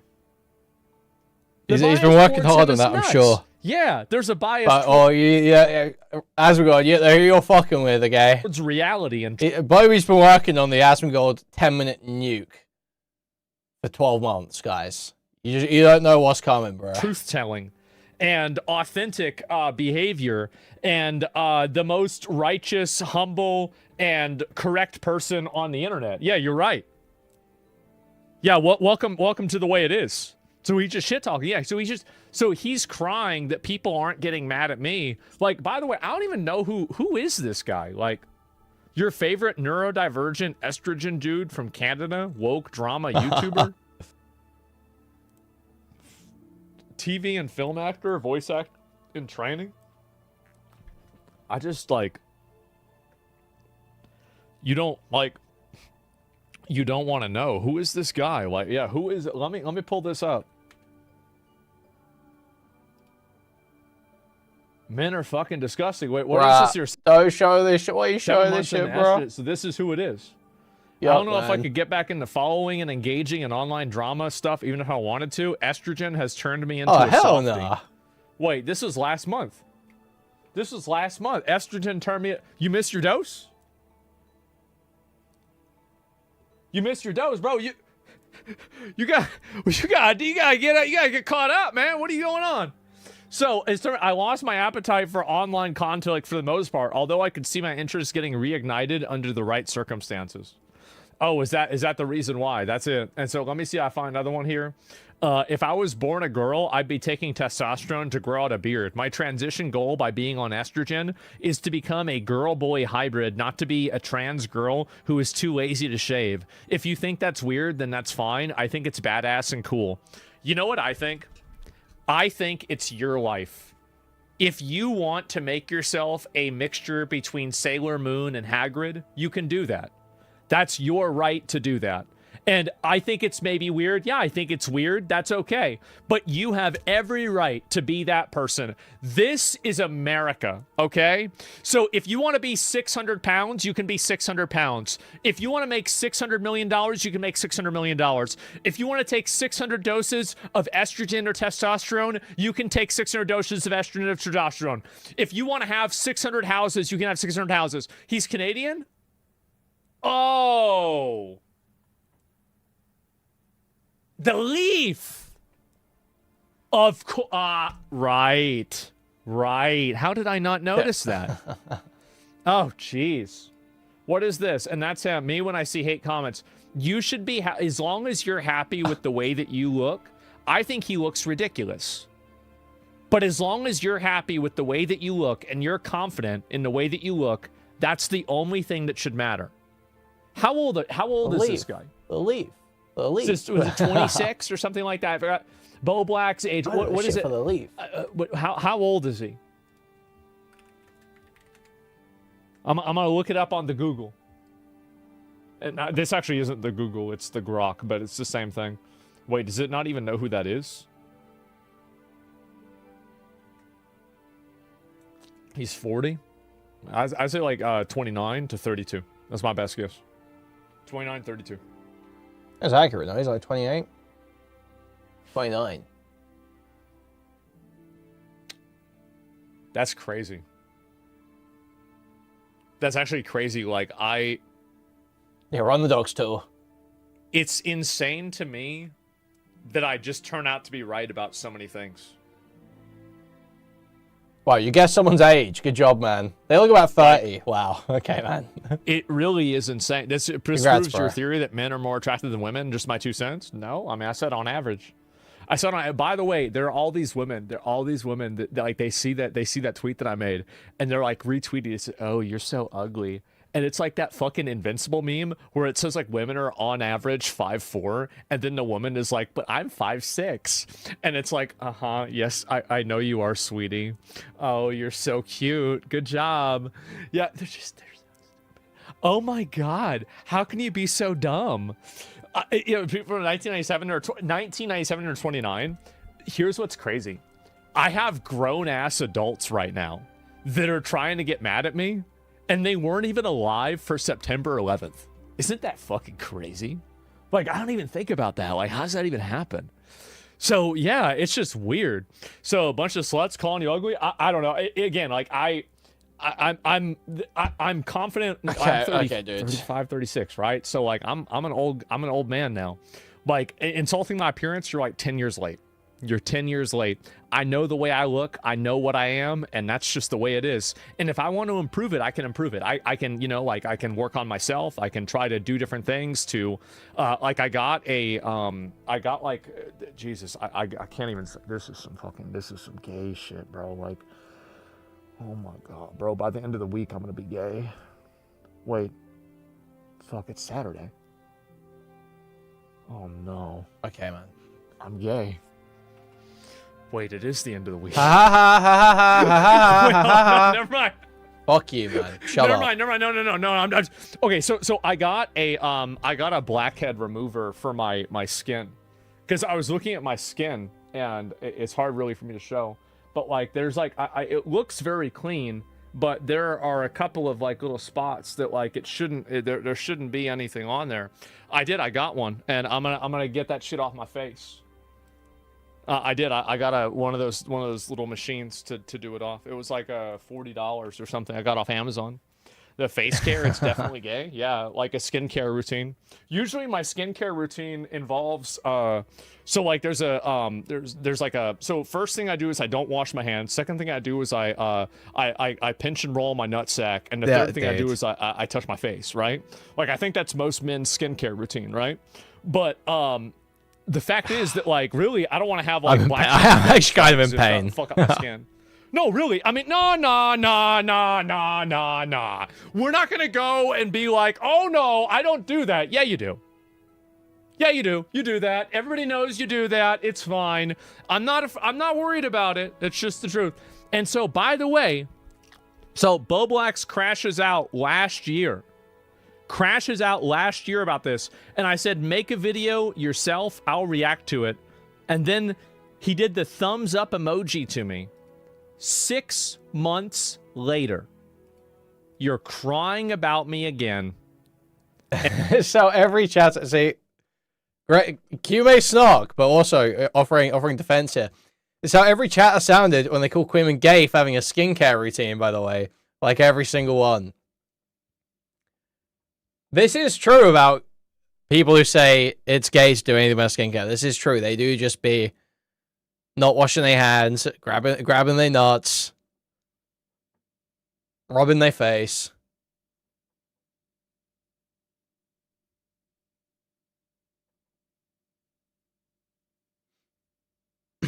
I'm not going to go over my skincare routine as much as this is setting me off.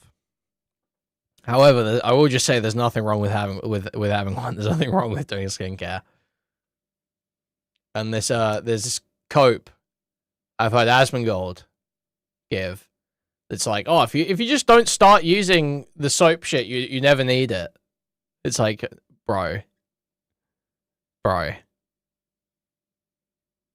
What the fuck are we saying here, man? And I have yet to see the YouTube video. What a limp dick bitch. Isn't that sad?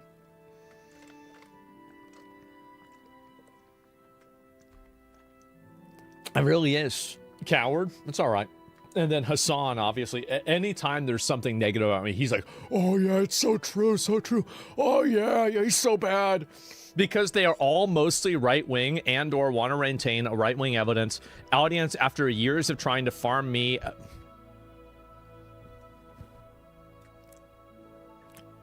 Oh my god. Oh my god, it's always about me. It's always about him. Like, really, that's nuts. And so many people on that, cool people on the left now, I don't know. But Kaya, what do you want from Panda Express? And San's always, how are you a victim in like somebody else's tweet complaining about me? So yeah, that's the reason why people don't make videos. I'm El Casman because I like, oh wow. And I wish that was the case more. And I don't know which one's Why are we still watching his roast? So what, Bobby? Outweighs the Goblin from Texas. It's simple. People believe it. Asman's saying, yeah. Well, it's also that like it's not even a thing. It's just a joke, right? And let me scroll down. I'll see if I can find a few more of the other posts and go and look through it. Yeah, this is honestly the Destiny drama to me. It's so in depth and so complex and so weird. Like age play, RP fantasies.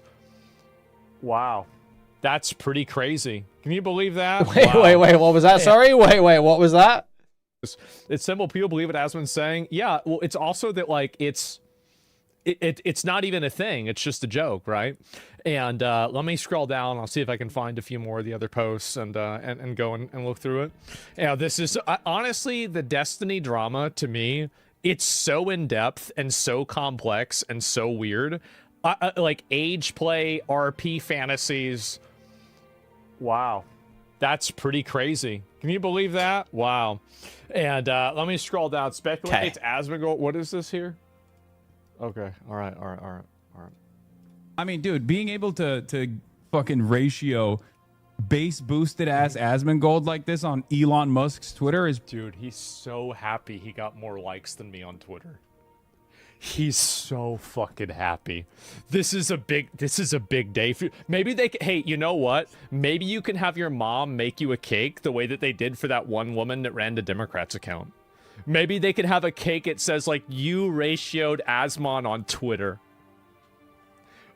I think that would be so cute. It would be. He deserves it. He does. Pretty fucking wild. Then you eat the whole thing. Hope you're ready for the Hassan isn't white and he's fat narrative, because that's what he has word vomiting earlier. Hassan isn't white and he's fat. I think Hassan is white. I do. I think he's a white guy. I think if you look at him, that's a white guy. Now, he's from a different ethnicity, right? He's not Anglo-Saxon white, no. But he's a white guy. That's what he. That's what he's saying, bro. A guy that looks like Asmongold probably shouldn't ever bring up the way that another person looks. Yeah. Yeah, is that right? You gonna put some more deodorant under your man boobs? Is that right? Do that. Dude, what are we even saying here, man? What are we even saying here?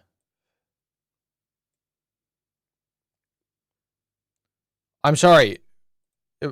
Hassan does get to call you ugly, Asman. He actually does get to do that. And there's not really a lot you can say in response. You just avoid that one. It's very odd. Is he trying to... Yeah, oh my God.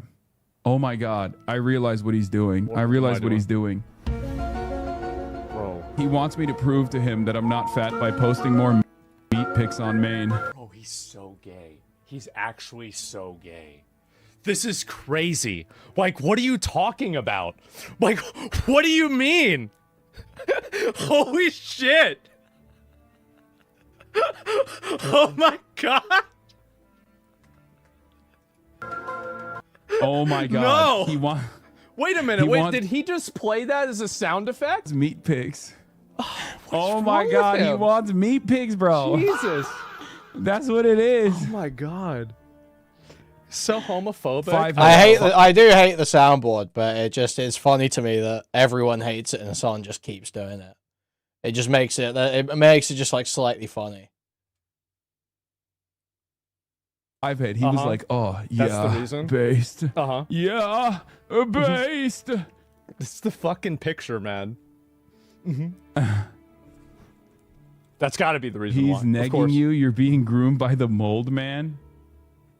Oh yeah. This is more gay than his tweet about me being gay. There are levels of gay in here that I didn't even know we could get to. This is crazy. This is like multiplicative levels of gay. Two of the straightest men you know, Nicolas J. Fuentes also agreeing, obviously. I assume the counter to that from the dumbest people you know that's of me. all time. That's me. Is going to be, you're using, I thought you guys were woke. Why are you using gay as a pejorative? Well, they don't even know the word pejorative, but they'd be like, why are you using gay as a negative? Not Who doesn't know pejorative?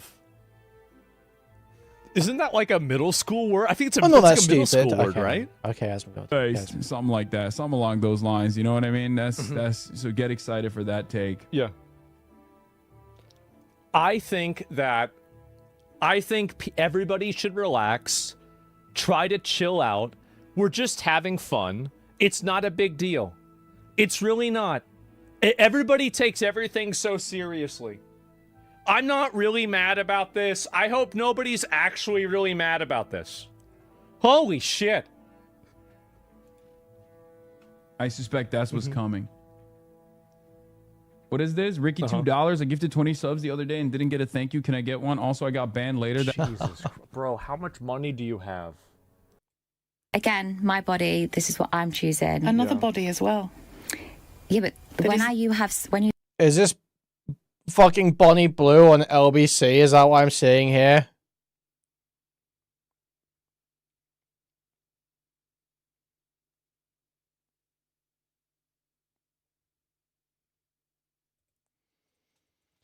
Fuck it, man. Let's watch that. I really begrudge doing this sort of stuff because it is just like the sort of stuff I see Chud cover and it makes me just see him like perverted old gammon, basically. But fuck it, we'll do it. Why not, man?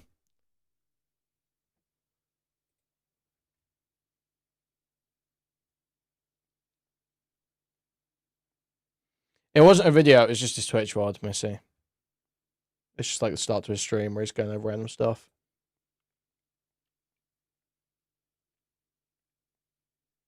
But in terms of me wanting to continue filming, that hasn't stopped or it hasn't slowed. For joining us, and Thank congratulations on the pregnancy and the baby. I know, thank you. How far? Can I ask how far down you are? Far enough to know the baby's healthy and I'm doing fine. Good. And do you know no, the sex of the baby or not? I do. You're not sharing it? Not yet. No, okay, fair enough. This would be too wholesome. I need to share it in a really disgusting manner. Okay. Can I ask whether pregnancy, though, has changed your attitude to the work that you do? No. I mean, it's been hard. Like, I've not found pregnancy easy. Like, morning sickness is well and truly throughout the whole day, and it's not just been in my first trimester. But in terms of me wanting to continue filming, that has... Is there something abusive about making such a big deal out of this and filming a bunch of porn of a pregnancy? Like, what will that fuck the kid? Like, I feel like, is there something abusive about that? I feel like there maybe is. Hasn't stopped, or it hasn't slowed me down. Surely it must change the kind of things you do that rules out certain stunts, perhaps? Maybe want to be more careful in certain elements, but it has not stopped what I'm doing or me wanting to invite the public. People might hear you say that and think, oh, hang on, but you're pregnant. Does this stuff not stop for anything? You're pregnant. I mean, a lot of people, I've been posting clips recently of me having intercourse whilst pregnant, and they're like, oh my God, you can't do that. But and I think, you can. Yeah, I think to most people's shocks, whether women want to say you can or can't have it, you can. Like, it is okay and it's healthy. And to me, having sex with one person for 6 hours or a large group of men for 6 hours is the same thing to me. It's just different.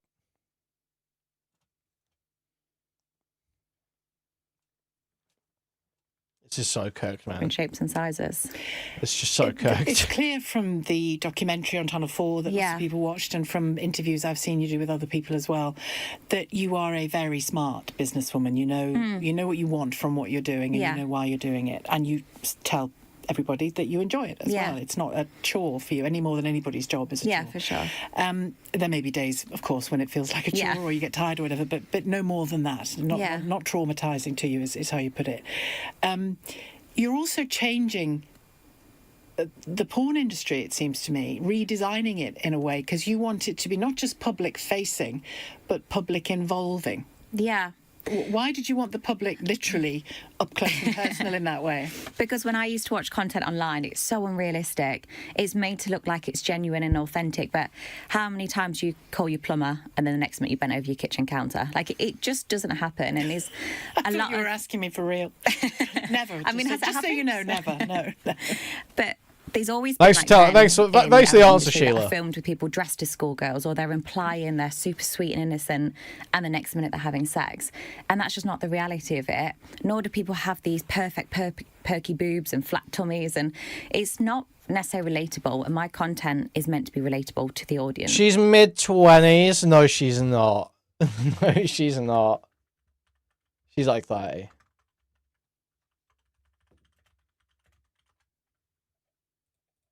No. She's 26? What?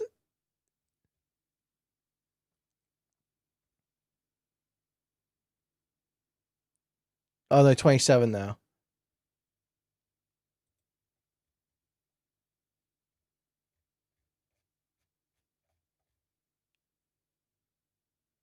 Bruh. So there's no better way of doing that than me just inviting the public. Whether as a mother to be or prior to being an expectant mother, do you accept that? You draw a very firm line at the age of 18. I know people have criticised you. Yeah. So she looks like 30 to 32. Legal stuff and everything, but you draw a very firm legal line there. But do you accept that underage kids, say between 13 and 18, 15, 16-year-olds, are watching your content?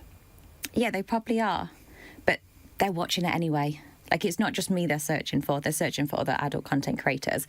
And that's where it comes down to the platforms to have stricter rules, and I think they have recently brought in a lot more rules about underage people watching content. So that's not down to me. That's down to your parents. That's down to watching what your kids are getting up to. Like, I cannot be responsible for what a 13-year-old is doing.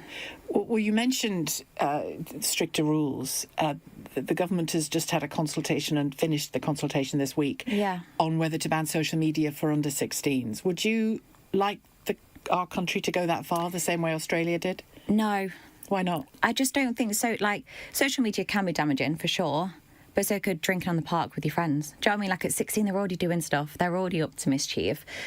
The more you restrict them, the more they're going to go and do something else anyway. So I just think it's more being more careful what they're up to or restricting certain things they can search for. Like maybe if they're under the age of 16, they can't be searching Bonnie Blue.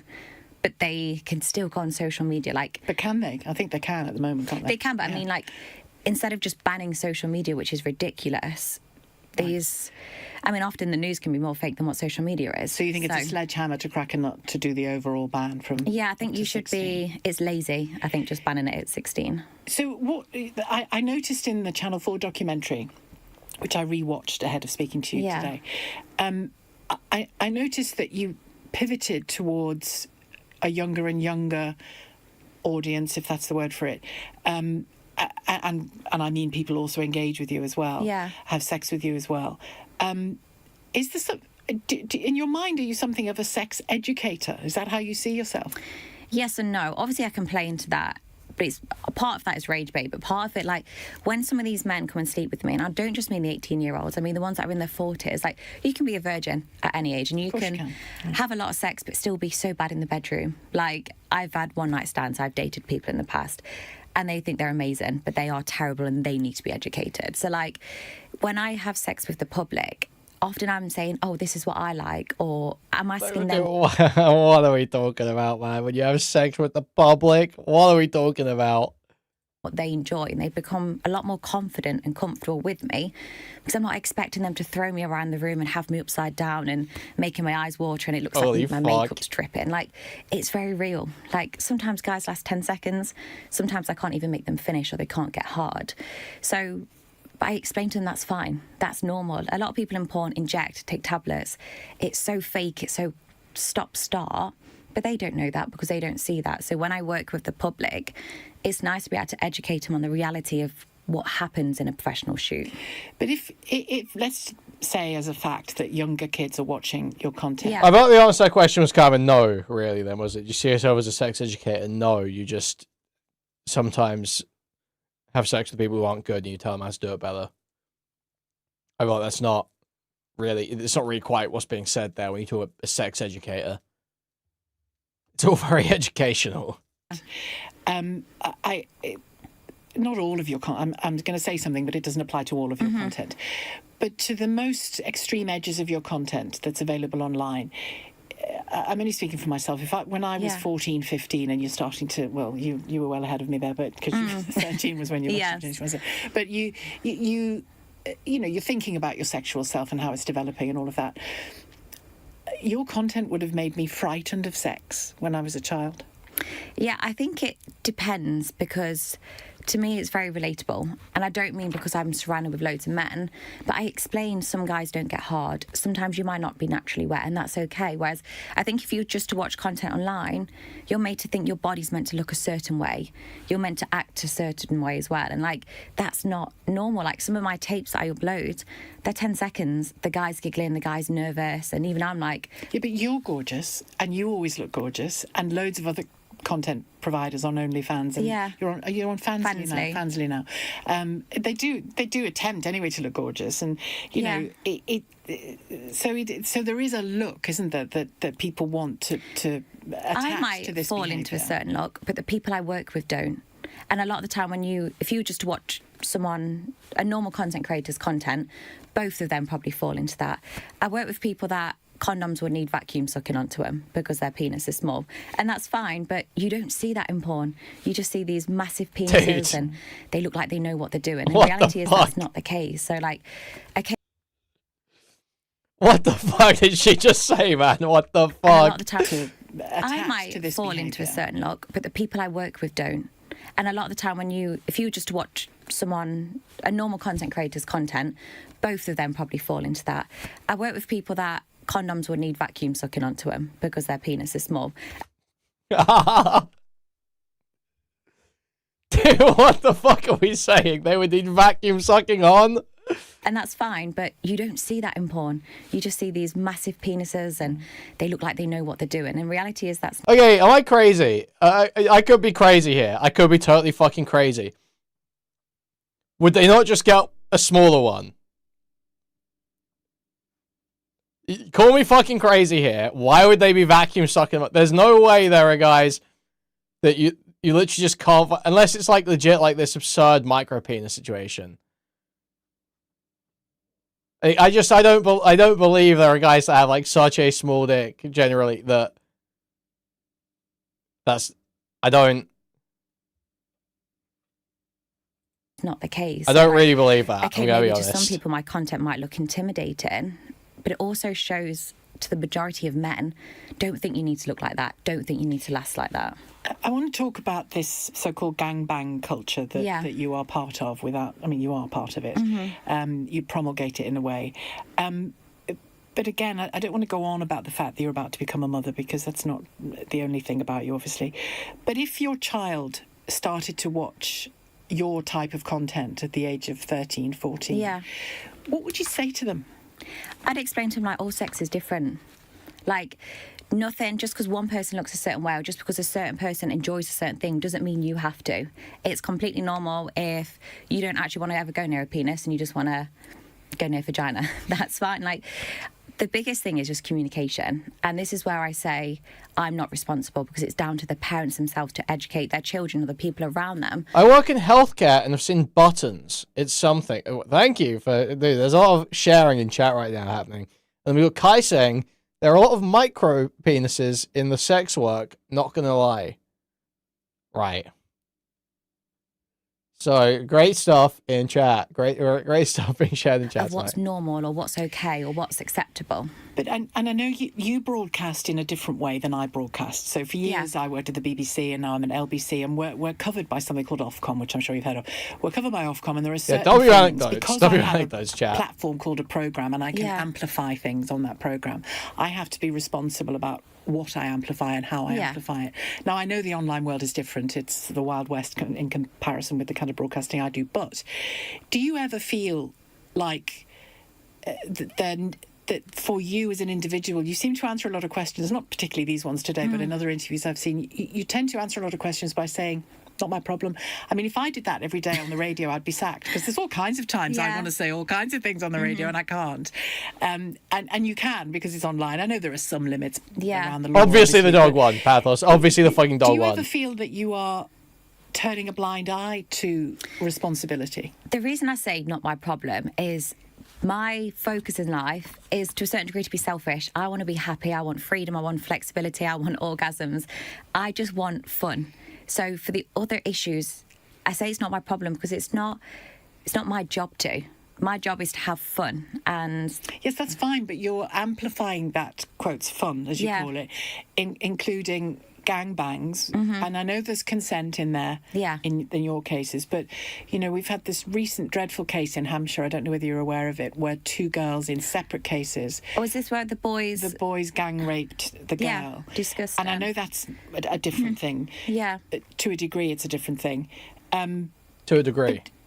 And again, I can't say for sure whether they'd seen any of your content, so I'm not accusing you of anything here. I'm just saying it's about the responsibility of amplifying that material, because boys are going to see that material and think, wonder whether I could do that. Girls are going to see that material and either fear it happening to them or think, maybe this is how I have to accept sex when I'm a teenager. Does that not worry you at all in terms of responsibility? In terms of what happened to them girls, it is disgusting and horrifying, and them parents should be like beyond ashamed of them kids. And like, I will make sure my kid would never be in the position of when them boys doing something so disgusting like that. But in terms of them girls, like, they wouldn't have to feel scared because of my content. I say, I want to do this. This is what I enjoy. I never say, all women should do this. Yeah, I don't know, man. I don't really care about this retarded think of the kids argument they're trying to pull in there. Deciding how they're going to go about it. For some of them, gangbangs, even though you're talking about just you, and you're right to point out that everybody in that room has consented to it, because there's a sign, they sign consent. It's very strict, yeah. They'll look at that and think it's part of sex. And it's only part of sex in a good way where it's consensual, isn't it? But you can easily see a 15, 16-year-old boy thinking, I've got access to that girl. Me and my mates, we could do that. You can see how it can become that. And I'm not blaming you for that. I'm just wondering whether it ever plays on your mind. No, because I always talk about consent. The words, even if you've watched anything I've done, the word consent comes out my mouth multiple times. And it's like, this is what I enjoy. But you could have sex with one person and not enjoy it. And that's also okay. Like, it's about being confident. And I don't have a massive platform for women. Like, you know, my main thing has been for men.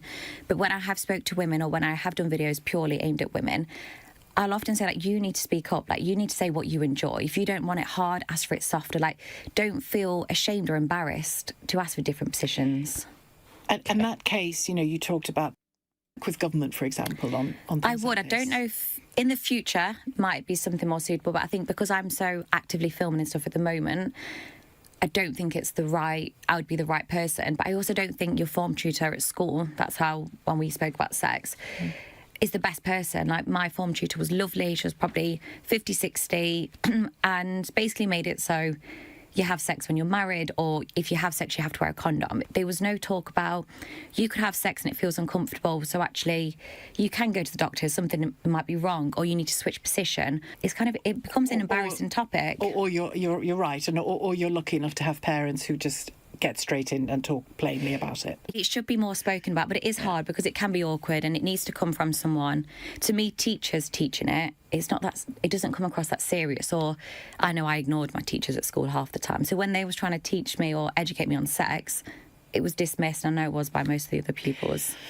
And I'm still not convinced. I mean, you are, but I'm not. I'm still not convinced. Well, I just don't know how else you do it. How else do you sex ed other than through schools? I literally have no idea. That case in Hampshire that we talked about, and your response to it is the same as my response to it. You know, you feel it the way I feel it. This Firestone Harpy guy is a real character. TBH, I learned about sex online. Awesome. Or you see it the way I see it. I'm still not convinced that that's cool. We can afford to be relaxed about boys, any boys, but particularly boys who would go on to do that. Yeah. Having easy access to content like yours. And again, it's not about blaming you directly and personally, but it's there. You're contributing to a kind of soup that these kids are consuming. No pathos, and I don't want to know. You say don't ban social media for under 16, so that's not going to be an option. They'll still be able to consume it. It's having an impact on girls, which we can talk about more in a minute, but the boys element first. Do you never give a second thought to what you're contributing to? I don't give it a second thought in terms of what I'm contributing to, just because, again, I talk about consent all the time. I talk about some days you can enjoy it. Like, I've had sex with one person before and said, actually, no, I need to stop. It's hurting or it's uncomfortable. And that's completely fine. And I've often replied to girls. I've got like a BTS TikTok account which shows more behind the scenes. And they're like, oh, I had sex and it hurt a little bit. And I'll explain, look, that's not normal. Like, it's not okay if it's hurting you. But again, I can't be responsible for... So are these underage girls contacting you for advice or not? No, I have a BTS account and some of the people will be under the age of 18, but it's not all about sex. But again, with the content these boys would be seeing, there's Netflix documentaries about murders, there is sex on TV and films and stuff. It's not just porn. Like, it happens in everyday life, and I think we're stupid and naive to think if we was just to ban porn or ban you, yeah, it resolved the issue. It's not. There is a lot of content out there, and I always forget what it's called, but it's like consensual, not consensual. So off camera they would have said, okay, you're going to chase me and have sex with me, and it looks like I'm not consenting, I'm going to be struggling. That's really popular in porn.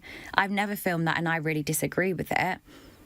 But so you always make it clear in your films that two or however many people here are consenting to it. Yes, but there's content that is out there on platforms, and it's been highly popular, where the girls are pretending like they want to get away, or they don't want it, or they're not enjoying it. And those content creators never get criticised. They've actually before criticised me whilst having content on their platform, which really blurs the line of consent. I spoke to somebody from the charity Bernardo's this week, children's charity, who carried out research and found that huge numbers of girls between the ages of about 13 and 15, that was the age group they looked at, were receiving unwanted sexual messaging, suggestions about sex, pushing them, just stuff they had not invited, imagery, you name it. And I know this happens across the piece. It's not particularly about it's not just about your content at all. But if you had a son sending these messages, what would you say to him? They're not consenting. You can't just be sending sexual messages. Like, if you want to chat to that girl, speak to her nicely, take her on a date, like, you don't need to send a sexual message if it's not been asked for. Like, again, it goes down to consent, and you have to read the room. If someone doesn't want it, don't give it to them. And I asked you earlier about... Wow, this is like mind-numbing. In boring life. That just happens to be what I would do. But you see it as... You almost see yourself as neutral in everything you do. Kuihman, I was watching Chud the other day and he was talking about travellers. How do you feel about them? I do agree with Chud on travellers. I do basically agree with Chud on travellers. He's a bit over the top with it.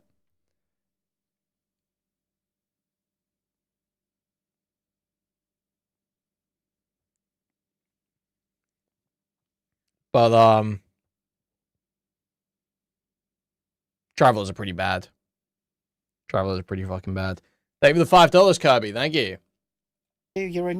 But none of us is neutral in everything we do. But I see... No, I've shown this before. This is how bad it is, man. Where is it? Say if that husband came... I literally... It might even be for Kick. We might even have to do it on Kick. If you haven't seen... There's a phenomenon called grabbing in the traveler community, guys. A phenomenon called grabbing in the traveler community, where they basically just sexually assault each other, and that's like how they mate.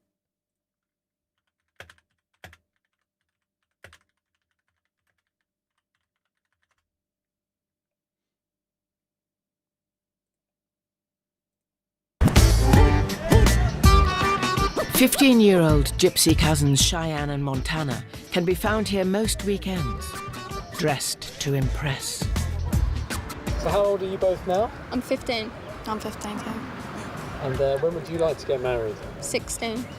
I'll be about 17, 18. About 18. About 16, 17 when I'm ready. But I couldn't see any older than that. Traveller girls have to follow the strict rules of courtship imposed on them by the community.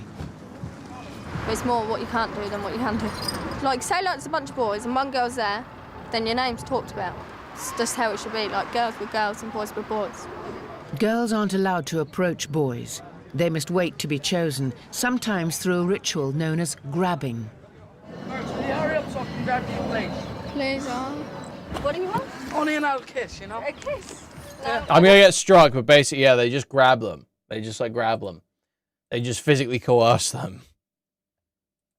That's how it works.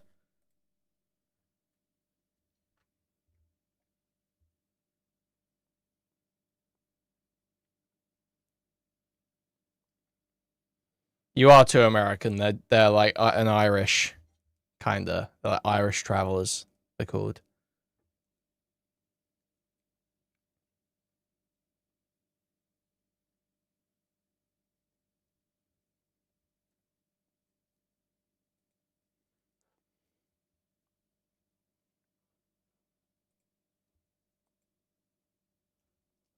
They have whiter skin than me.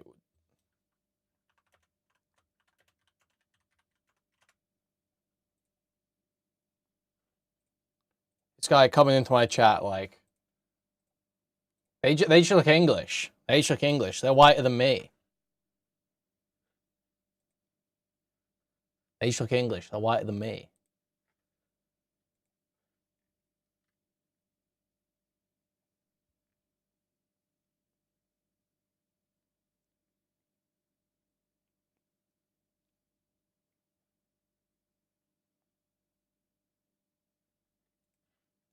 Okay, I think we'll move over to Kick. I think we can move over. I think we've used anything close to good content we had for tonight, to be honest. So let's just shift over. Maybe we'll look at more Traveller stuff. Fuck it. And then we'll play some James Bond. I'm like double posting the link repeated like a retard. Moving over, guys. Moving over.